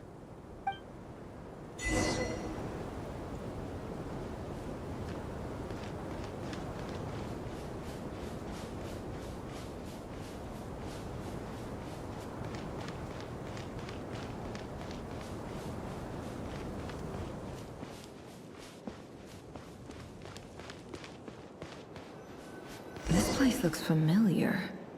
That's not a good sign. There's someone up ahead. Time for a little chat.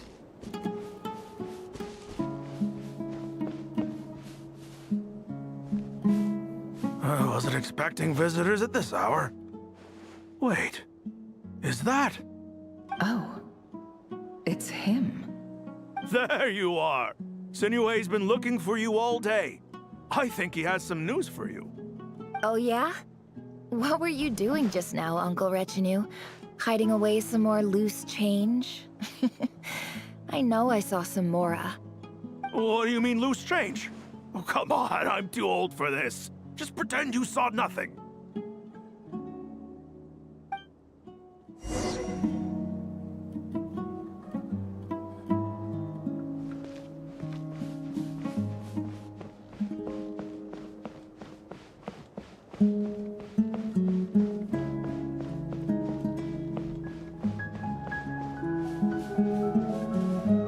Hey, kid. Mind telling me what Sinnohe's been up to recently? I'm trying to get in his good books and I need a way in. Get in his good books? Why? What do you want with my dad, Uncle Apepi? I've written a new song. I was hoping to showcase it at the next festival, but I'll need his approval. A new song, huh? I'd love to stay and listen, but unfortunately, Uncle Retinue says my dad's looking for me. Well, there's plenty of time and I'm not going anywhere. See that pile of stones? I'll be sitting there warming up my vocal cords. Come find me when you're done. Pile of stones. Got it.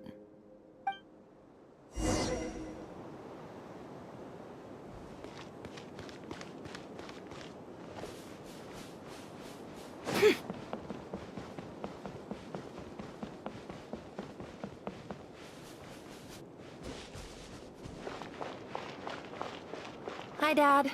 Uncle Retinue said you were looking for me. Ah, there's my little princess. If you'd gotten back just a little sooner, you could have shared the spoils of war with me. Spoils of war? Who were you fighting against, Dad? It was just a figure of speech. The aftermath of a sandstorm is no time to be waging war. I was talking about our war against thirst. I went out to fix our water supply problem, and now I'm back. Which means... We have a well again! That's right. I found a new one and brought back as much water as I could carry. It should last us for a good while. If it wasn't for these blasted sandstorms, our wells wouldn't be caving in. You wouldn't be spending all your time out searching for new water sources. As the chief of our tribe, I'm supposed to be leading us out of hardship and poverty, onto better things. You know how prosperous our ancestors were. I've told you all the stories. And look at us now, squeezed into these hovels. No one would choose this, if it wasn't for the endless wars over the years. But things are looking up. I started working with some folks from the academia a few months back. They gave me some contacts in return for my assistance in the desert. So you're the academia's helper now? Special ambassador, they call it. Think of it as a partnership. It's nothing bad, okay? We've been isolated here in the desert for too long. Seeking opportunities elsewhere is the best thing for us, and the fastest way to progress. So, do you get anything good out of being a special ambassador? Of course. My luck's improving all the time. One day, I swear I'm gonna lead us out of this place. We'll find somewhere new. Somewhere better.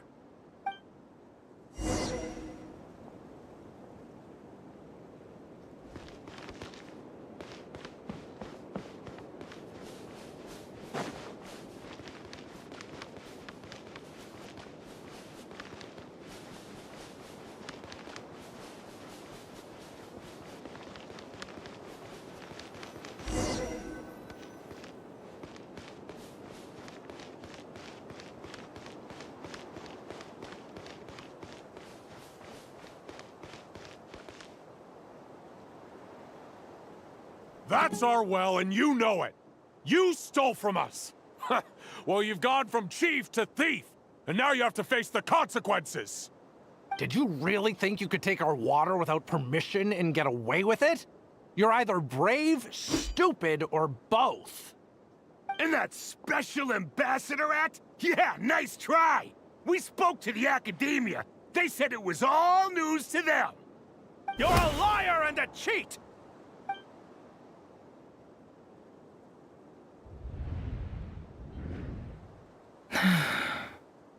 heard Yehuda gasp, but I don't blame her. Most people are terrified by the sight of blood.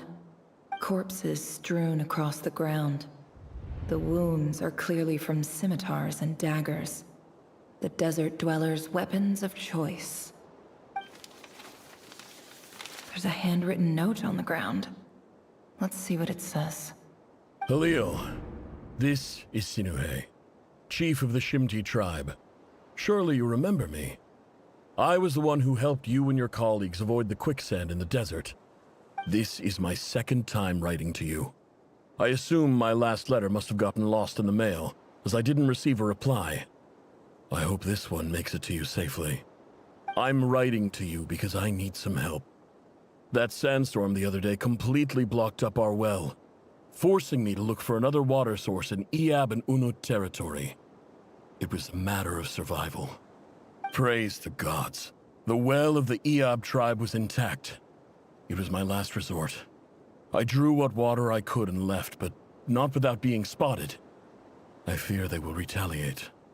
You told me to write to you if I ever needed help. You said you'd be my ally in the academia. I urgently need you to formally recognize my title of Special Ambassador and send some of your people to assist me for a few days. It's the only way I can convince them that this was the academia's decision and prevent them from retaliating. This is an emergency. Please send help as soon as possible. Looks like this letter never got sent. The writer died a grisly death, and the letter was trampled into the ground. It's badly defaced. Some parts are barely legible. What a ridiculous lie the surviving Shimti tell. Their whole village was butchered over a sip of water.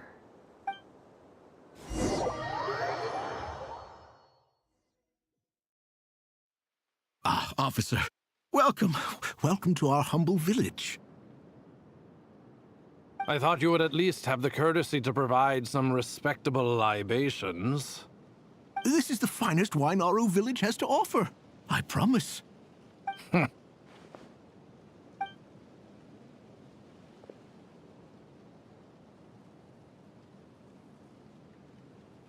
The Academia has agreed to reserve a single space for a candidate from your village. But I remain skeptical of this entire endeavor. I highly doubt anyone in this desert possesses serious academic potential. Please, have faith. If not in us, then in our god. The child we found shows great promise. I beg you, take her away from this place. Give her a chance. Don't let her talent go to waste. I don't recognize her. New arrival? She showed up here a few days ago and we took her in. She's a really bright kid. Please help. I'm begging you. So, where are you from? Nowhere special. Just a sand dune. What about the rest of your family? How many of you are there? Just the one. It's only you? Correct. So, no brothers, no sisters, no mother or father? Any who have slept on a bed of sand, I call my brothers and my sisters. Apart from that, I have no family. All right. Get over here. Sign your name on the form.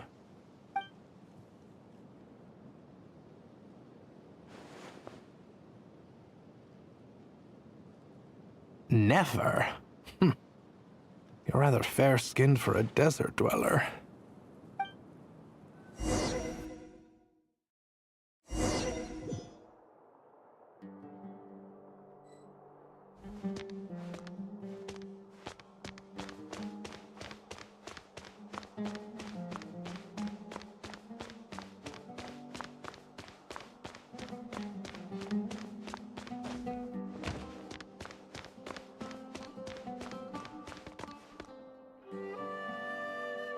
Nefer, this term's assignments have been issued already.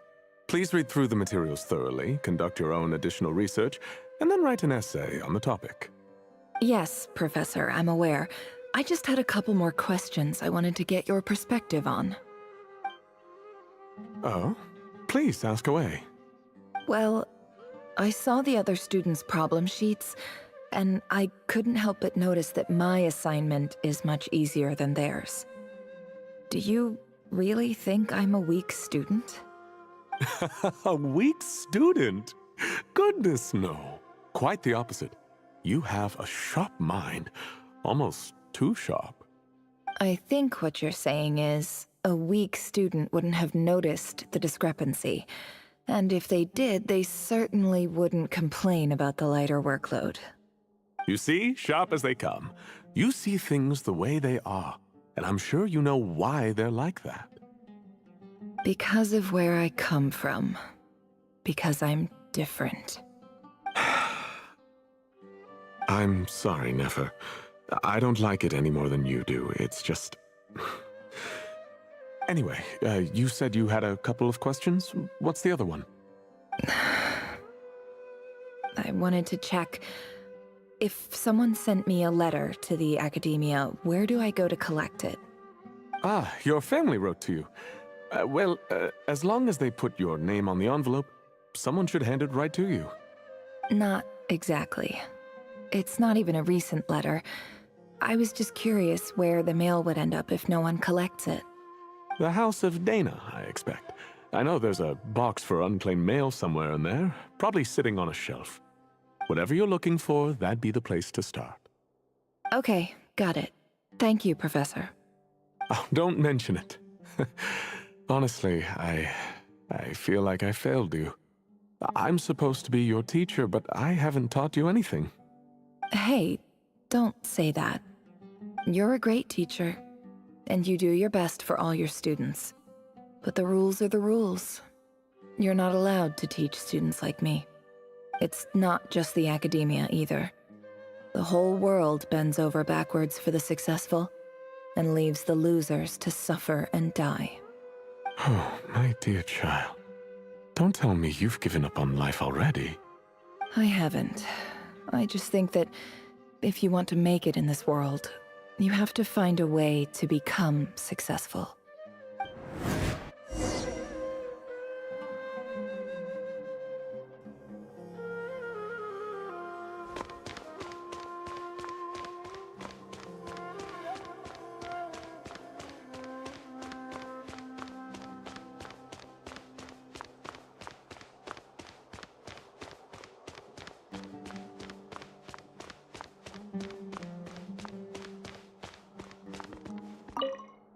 This must be it. A big cardboard box full of unclaimed mail. And probably some letters that ended up here by mistake, too. Let's take a look.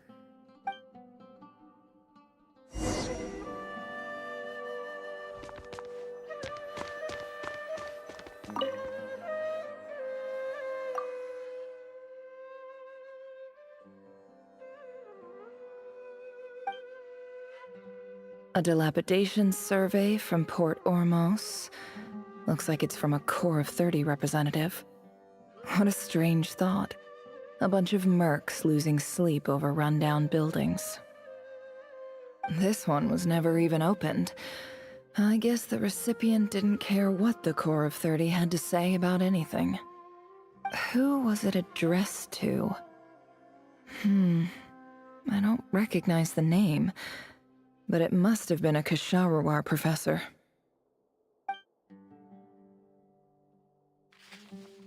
This one is addressed to the Immorta Sage. The title is Changes Observed in Satyavada Life Symptoms. Why do all these letters read like full-blown dissertations?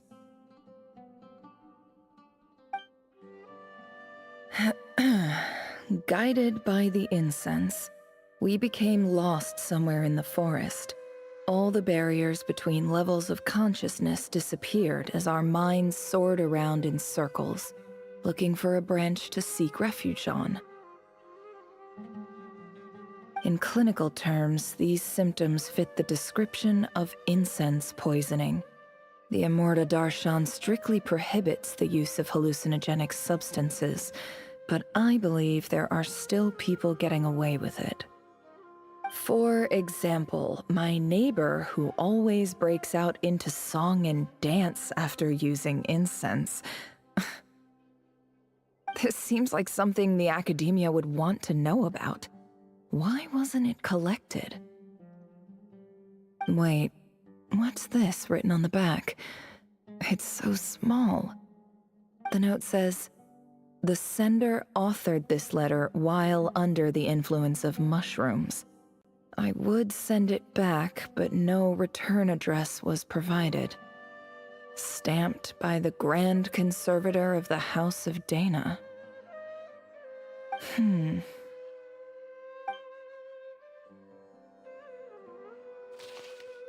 This next one is addressed to Grand Sage Azar. A few words of protest regarding recent changes in Sumeru's educational policy. In recent years, the academia has taken on a small number of students from the desert region, as per the policy to this effect. However, it appears to me that these students have not, in fact, been provided with educational opportunities that are, in any meaningful sense, equal to those enjoyed by their peers. As well as receiving dumbed-down assignments and perfunctory tutoring, they do not even have full access to the Akasha system. Education is the fundamental purpose of this institution, which should go without saying in a nation whose founding virtues are knowledge and wisdom.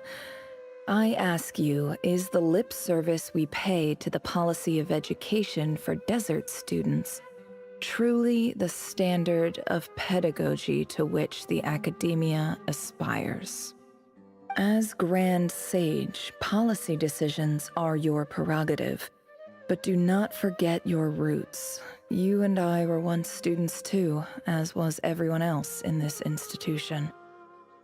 I do hope you will give some serious attention to this matter.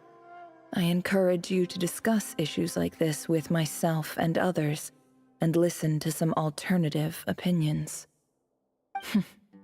Great letter. Shame it didn't get to where it needed to go. And the sender is... Huh? Sage Cyrus of Spontamod.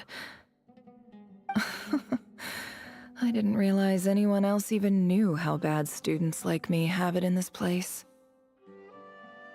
So this is where letters from the Sage of Spontamod end up?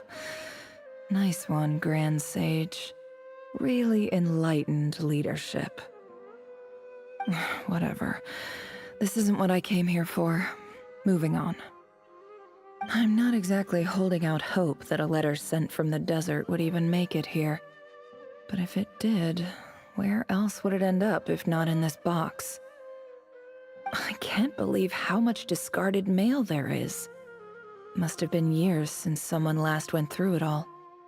And this is just one box.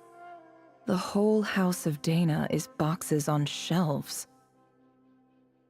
I don't believe for 1 second that any human being has sat down and read through all the documents in this place.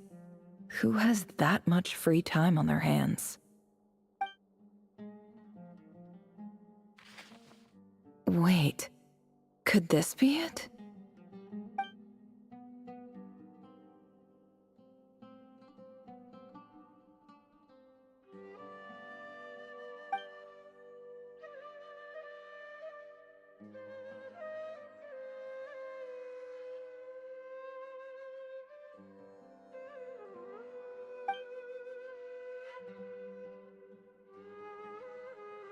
Greetings, Halil.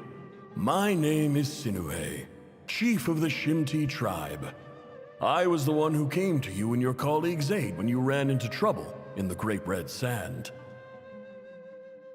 I don't know how well you remember it now, but I brought you to safety and gave you some water and other supplies. You seemed very pleased and told me your name. In my tribe, learning a person's true name is serious business, and I therefore see you all as friends. You were kind enough to leave your contact details, so we could stay in touch. The Shimti tribe lives a harsh, nomadic existence in the desert. You were sympathetic towards my plight, promising to make me a special ambassador of the Academia and help us find a way to make a better living. This brings me to my reason for writing. Our tribe has fallen on particularly hard times, and I would like to ask for your assistance. There was a terrible sandstorm a few days ago, which blocked up the well in our land. To ensure my people's survival, I had no choice but to venture into Iyab and Unut territory in search of an alternate water source. The Iyab and Unut are descended from the Thamudians, while we trace our ancestry to Tulatala. We worship the Lord of Flowers and have had relatively good relations with our fellow tribes up until now. I found a well belonging to the Iyab tribe. They declined to help us, but I really had no other option. So I took some water to keep me and my tribe alive. My actions are certain to incur their wrath. When we met, you assured me that you would be my ally in the Academia. I would like to take you up on that offer, because I really need your help. I wonder if you could send an Academia representative to meet with me. That aside, the last time you were here, you mentioned that the Academia had started accepting students from the desert. And I told you a little about my daughter, Nefer.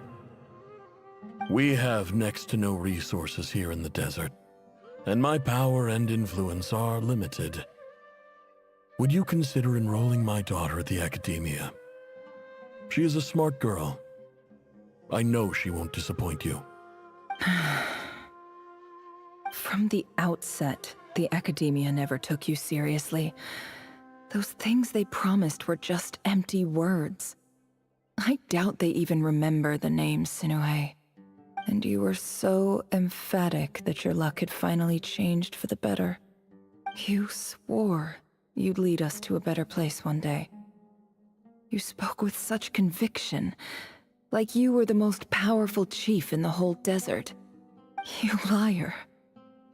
You lied about everything. You promised the world, and delivered on none of it. And who fell for it?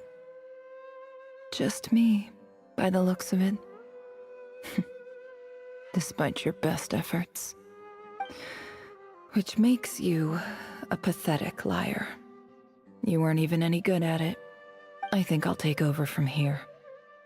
Let me show you how it's done.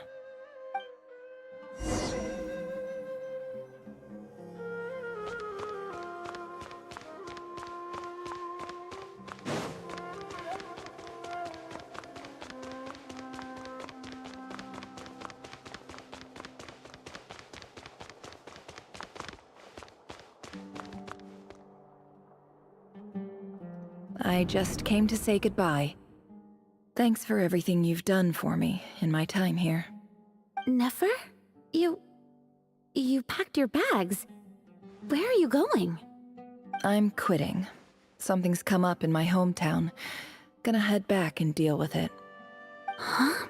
But this was a hard-won opportunity for you. You know that better than I do. It was. But it doesn't matter. I have more important things to deal with, and they can't wait. Oh, and I didn't want to overfill my bags, so I left some incense on your desk.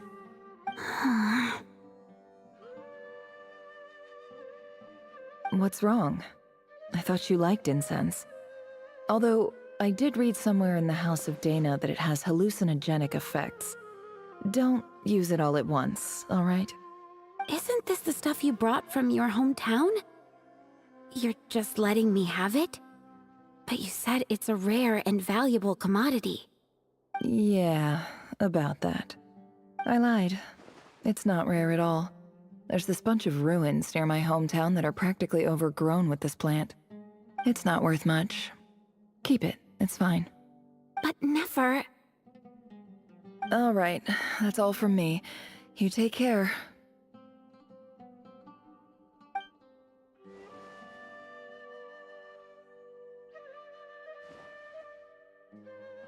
forget me, okay? I mean, we're more than just classmates, right? We're friends. Yeah, I'll remember you. I lied again. That incense is worth a fortune, and it's a rare find even in those ruins. And as for remembering her, I have far too much to do when I get back. No time to reminisce. I'll be lucky if I even make it through this alive. But either way, I expect I'll forget you pretty quickly.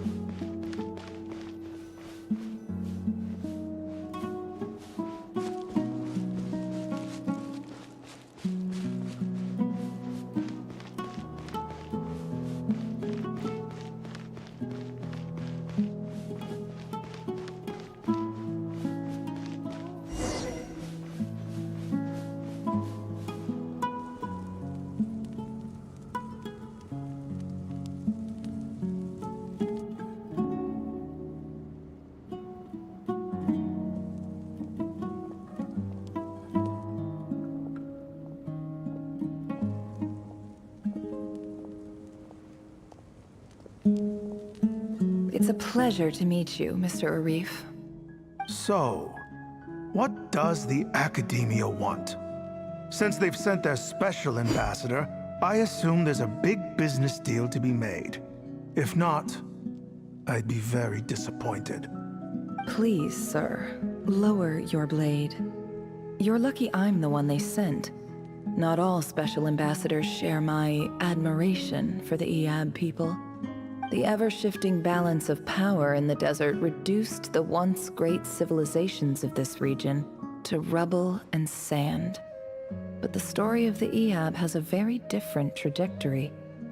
Others grew weak, but you grew strong, beginning in obscurity and moving to prosperity. You're the only ones who defied the trend. Huh. So, you do know who you're dealing with? This well is the perfect symbol of your strength, is it not? It used to belong to the Unut, but it looks like you have control over it now. You're not wrong. But I'm sure you didn't come all this way just to flatter us. Of course not. I came to bring you some very good news. Some information that recently came to light, which might just be your ticket to freedom. Records uncovered by the Vahumana Darshan show that a certain well currently under Iab control is built on top of some ancient ruins. These ruins are of great archaeological interest to the Academia. I checked the map carefully on my way over here, and I'm confident that this is the well in question. The Academia is offering 50 million mora in return for excavation rights. 50 million? No, wait. If these ruins are as important as you say, 50 million's a little low, don't you think? Don't get greedy, Iab. We know far more than you think. We know that you seized this well by force. Wasn't that the first step in your rise to power? To drive away the Unut and steal their water supply? So what if it was?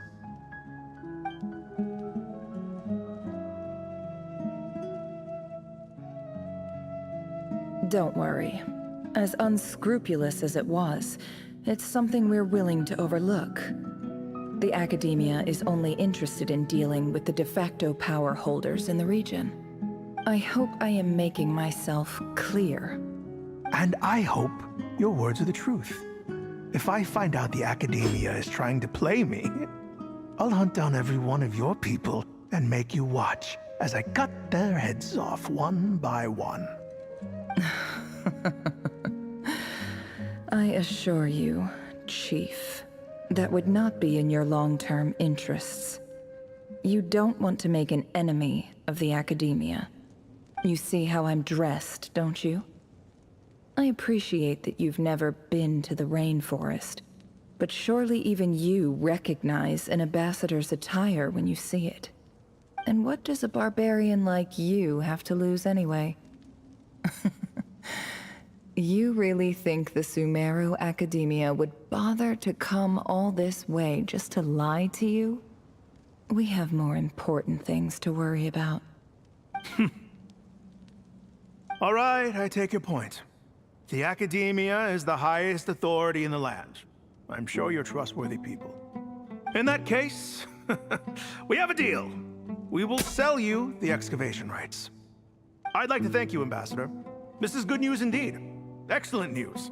In fact, it calls for a celebration. Would you do us the honor of staying a while and enjoying some Eab hospitality? Gladly. I am partial to wine myself, and I trust you are as well.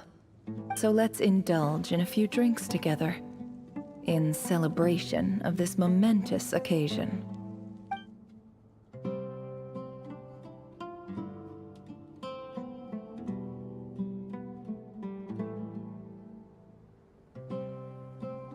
Chief!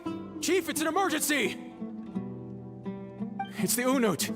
They've taken the well. What?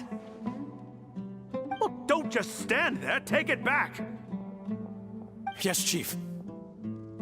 I have every confidence in the Eab's military superiority, and yet... Well, what is it? The Unut's response was alarmingly fast. The day after we reach a deal, they seize the well. This can't be a coincidence. Perhaps there is a traitor in your midst. I don't think so.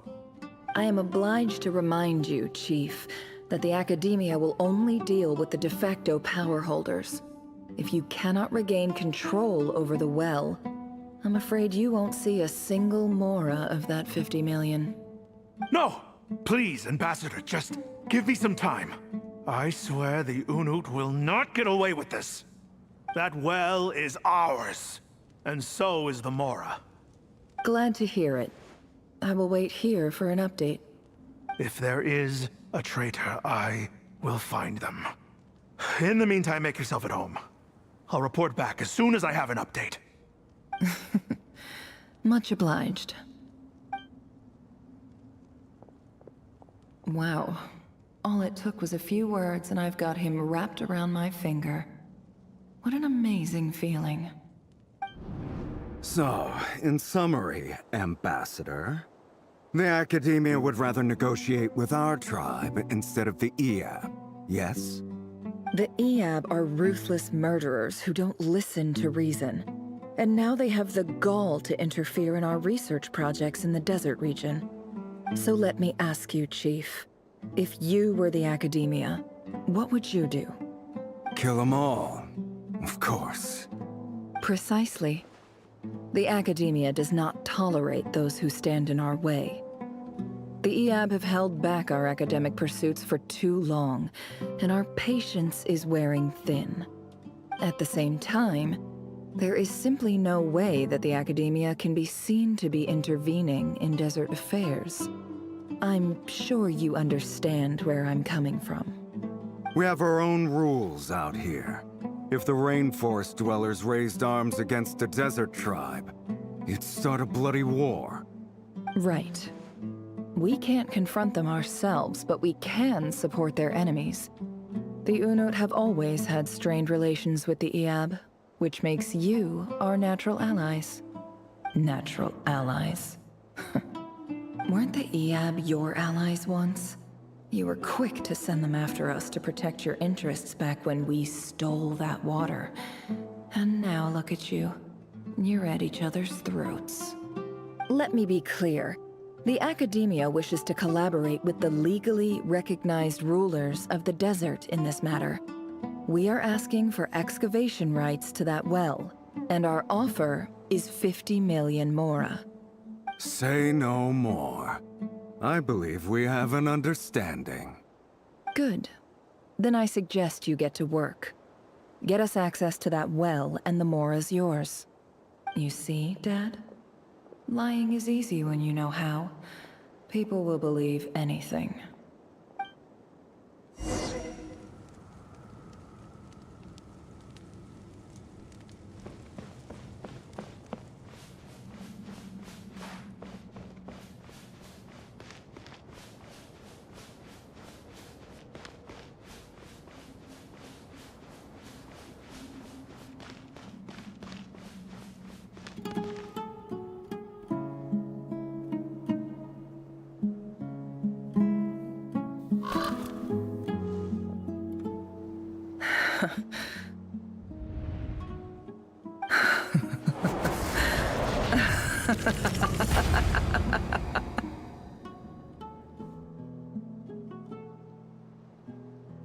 Look at yourselves.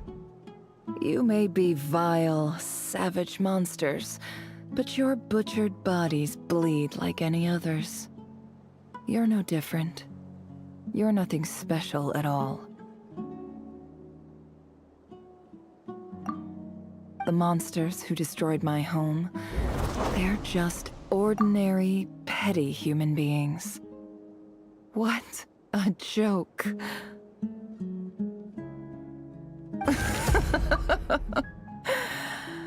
I think we're even now. Maybe I've even done the desert a favor. It's a better place without all these people around.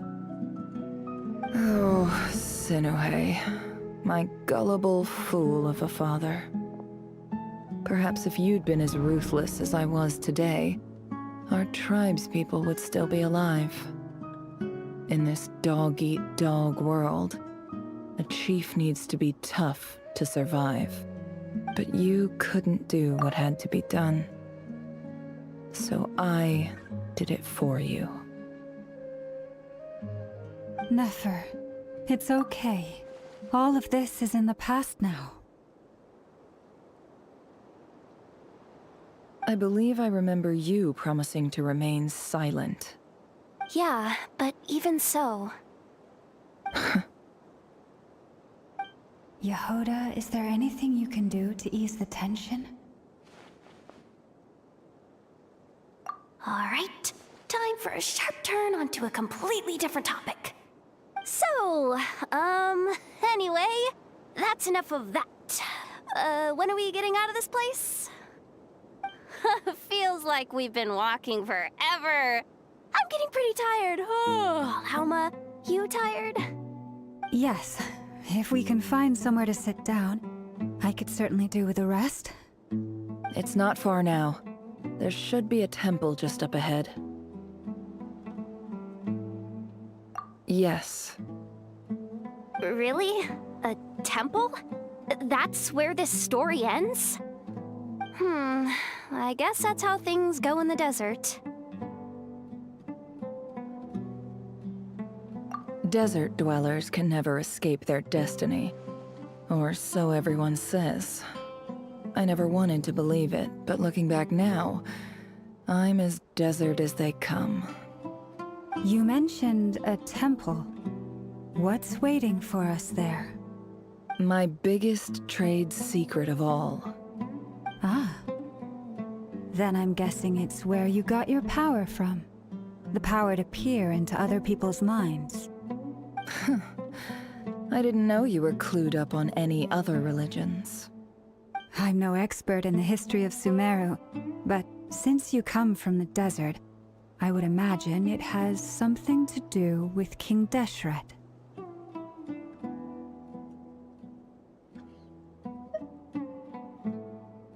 Sounds impressive.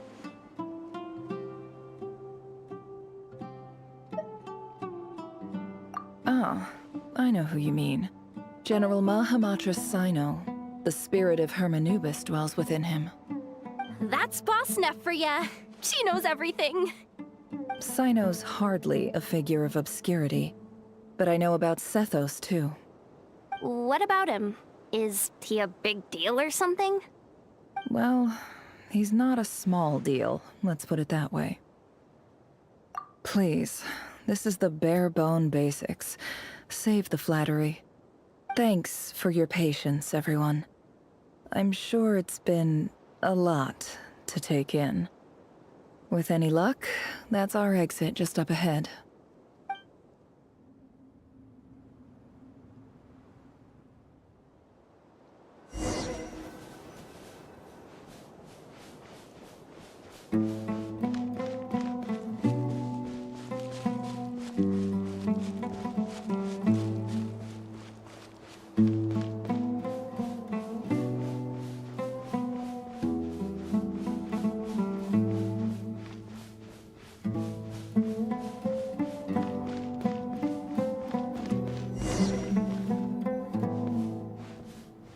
Uh-oh.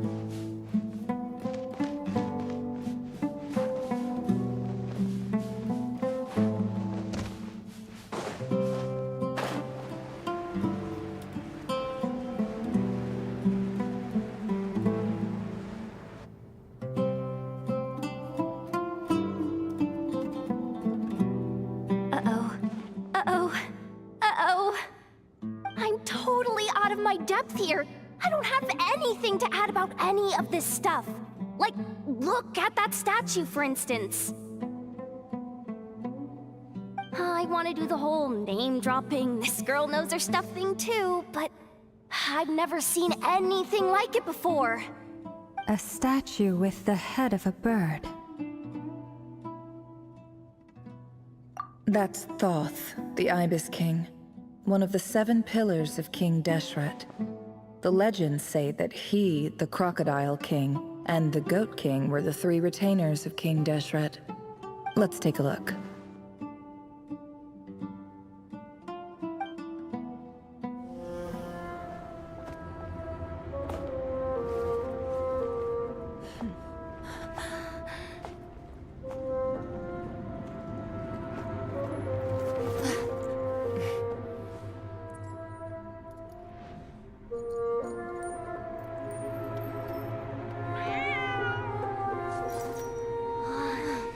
It's just Ashru. So, all is well?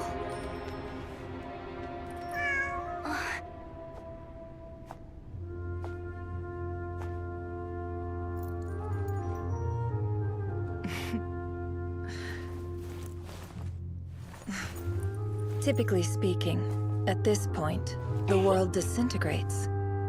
Then we find ourselves back in the outside world. Besides, these are my memories. There's nothing to fear. You're sure? Of course. It's almost over.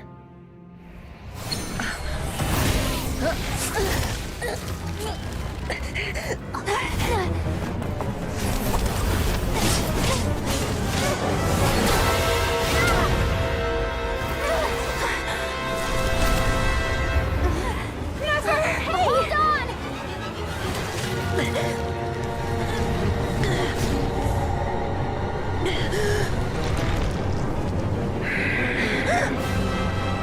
Knowing too much is always a death sentence.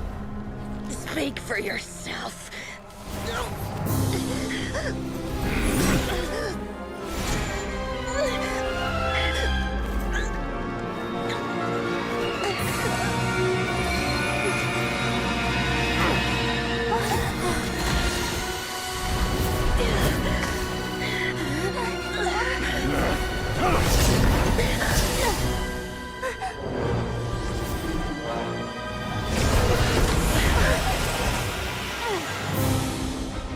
How repulsive.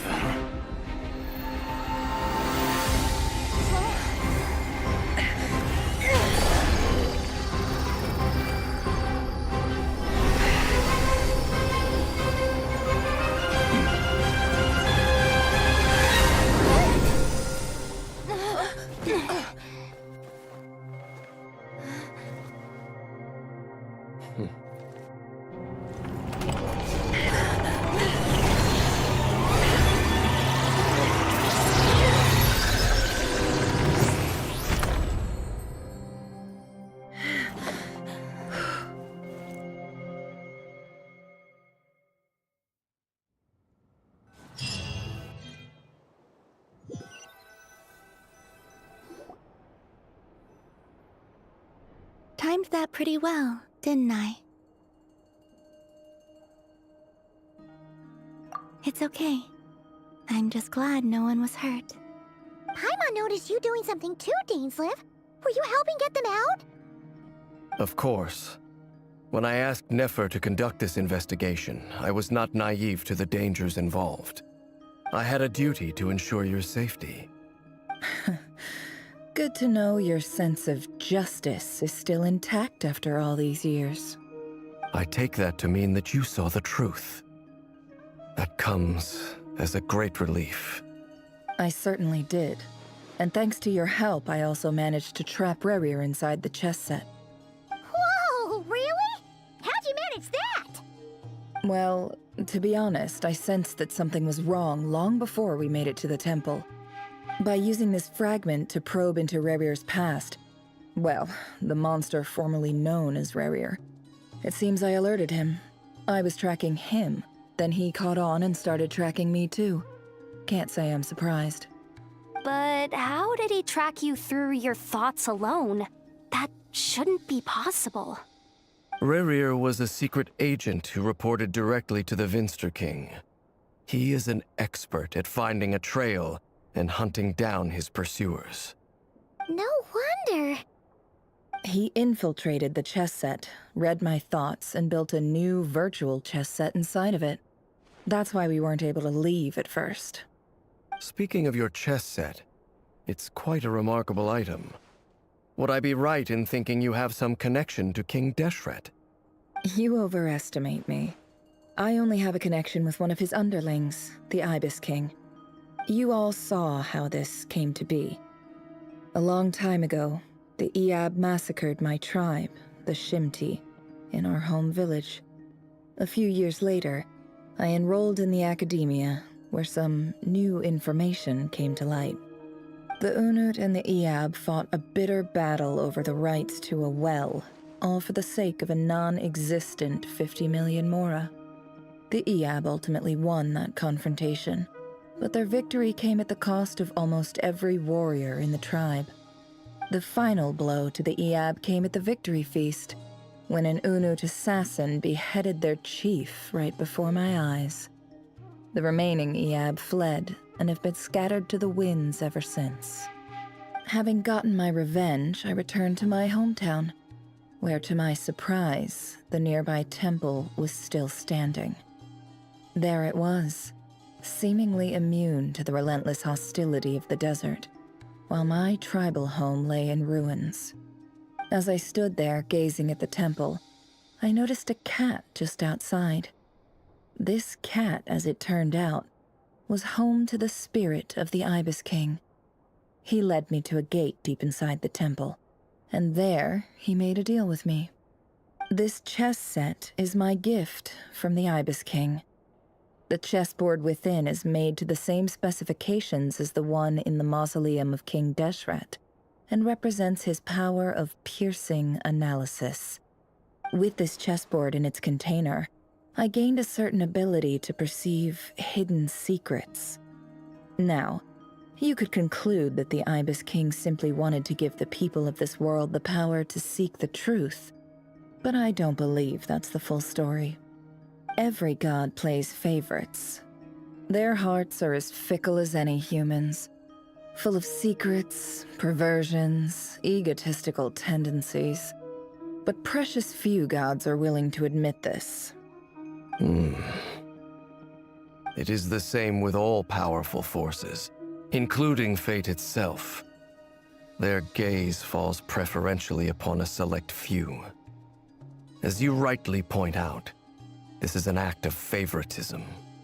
If you're alluding to the Abyss, then yes, I agree. Gather the others. It's time to share everything I've learned.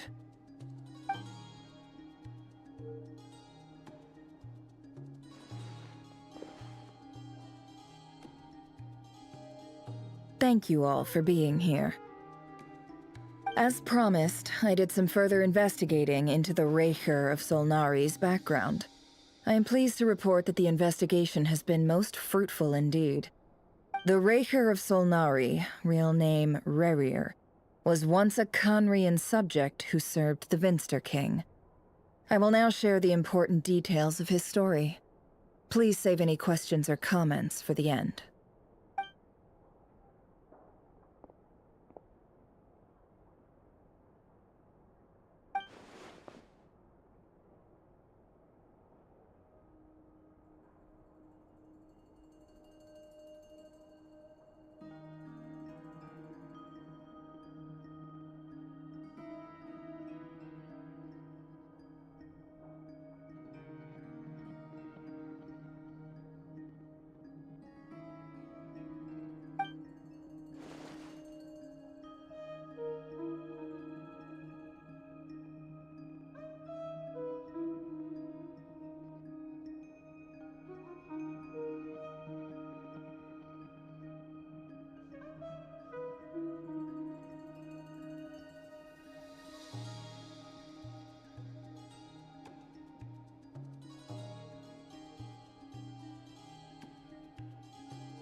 So that's why he's so obsessed with the moon.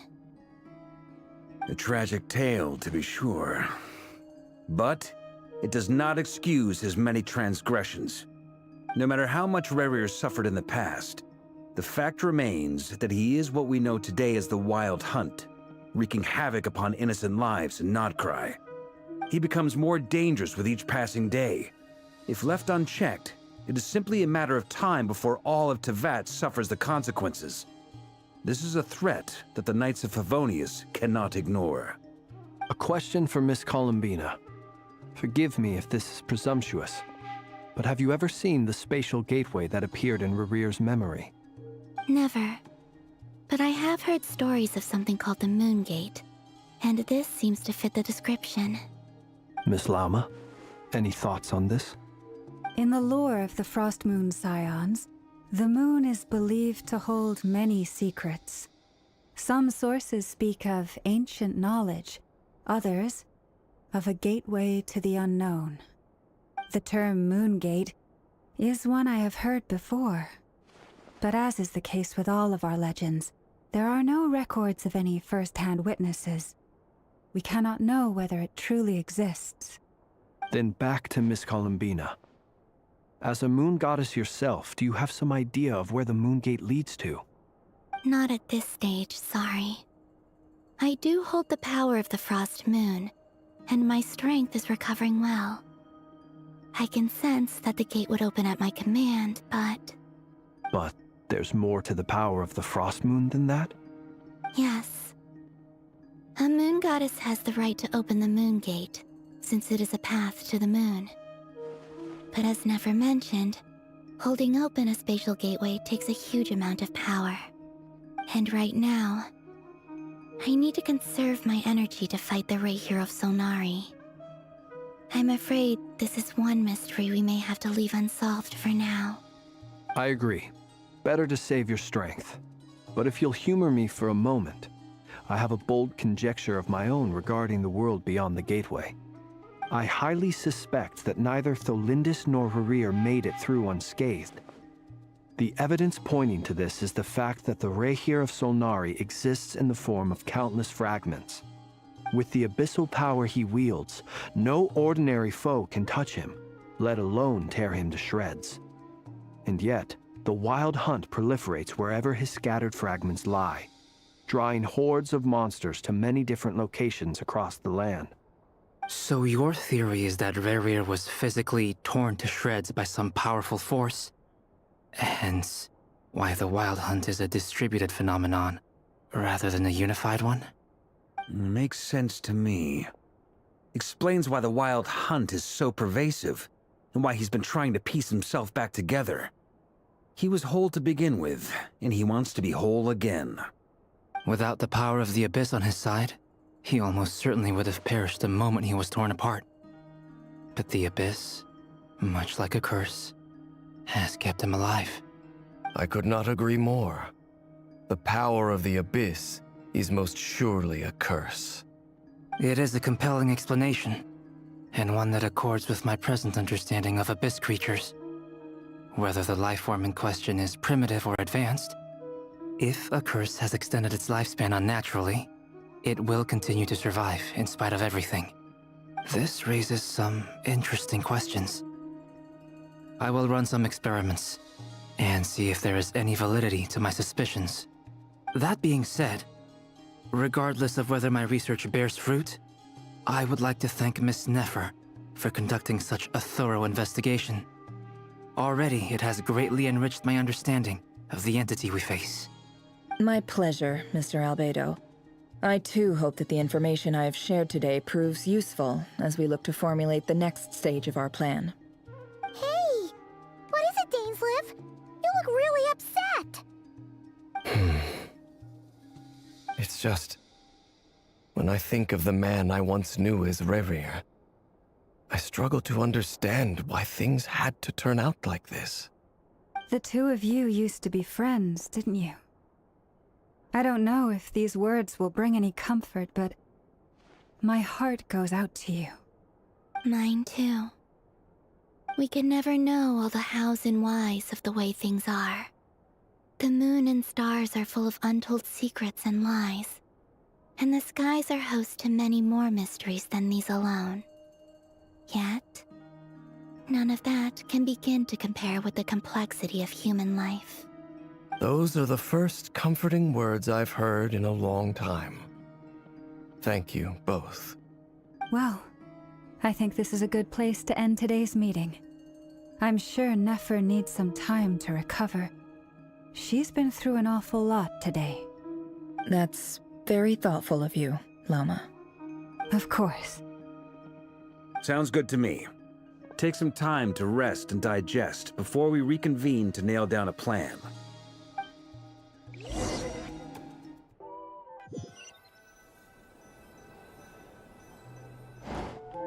Hey, is this a bad time? Hope I didn't kill the conversation.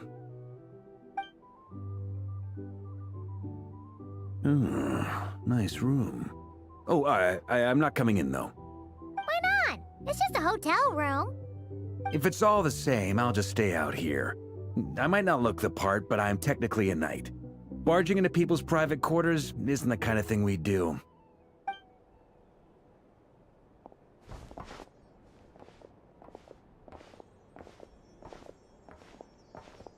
Anyway, Nefer went back to the curatorium to get some rest. But before she left, she shared some things with me that I thought you should be aware of. Firstly, although she managed to trap the Raker of Solnari inside her chess set, there's no guarantee that the power of the Ibis King is any match for one of the 5 sinners. Their powers are beyond our comprehension. It's only a matter of time before he finds a way to break out. We have to come up with a plan and take care of him before that happens. Honestly, my mom figured that might be the case. So, how long have we got? Well, I asked her that same question. She talked for a long time, but for the most part, it seemed like she was trying to convince me how precious her chess set is. What a long and storied history it has. It felt like some kind of sales pitch, you know? The kind where you end up handing over Mora against your will? Anyway, after all that, she finally answered the question. 2 days, at most. 2 days? Holy moly! Can we even recruit enough help in that time? That remains to be seen. Which brings me to the second issue. Dainsleif is obviously conflicted about this whole thing. But given how little time we have, there's no way we can pull this off without his help. You have some history with him, right? Do you think maybe you could talk to him for us? Great. I appreciate it. All right, on to item 3. So, Albedo, Durin, and I put our heads together and came up with a plan. Can't promise it's gonna work yet, but at least it's a start. We figured we'd bounce the idea off you first. We'll explore it further once everyone's recovered. Oh, Paimon's dying to hear this. All right, so here's what we're thinking.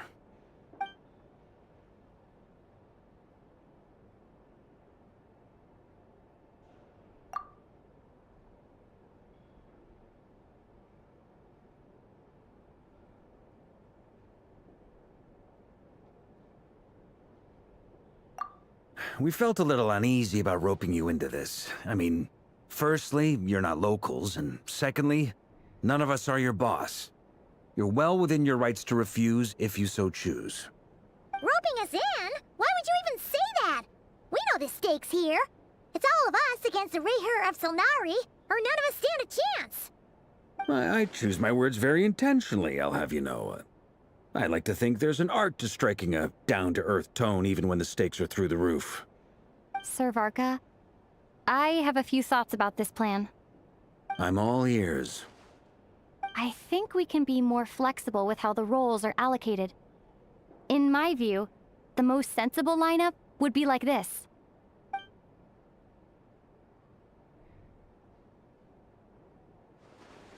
I see your point, yeah. But if that's how we're going to approach this, you'd better make sure you're ready. To be clear, I don't doubt your abilities. Far from it. I just want to make sure. Are you really willing to take all this on? I want to do everything within my power. The Rayher of Solnari is a truly fearsome opponent, and if I do my part, it'll greatly reduce the risk for everyone else involved. Well, that tracks with what I've heard. Jean's mentioned in her letters that you're so diligent it's almost abnormal. As in, most people weigh up the risks and rewards in situations like this. But you seem to just march towards danger without a moment's hesitation. Of course, everyone appreciates a fearless pioneer. But all that aside, I'm the Grand Master of the Knights of Favonius, and you're our honorary knight. I want to make sure your courage doesn't come at the expense of your safety. Thank you, Sir Varka. I should be the one thanking you. It means a lot to have you on board. I'll give some serious thought to your suggestions.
This is a thorough plan, but I do have one last question before we take action.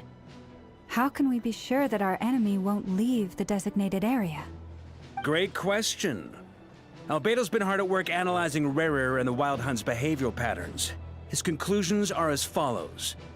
Firstly, from the earliest known confrontation until now, Rayher has never displayed any ability to manipulate the dimension of space. So it's unlikely he has any power in that domain. Secondly, he seems to have a particularly strong vendetta against our group.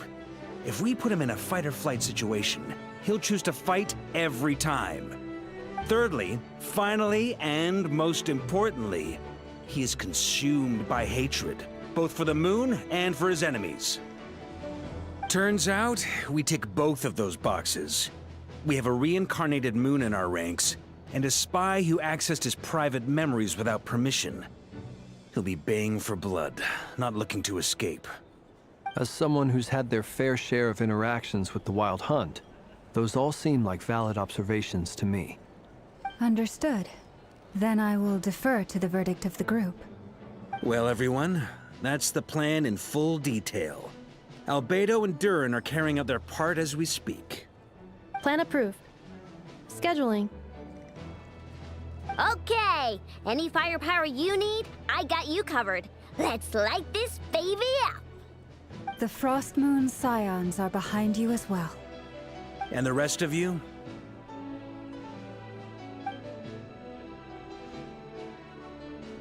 No objections? All right, then it's settled. This is the plan we're going with. Next up, an old tradition of mine. Anyone who wants to back out, now's your chance. Wait, we can still back out of this? Everyone says things they regret, right? I don't want anyone feeling trapped because their mouth said yes before their brain had time to think things through. A very people-first approach. I hear that's common practice in the Knights of Favonius. Heh. Who'd you hear it from? D-Luke? Shh. We don't use people's real names at work. This contact will be known only as Owl, please and thank you. This plan can only work if everyone does their part. Flint's and I will absolutely support it. We shall indeed. You'll be glad you accepted our help. Also, you are the last person I expected to see here, Miss Dory. It's not often I get called Dory in a work context. My peers usually call me Lord Sangama Bay. So, the longer your name, the higher your net worth. Is that the idea here? In that case, Mr. Flint's here must be worth a fortune. That's right, I know your full name. It's... The walls are thin here. I'd appreciate you keeping that a secret. Okay, fine. I'm actually only here as a favor for someone else. Do you have any idea how much it would cost to hire me otherwise? Oh, does this mean someone out there actually has the power to boss Dory around? It most certainly does not. We have a long-standing and mutually beneficial business partnership. She's actually the mom of a friend of yours. Said mom supplied me with a great little trinket, but now that lady's ruined everything. If I don't start building a little goodwill now, my whole business in Nodcry is gonna go down the drain!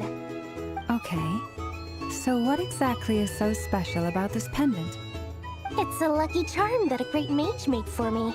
We have a business relationship, and she was worried that something bad might happen to me. So, she wanted me to have something that can store power to protect myself with. I finally got it all fully charged up with Kuvaki, and then never went and used it all up at once! Never lost so big in my life! You're right. It was all my fault. I didn't mean to drain all the Kuvaki in the pendant, but I'll make it up to you. You will? Well, in that case, how about you give me your chess set, and we call it even? I knew you'd say that. Well, it's yours if you want it. In fact, take it now, and I'll even throw in a free Raker of Solnari. Deal? You're putting me in a difficult position here. It's a very useful thing to have around, but I have a funny feeling it won't be around much longer. I guess we'll see in a couple of days. Looks like bankruptcy for me. Hey, don't be so pessimistic. See this through and you never know. You might find a new business opportunity on the other side.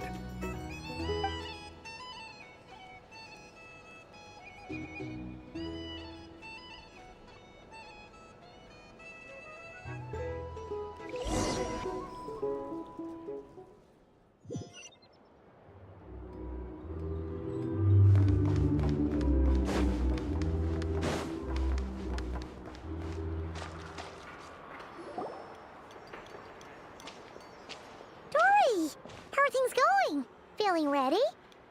Oh, I was born ready. We only have 2 days. You think Lord Sangama Bay would let an opportunity like this slip by? Don't forget, when something's in high demand, the people with the goods on hand get to charge the highest price of all. Even higher than the sellers taking advance orders. Ta-da! See? It's right here. Ah, it's so pretty. Did you make it? No, I have a supplier. We go way back, so he made me a very attractive offer. Aha! No wonder you were talking about lucky charms at the meeting. You've been getting Kaveh to make them for you. That's not the full story. It actually started a while back as a project between me and the Dendro Archon. Mage Alice once warned me that this world won't stay safe forever. There may come a day when everyone faces a great crisis. I passed this on to the Dendro Archon, and she secretly brought together a research team made up of Sumeru's top scholars to invent a technology that could keep people safe. I won't go into the details because it's all very complicated, but if you want to know more, you can ask the Dendro Archon about it sometime. Anyway, point being, it was the Dendro Archon who asked Kaveh to build this little contraption.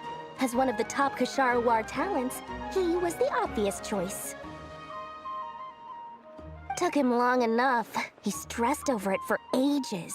Must have gone through at least a dozen designs before producing a final product. But that's Kaveh for you. Marak delivered it to me a couple of days ago, along with a letter from Kaveh. Could I ask why I'm sending this technology to you? And what's your proposed use case? Has it been approved by the relevant authorities? So nosy.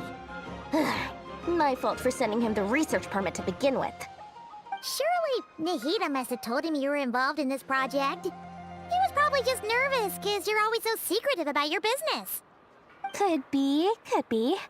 Anyway, I just replied, let's hope there never has to be a use case, because it would involve grave danger.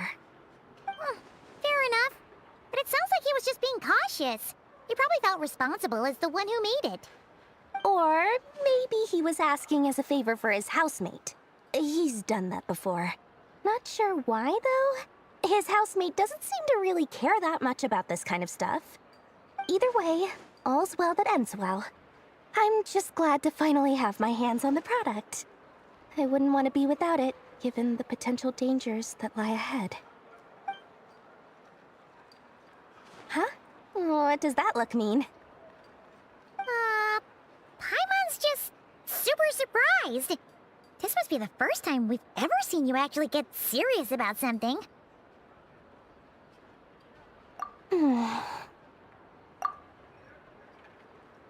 Well, a long time ago, I made a promise to myself. I promised that I was gonna live every day of my life with a big beaming smile. Obviously, Mora plays a big part in that. But there are always gonna be times in life when you have to give something back. That could mean paying back a debt, returning a favor, or showing some kindness. Alice has been a huge help to me over the years. She was the first investor I ever had. And I want my investors to know that Lord Sangamabe is the best in the business. And more than that, no one knows what the future will bring. Whatever happens, I want to make sure the Dendro Archon and all of Sumeru is prepared to face whatever comes.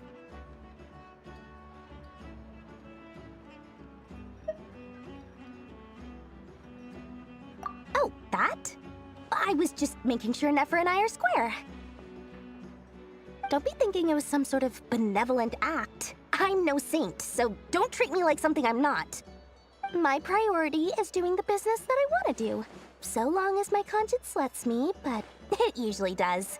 That's the Lord Sangamabe business model. All right, if you say so. I do say so, and that's the whole point. I'm a businesswoman. Don't go trying to figure out what kind of person I am. You'll exhaust yourself. Much easier for everyone involved if you just take my word for it. Oh, and could you two help me get this stuff where it needs to be? Thanks so much. You're my favorite assistants.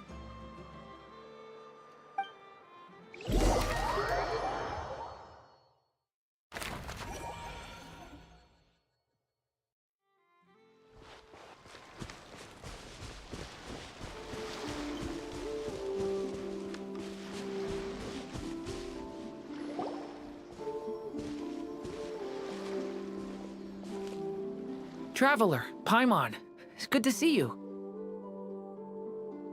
Everything going smoothly over here? Sort of. As you're probably aware, Varka, Durin, and I captured some abyssal creatures from the Wild Hunt. Per the plan, we dissected and analyzed some samples of these creatures. The process went very smoothly.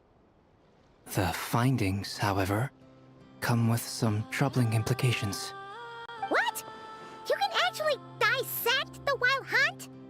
That depends on your definition of wild hunt and dissection.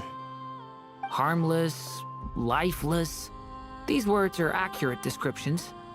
The wild hunt is an interesting phenomenon. In and of itself, it doesn't seem to possess anything akin to a human personality. But taken as a collective, the medium through which the wild hunt is summoned does appear to have a soul. Master griped a lot about the wise Horoptotire, and seemed somewhat fascinated with the foul Certology. But she barely mentioned Rerir at all. I don't think that was because of his lower social standing, though. Anyway, it's a pity.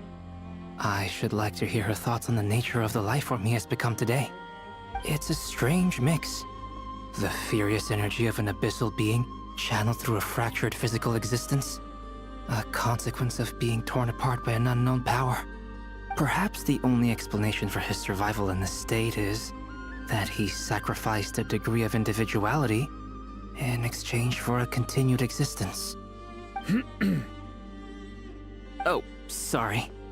Once I get talking about interesting research, I have a tendency to go on indefinitely. Back to our research findings. Essentially, they confirm my hypothesis. Rerir's corpse is completely contaminated by the Abyss, and the effects are irreversible. You could think of this as Rerir in mutated form. But in my view, even that would be inaccurate. In reality, his whole being has been consumed by the Abyss. In other words, he is now nothing more than a manifestation of abyssal power. Unfortunately, at present, we have no means of completely eradicating abyssal power. Hence, we cannot fundamentally destroy the Rehir of Solnari either. Oh, that's terrible news! So, that's it?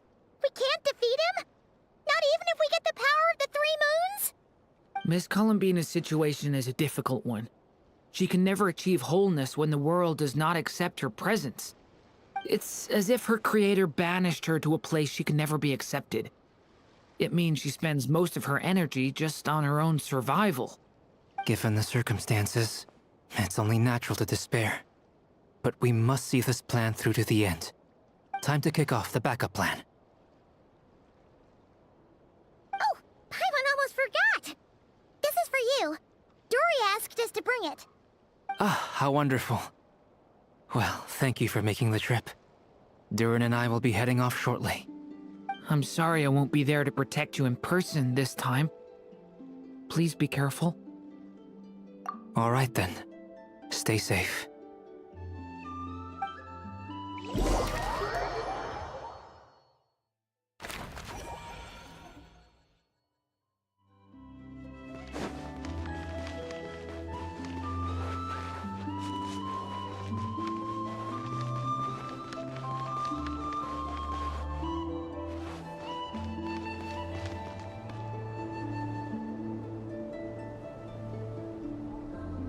Miss Lauma, is everyone here? Yes. The fate of my flock is in your hands, Grandmaster Varka. Please keep them safe. My lady, what are you saying? Within the next 24 hours, we will face the biggest crisis the world has ever seen. This is not a burden that we deserve to bear, but I believe that we reap what we sow in this life. So I intend to act. I must do what I think is right. For me, that means fighting for the future of Nodcry. This gentleman is the Grand Master of the Knights of Favonius, Varka, Knight of Boreas. In my absence, please follow his lead. Hey, everyone. Guess I should introduce myself. Well, to start with, I know my way around a battlefield. Biggest strengths are honesty and hard-workingness. Anyway, point is, I don't intend to let Lauma down. I'm gonna do everything in my power to keep every last one of you safe and sound.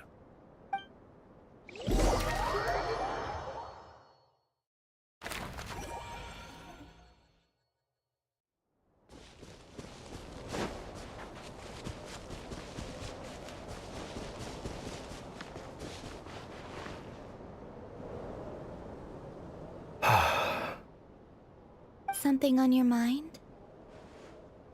Miss Columbina, was it?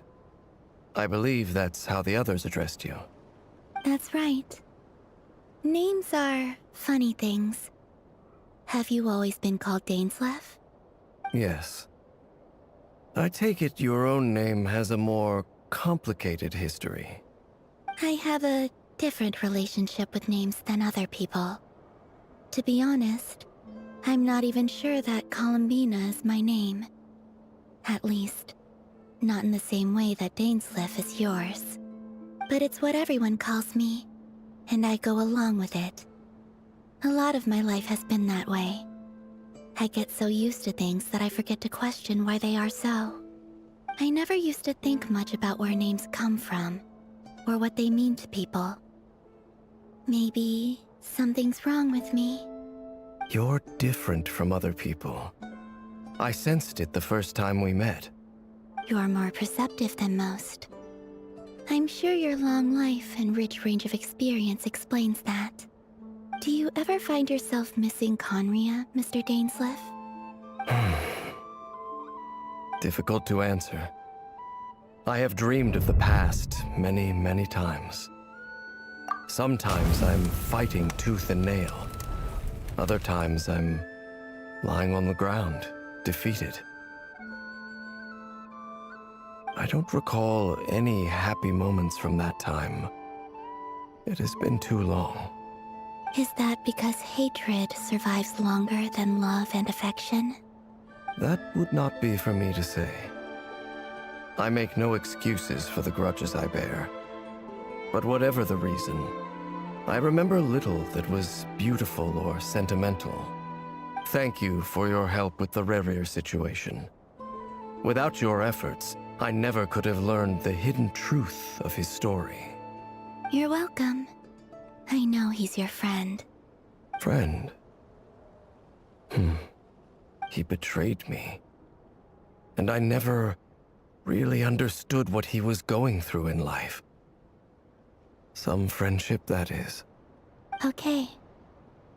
So, do you plan to fight him with us? You see, you're torn. Now you know what really happened. You see the things he's done in a new light. I need some time. Of course. I completely understand. Anyone else in your position would feel conflicted too. Actually, I went through something similar myself recently. Something happened that changed my perspective on a situation. A situation I took for granted at the time, but now I feel very grateful for it. You mean the Harbingers who still support you, even though you've left the Fatui? Yes. I always thought they were only helping me because Harbingers are forced to work together.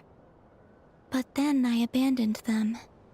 A warrant was even put out for my arrest. And even now, they still support me. Which means I was wrong about them all along. Clearly, they view you as a friend. I feel a little guilty now. I regret not seeing her help for what it was, and not treasuring it. I see the guilt that you're feeling now, because I feel it too. Hopefully, talking about it will do us both some good. Have you noticed that the Traveler and Paimon are over there? I think they've been listening. Huh. Shall we say hello? Sure. Hello. Ah! They caught us!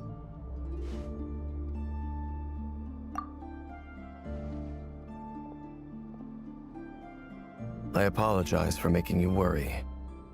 No doubt you wish to know where I stand on the plan to take down the Rerir of Solnari. I'm afraid I need a little time, but I will seriously consider joining you. You will? Oh, thank you so much! Everyone will be so grateful to hear that! They needn't be. This was something that I was going to have to face up to eventually. That doesn't matter to them. They're grateful to you regardless. You can't control their gratitude, so just accept it. And then, have a think about whether you're willing to join us.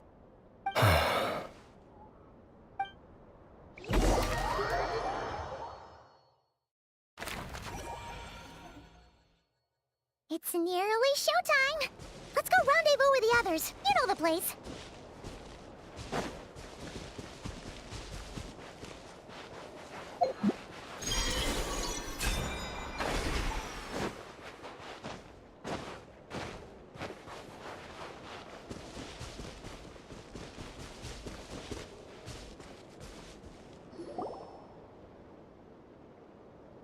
Ah, you're earlier than I expected. Hey, Flint's! Been waiting here long? Not too long. I came a little early so I'd have some time to think. Are you nervous about the battle? Quite the opposite. I'm reminiscing on my past battles. When I was awakened by the Ratniki, I had not touched a weapon in many years. I felt like the battlefield was not where I belonged. But after waging war against the Wild Hunt for so long, I came to realize something. A life of absolute peace is simply not a possibility for me. My restless flame indicates that somewhere inside of me, there is a deep yearning to root out the evil in this world. Oh, that doesn't sound like such a bad thing. Well, in the past, when I was a Fae whose primary concern was hibernation, it was hardly ideal. But it certainly serves me well here in the present. And I am delighted to be able to join forces with you in this endeavor. Looks like I'm not the first to arrive. Ah, Miss Lauma. Did you sleep okay last night? I struggled to settle down at first, because of the nerves. But don't worry. I got enough sleep in the end. I'll be just fine. Please, I'm just doing my part. Never! Over here!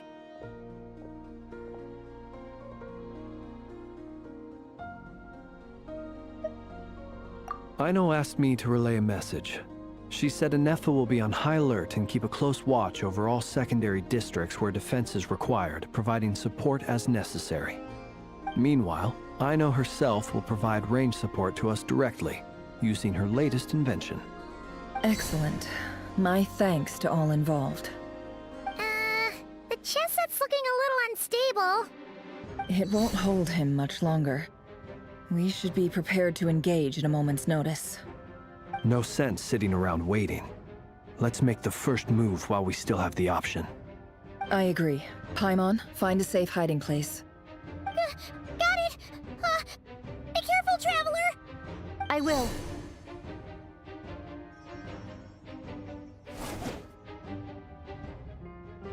Everyone, take your positions as soon as the battle starts. Every ounce of strength we have in our bones, let us bring to this fight. Ready? Let's go. I've seen all your futile ploys before. You have become the authors of your own demise. I wouldn't be so sure about that. You are merely a moment of sport before I tear down the moon.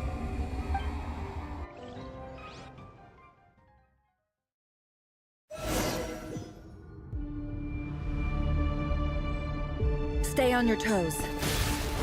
Yep, you too. You're just dead meat. Forest, protect us. Let me help you guys. It's this! The moonlight betrays you. Can't hide the truth. Ugh, absurd. Those things are made of. Move. Leave this place. The moonlight, move. Water jet! It all adds up. It all falls into place. It's all futile. How unfortunate. Hunt them down. The Frostman of The moonlight. Close your eyes. Steady now. No more rounds. Time to go clean. The deception ends here. You poor lost land. Hunt them down! It all adds up. It began with the moon, and so shall it end. The moon will protect you. The moonlight betrays you.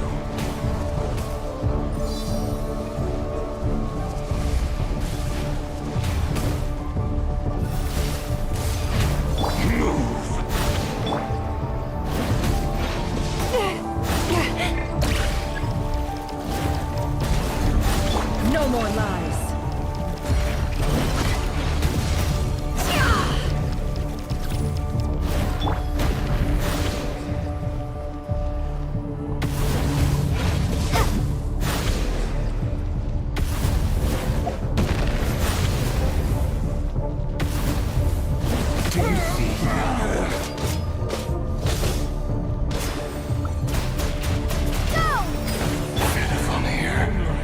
When will it be as you foretold?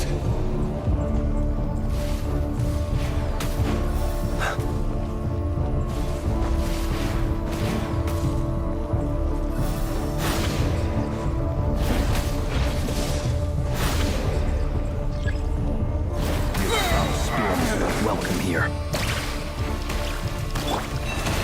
The everlasting forest.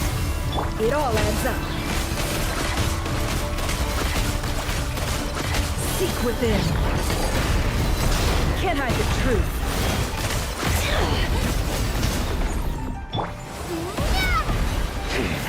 Pathetic! Stay your hand. Leave this place. No more lies. Futile! With one heart, we pray. Hunt them down! Can't hide the truth. Time to come clean. Your little game of heroics is over.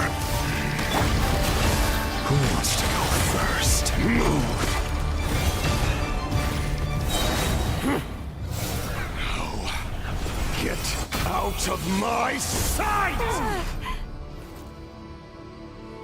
No! Death is We've within been my separated. grasp! You okay? Never! Where are the others? Stuck outside. Destroyed! He really doesn't. Reborn! I told you before, knowing too much is always a death sentence. Be careful what you wish for.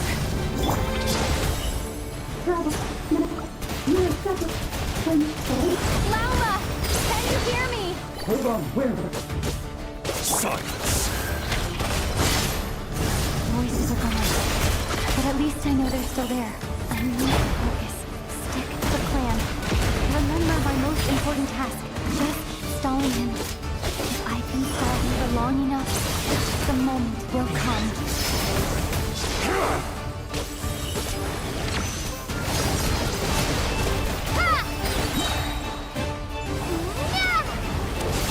It all adds up. Let's see what you're made of. How much power will it take? Nowhere to run, nowhere to hide.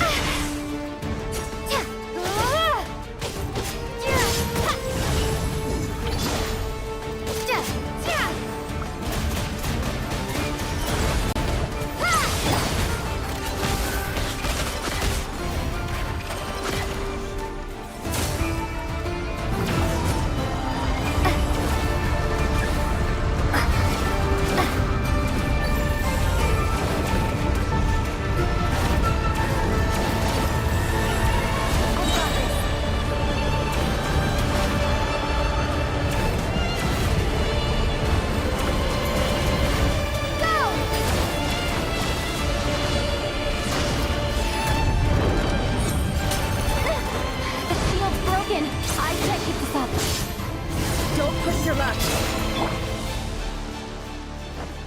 Death is within my grasp!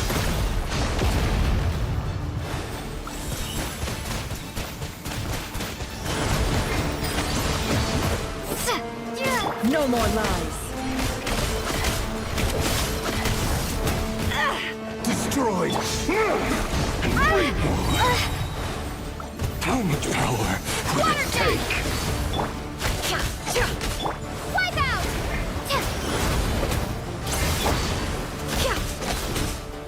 Can't hide the truth.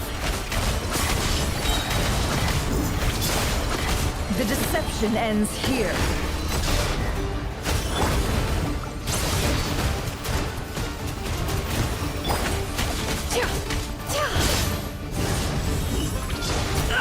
Your death is within my grasp! Nowhere to run, nowhere to hide! Water jet!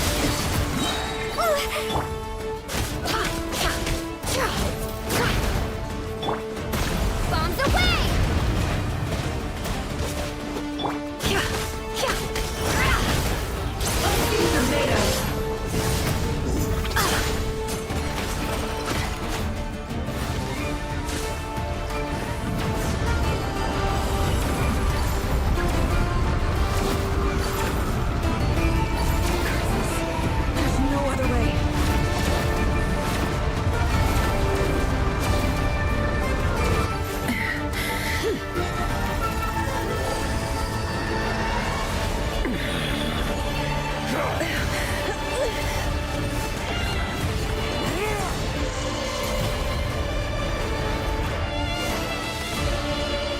The only way to defeat Rarer is to borrow his own power. That means Columbina will have to disappear while you two bear the brunt of his attacks. You have to hold on. Find a way to keep him focused on killing the two of you.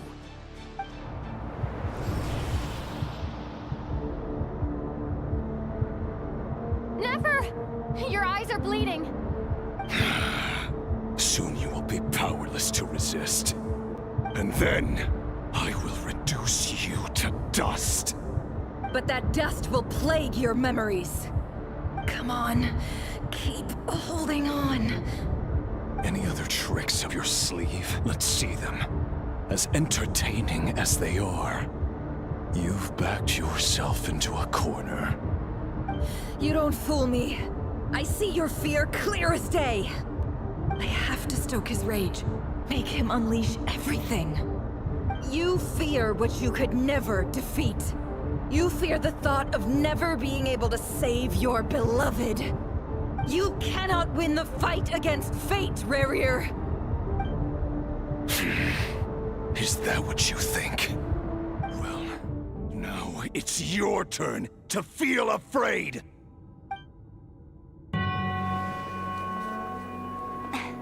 You fear the sound of your own name? Is it us you hate? Or is it what you've become? Let's see what becomes of you!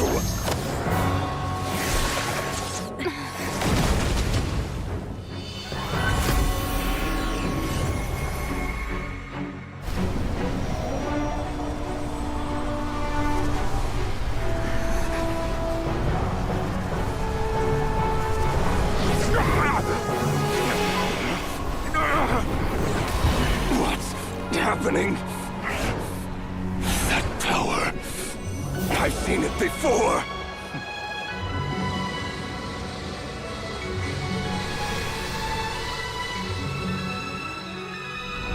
His power is on another level. We'll need to use an alchemical array to convert his power into a usable form. Then quickly channel it into Columbina, rendering her powerful enough to compete with him. I'll join you. I can help.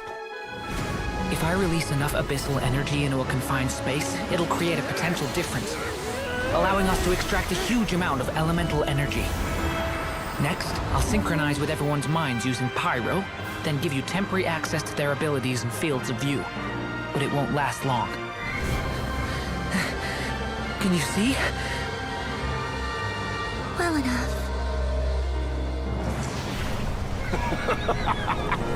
So, we have a student of Gold Rhine-Daughter in our midst. How about that?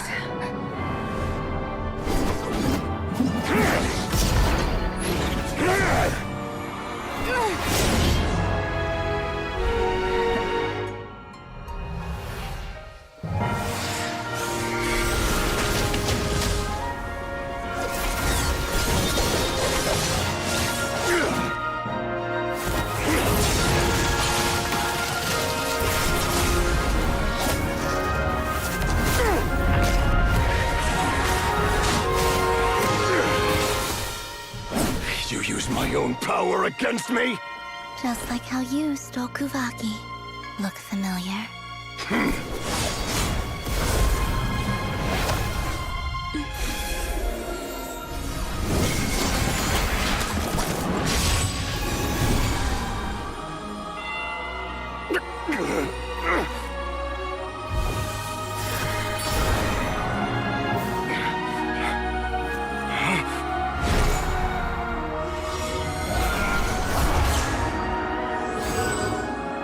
Don't you realize? You don't have the power to hold that gate open. I don't, but someone else does.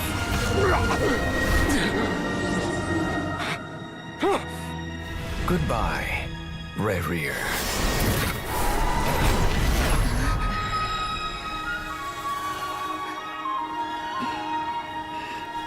We won.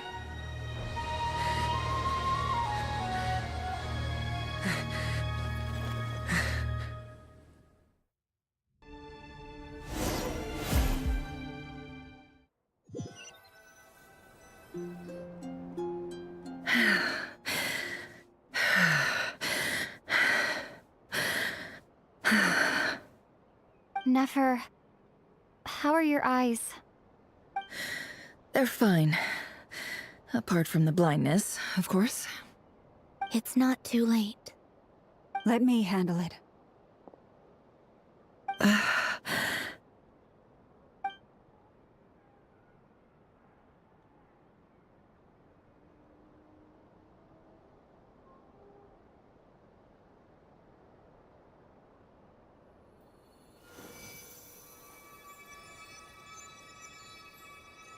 Miss Nefer, it's not like you to lose your composure. That was the most reckless thing I've ever seen you do. Reckless how? The situation was critical. Our lives were at stake. We had to do something. Even so. Okay. I guess you're right. Under the circumstances, it was a wise decision. You traded your eyes for an incredible victory. In business terms, I suppose that's a huge return on investment. I'd be hard-pressed to argue otherwise. Still, I don't like this outcome, and I don't want you to lose your sight for good.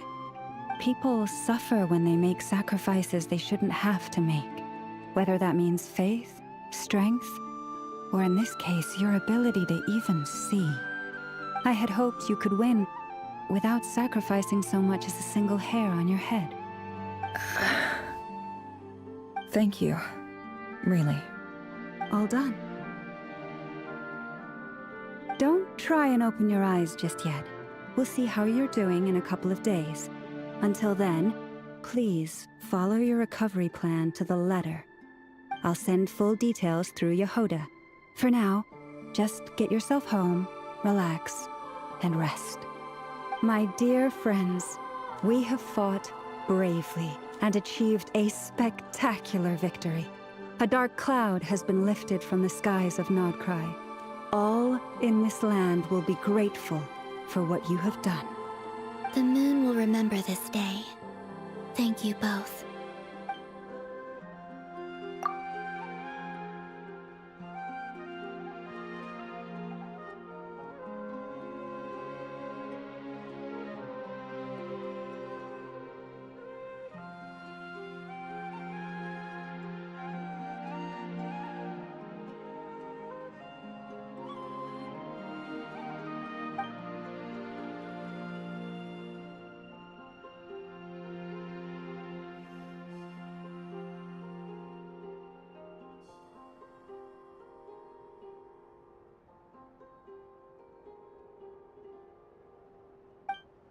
There's something I want to let you know.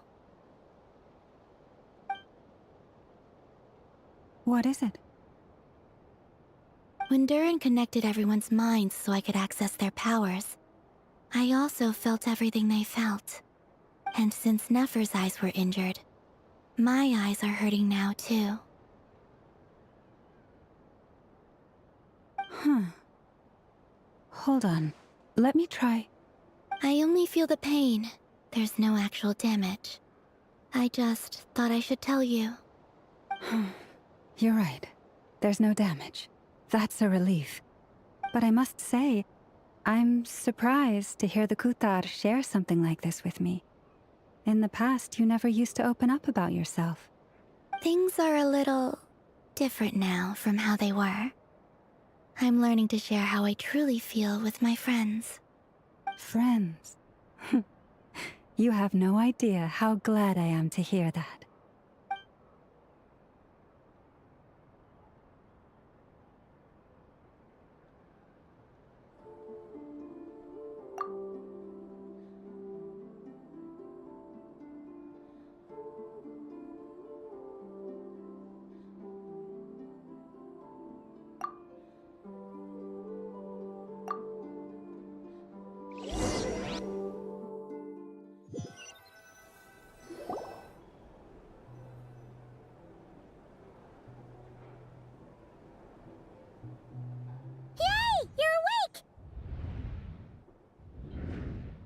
How are you feeling? Any aches and pains? Did you sleep well? I'm doing all right, Paimon. No need to worry about me. Phew! Well, that's good. Paimon's been sitting on the edge of the bed worrying about you for ages. You slept a whole day and night. Poor Paimon had to eat all by her lonesome. Glad to hear you didn't starve. How was the food? Well, it wasn't the same without you there to share it. Honestly, Paimon just can't relax when you're not your usual self. She couldn't enjoy the food and settle down to sleep. Well, I'm back to normal now. Oh yeah, and Albedo swung by earlier. He said to tell you to head to the tavern when you woke up. Varker and the others are organizing a victory feast and they want to celebrate with you. He also dropped off some medical supplies, but you seem fit as a fiddle, so guess you won't be needing those. If you're feeling up to it, let's head over now. Wouldn't want to keep them waiting.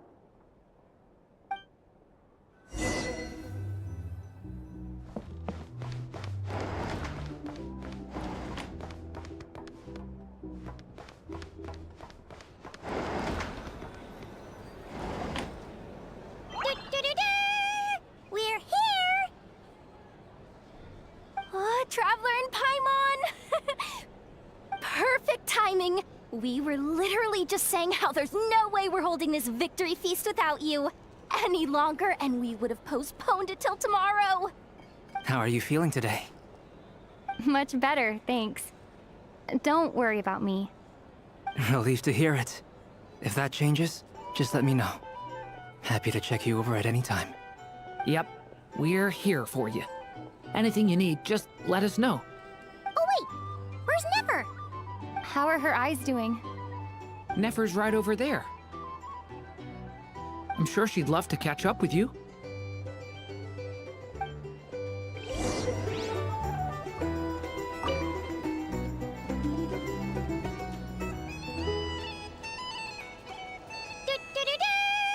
We're here! Oh, Traveler and Paimon! Perfect time! How are you feeling today? Much better. Relieved to hear it. Yep. Oh wait, where's Nefer? How are her eyes? Nefer's right over. I'm sure she'd love to catch.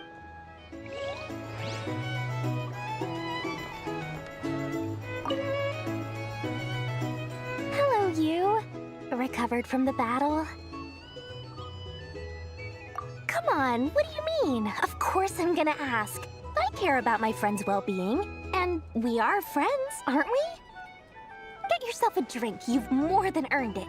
In fact, today, your drinks are on me. Lord Sangama Base got you covered.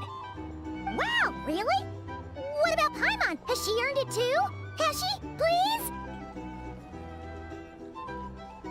Well, you haven't been through quite as much as the Traveler, but... what the heck, sure.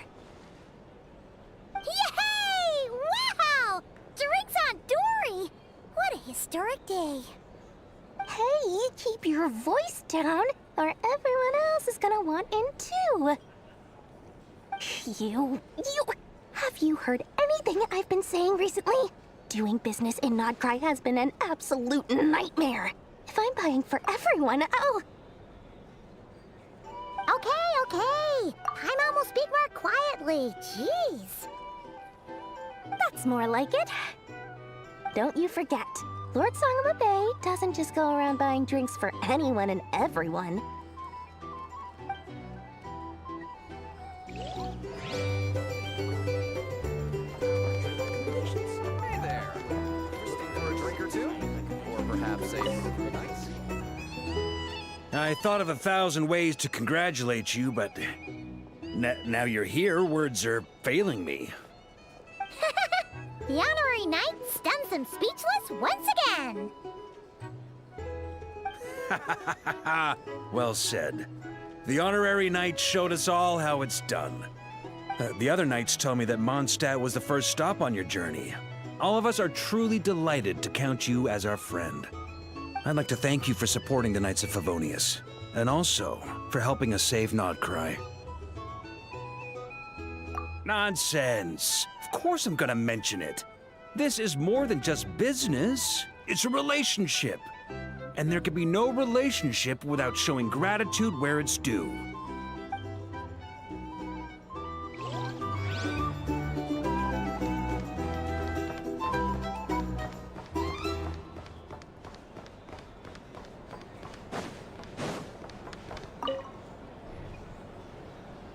I see you've recovered?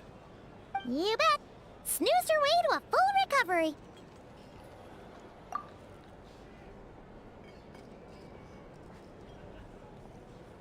Glad to hear it. A healthy body is paramount. Nothing else in life is possible without it. So take it slow. You can't afford an injury. Paimon too! You really saved the day when you swooped in to open that gateway. I came to accept that although Rerir was my friend in the past, here and now, he was an enemy that must be defeated. Though I will never fully understand what happened between us, I could not let this crisis deepen any further. We fought a very necessary battle, and you played your part admirably. Yeah! And if you ever need to talk, just remember, we're always here. I'll do that.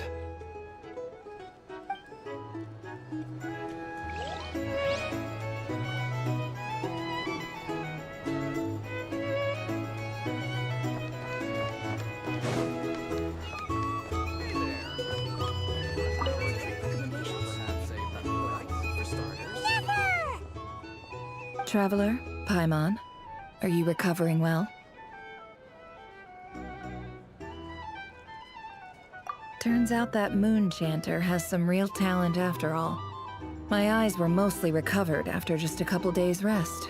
I can actually open them again now. Yeah, but you gotta be careful. Lauma says not to strain your eyes while they're still healing. Yes, thank you. I'm well aware. Yehoda, could I borrow you for a moment? I could do with an extra pair of hands. Oh, sure. Coming. Did you hear that? I gotta go help Lauma for a second. You guys chat among yourselves. I'll grab us some drinks on the way back. Paimon, you still like 'em sweet? You bet! Make it extra sweet, because Paimon's earned it! Sure thing!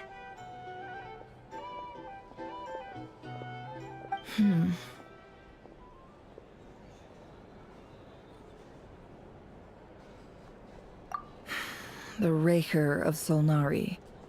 Kind of a snake, don't you think? No, definitely a snake. A poisonous one who spewed his venomous hatred everywhere. Anyone who seeks revenge out of hatred for other people has become a snake. That's something my dad used to say.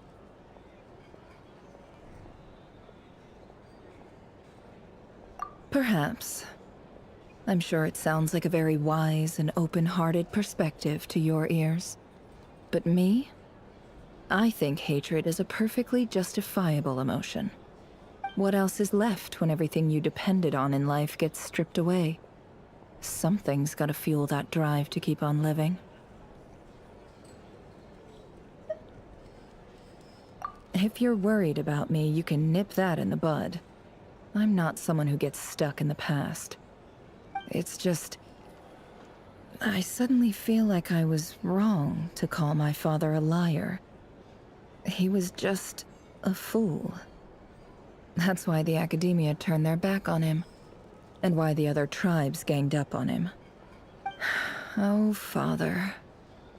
How much better things could have been if you were a skilled liar. Look at the Ibis King. Thoth is a fiendishly cunning liar.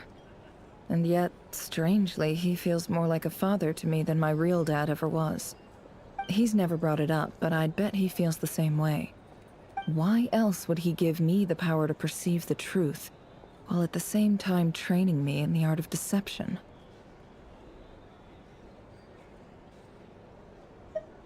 Well, King Deshret banished him to Aru, which is essentially a prison, and posed 3 questions to him.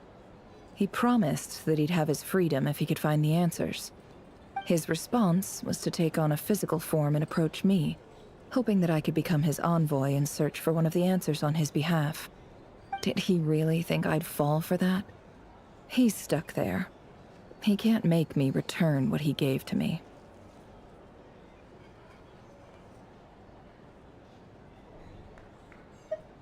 So that's enough for you to decide he's nice, is it? He's a prisoner, and he was scared. So he decided to perform some good deeds to win people's approval. He lives in fear because he's a deceiver. How is Rerir any different? You can't work as a spy your whole life and expect a happy ending. It's preposterous. Yet I can't say I don't understand it. Liars live in the darkness of their own making. But it's still human nature to want to go on living. They say that a liar's soul is the most worthless thing in the world. What do you think?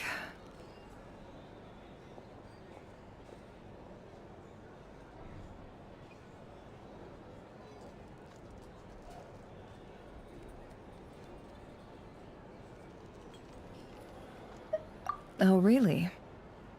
Well, it takes a very kind person to find compassion even for liars. If you ask me, the soul of a liar really is worth nothing. Because all they care about is themselves. For example, when something good falls into my lap, I don't go sharing the news around. Stops other people trying to steal it from me.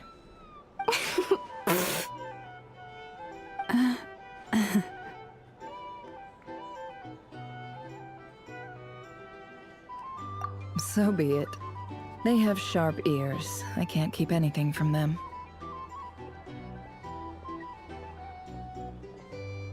Oh, is that what it looks like?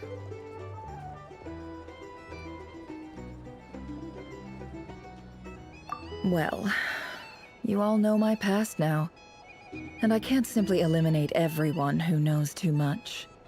So I guess I just have to put up with you. For the foreseeable future, at least. When you find yourself in a situation you can't control, the safest play is to keep calm and start monitoring everyone involved like a hawk. In the intelligence world, you need to have a sense of perspective and play your hand accordingly. If you understand what's at stake, please ensure my secret is safe with you. I trust you'll respect my wishes as a friend. But don't forget, I will also be watching you like a hawk. Very good. Oh wait! Now that the panic's over and we've all calmed down, Paimon suddenly remembered something. After all that build-up, our mystery ally never showed up even once!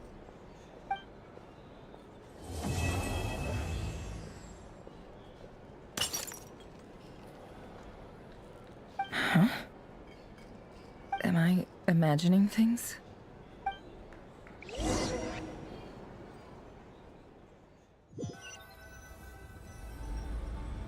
So, that close colleague who stayed behind with you? What's he been up to recently? Don't know, don't care.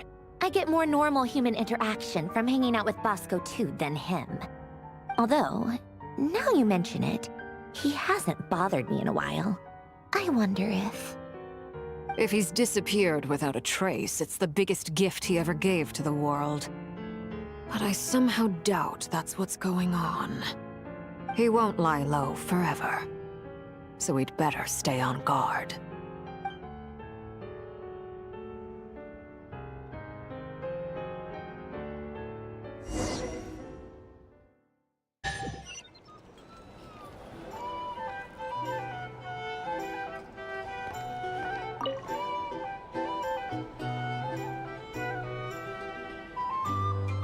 Ah, Lord Sangama Bay.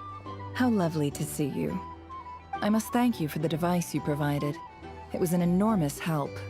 Would I be right in thinking that it was developed by the Academia? Why come and ask me when you clearly know already? I mostly came to thank you. That's more like it. A little gratitude goes a long way with Lord Sangama Bay. Play your cards right, and you might even stand a chance of becoming my long-term supplier. The chance to work with such a kind and charitable investor as yourself would be a great honor for the Curatorium. Huh? Charitable? Who said anything about charity? First time hearing about it. Let's see. The first plot of land you purchased in Nodcry, your desert interests, and... Stop! What do you think you're doing? Exposing my investment history!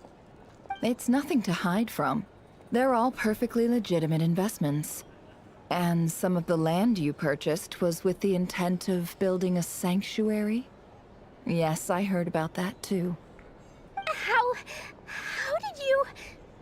You're a curious case, Lord Sangama Bay. You don't like people finding out about your good deeds, do you? But I'm afraid no matter how hard you try to keep things under wraps, where there's a will, there's a way. You did it for Sumeru, didn't you? It was empty land that was gonna go to waste otherwise. I figured if I built something there, it might at least get some use in an emergency. Disasters are capricious things. They strike without any warning. I've lost family to a disaster before, and I don't want to lose any friends or business partners if I can help it. My elder sister used to dream of finding a sanctuary. Somewhere with plenty of food, water, and medicine. Where everyone could live happy lives.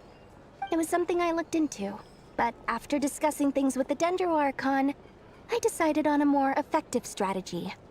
The tech people handled the tech, and Moneybags provided the Mora. It just made the most sense. It's a pity that so few people know the truth about you. Everyone says that you view everything in terms of Mora, and all you care about is growing your own wealth. So, what's the problem with that? Everyone wants to be rich. It's human nature. So yes, I love Mora, and it's nothing to be ashamed of. But surely you have dreams of your own, beyond just making Mora. You don't get it, do you? My dream is to invest in other people's dreams. And, you know, make a nice little slice for myself along the way. Just thinking about it makes me happy. That sweet, sweet sound of Mora. Thank you. For the device? And the pendant. Oh, that. I was just returning a favor. Don't worry about it. Seems like we've both been away from home for a very long time. Yeah. So long that I barely remember what my family even looked like. That would be your mother, father, and sister? Yeah, though it's been years since my sister passed away. It's not like I want to forget them, obviously, but memory can be even more ruthless than the most calculating business person. Beyond a certain point, if something isn't helping you, it just gets rid of it. My sister can't help me now. Slowly but surely, her face is fading from my mind's eye. It's become a vague impression. Not everything will fade. When loved ones pass away, the beautiful memories are the ones that last the longest. Yeah, that's true. If you ask me, that's the one silver lining in all of it. Well, that, plus, I'm sure that life is much better now than it was back then. Oh, absolutely. I have tons of Mora, a big beautiful house, business is booming, and I'm as happy as can be. You've got a lot going for you too. Boss of the Curatorium of Secrets? I'm sure there's plenty of Mora to be made in that line of work. I appreciate the vote of confidence.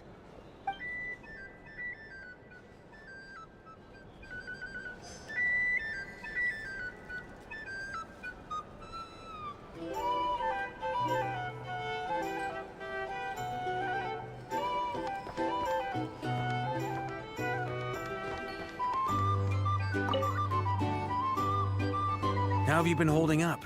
Any adverse reactions? If you start to take a turn for the worse, make sure you tell me right away. You don't need to worry about me, Grandmaster. I'm fine. I mean, I barely did anything, so... What? You're too humble, young man. You played an indispensable role in the battle for Nodcry. We can't thank you enough for your support. Sometimes, when people praise you, it's because you deserve it. The best thing is to accept it calmly and with grace. It's important to learn how to respond to words of admiration.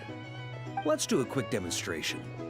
Albedo, that was an incredible feat of alchemy. The pressure was on, but you worked flawlessly at lightning speed to get the job done.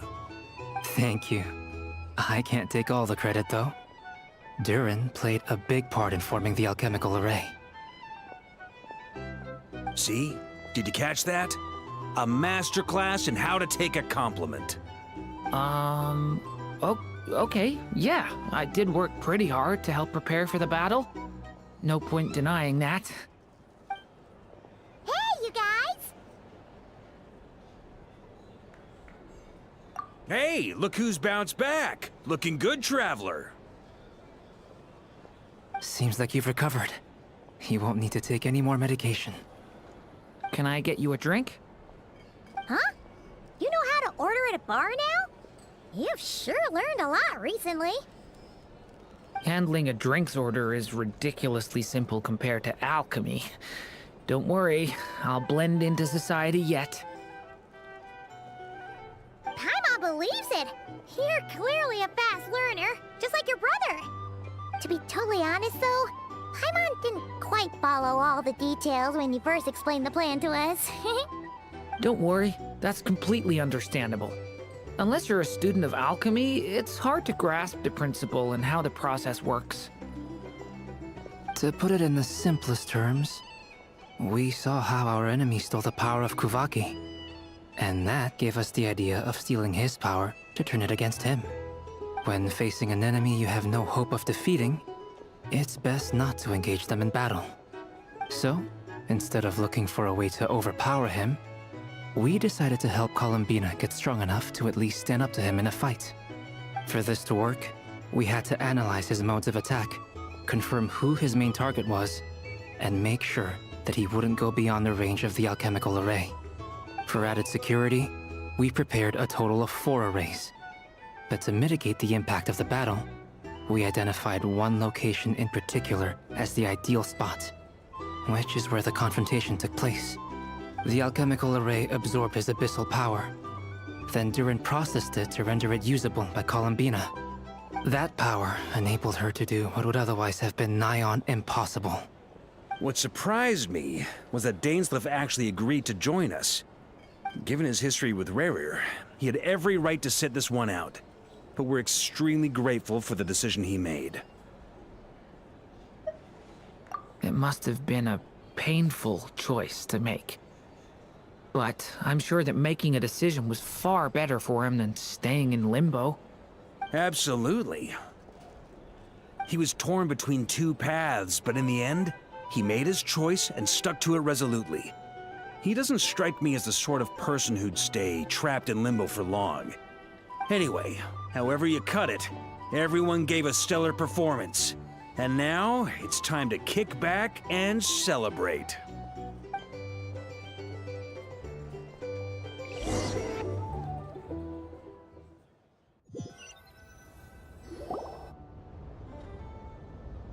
That's the only reason you're here? Yes. I've thought a lot about it. And I've realized that you, me, and Arlecchino should be friends. I think this is very important. So I felt I had to come and tell you. Well, this is a new one. I'm so moved. I can't even hold my teacup. If that's all, you can leave now. Do you not want to be friends with me? Or is it that you prefer being co-workers? What is this, Columbina? Are you deliberately testing my patience threshold? Right now, my politeness module is active. But if you say another word, I swear I'll shut it down. If your politeness module was active, wouldn't you say the word please at some point? Polonia, please see Lady Columbina to the door. Will you still invite me to your next tea party? What? Yes, I think you will. Bye-bye, dear Sandrone.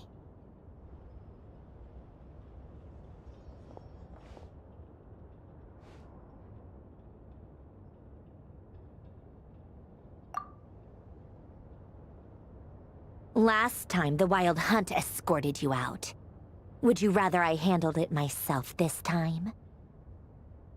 We just wanted to, see how you were doing now that it's all over. Why? Out of concern for my safety?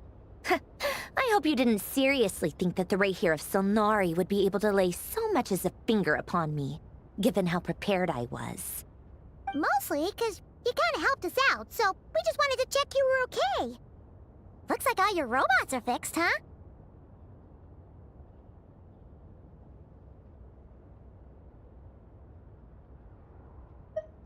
Oh, don't you worry about that. Tea time is already a write-off. The visitor before you managed to kill my appetite. If you're in the mood for tea, go ahead and help yourself. Otherwise, it's going to waste.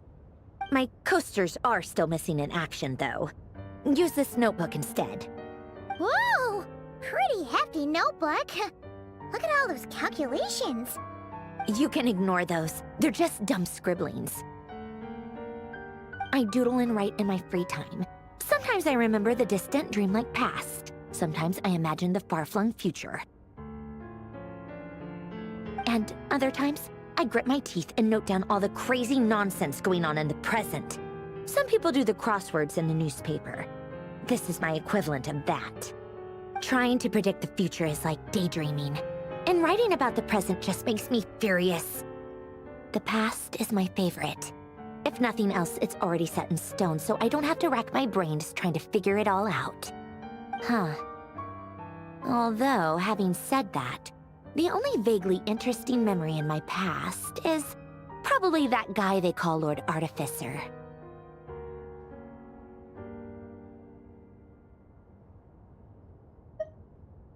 Who else? Pretty much all the mecha and Fontaine are his personal handiwork. Wait, are you saying you know him? Like, personally? As a friend? I mean, I guess we were friendly enough. Yep. In fact, I'm probably the only normal person left who knew him at all. We used to chat occasionally back when he was still around. Before he passed away, he asked me to destroy all his manuscripts. I honored his request, but I did read through everything first before destroying them. I mean, I couldn't let the genius of Lord Artificer Alain Guillotin disappear like that. Would have been such a waste. So, that's where the formulas in your notebook are from? I just told you. Those are my equivalent of crossword puzzles. They're just dumb formulas that I solve for fun when I'm bored. Alain's work was like epic poetry. The formulas in my notebook are just silly little riddles in comparison. Not that there's anything bad about them. I mean, at least, solving those riddles isn't going to hurt anyone. Except me, 'cause I lose a few brain cells in the process. Anyway, while we're on the topic, I might as well tell you about what happened to him and his friends. Alain Guillotin had two close buddies, Renee and Jacob. They spent their childhood years together in the Nazissenkreuz Institute. They were all quite competitive, so there was some rivalry between them, but it was a friendly rivalry. But beneath the friendship and the rivalry ran something deeper, a sense of nostalgia for the past. Unfortunately, childhood would end, the prophecy would come true, the apocalypse would arrive, and the future would never be. A mad dream that would normally only capture the minds of lunatics began to take root in their hearts. A dream of saving the world. And if Renee and Alain had been people of lesser wits, that dream would probably have ended up as something for them to joke about in their older years. But alas, they were some of the sharpest minds around. They nurtured that dream with the full power of their intellect, and it grew into something that ate away at their souls. The first of them to fall under its spell was Renee. Against Alain's wishes, he persisted in experimenting on a mutual friend of theirs to try and save their life. Alain did not approve and parted ways with Renee. It's complicated. Alain wanted to believe that Renee only did what he did for the sake of their friendship. But when he told me about what happened, I could tell he still had some suspicions about Renee's motives. Perhaps the seed that would grow into a nightmare had already sprouted in Renee's mind. Even then, the next time they met, Renee's soul had been completely engulfed by the dream of salvation. His futile attempt to change the tide of fate only resulted in a wave that swallowed up the world, even before the apocalypse came. And although that wave died down eventually, I hear that it just recently came back with a vengeance. As I understand, Renee wanted to live out his dream of salvation once more. But I'm told that the attempted resurgence finally died out for good. At long last, Renee awoke from his deluded dream. Though of course by then it was far too late. What do you think of Renee? Do you admire his transcendent genius? His view that any price was worth paying to achieve the lofty goal of saving the world? Or do you despise him? Dismiss him as an evil madman who wrought havoc on the lives of everyone around him as he pursued his delusional dream? Same difference, really. Just a matter of perspective.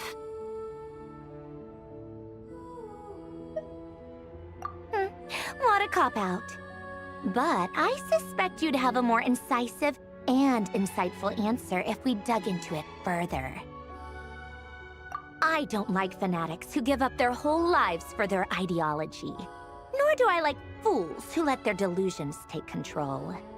Maybe I could understand if Renee had just been an ordinary person. But he had a sage-like intellect. And still managed to get himself lost in the labyrinth of his own desires. Anyway, that's enough about Renee. Now, moving on to Alain Guillotin, the Lord Artificer. He managed to put a stop to the first storm whipped up by Renee. But after that, Alain lost his friends and family. To his credit, I suppose, the loss of his family and friends was purely a tragic accident. It's not like Alain sacrificed them for his cause or anything. After that, the only thing supporting his work was the same dream that had dragged his closest friend down to the abyss. But although the desire to save Fontaine drove him to found the Fontaine Research Institute, Alain continued to reject any form of transcendental knowledge or power. He was suspicious and fearful of it, having seen the way it had affected his closest friend. I think that formulas and machines derived solely from human intellect were the only thing that gave him a sense of spiritual comfort. Yet Alain's intellect was simply too great. It barely left him space to breathe in his lifetime. Once he realized that the end of his life was approaching, he finally accepted the truth. The Nazissenkreuz Institute needed someone, and a human being, to see its story through to the end. He quit working on his formulas, trading them in for the fairy tales that had played such a formative role in his childhood, but which he barely touched in his adult life. He told me that the director of the Nazissenkreuz Institute used to read those fairy tales to the children as bedtime stories. Apparently, they worked wonders at sending kids off to sleep. I think that all he wanted at that time in his life was to be able to sleep deeply without being plagued by depression. By that point, nothing else really mattered. At the very end, he laid down to rest in the ruins of the former Nazissenkreuz Institute orphanage, while the Fontaine Research Institute he had founded continued tirelessly with its work.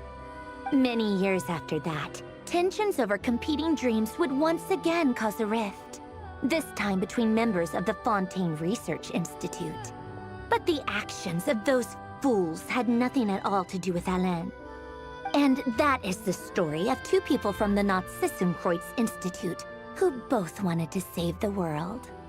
One went all in on his fantasy of salvation without ever looking back, and ended up calmly sinking to the bottom of the deepest sea. The other sought desperately to burn bright in his life, even though he wasn't sure where he was going. I do sometimes wonder, why is it that people like them have such grand hopes of saving the world? Even the grandest tree starts as a tiny seed.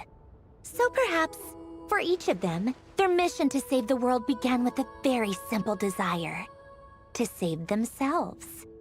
They were young children with friends and family who mattered to them, desires to explore the meaning of life, ambitions to have a successful career. They didn't want to see all of that taken away in one fell swoop. Or maybe they just wanted to find something to anchor themselves within the chaos, to stop them getting quietly swept away by the storms of life. But instead, the search for their own salvation took them down the rocky road laid out by fate. Do you think the desire to save oneself is enough of a justification to try and save the world?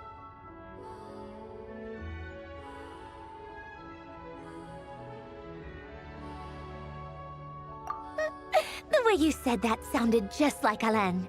I asked him the same question back when he was in his prime, putting all of his energy into his work. He gave the exact same answer as you did. No elaboration, just a quick short answer before getting right back to his work. He was always that way. All right, tea time's over. I owe Arlecchino a favor for telling me these stories. I'll have to bring a whole sack of gifts the next time I visit the House of the Hearth. I'm gonna go tinker with Polonia now. You guys can do whatever you want, as long as it doesn't involve interrupting me. Polonia, exit hibernation mode. Begin diagnostics.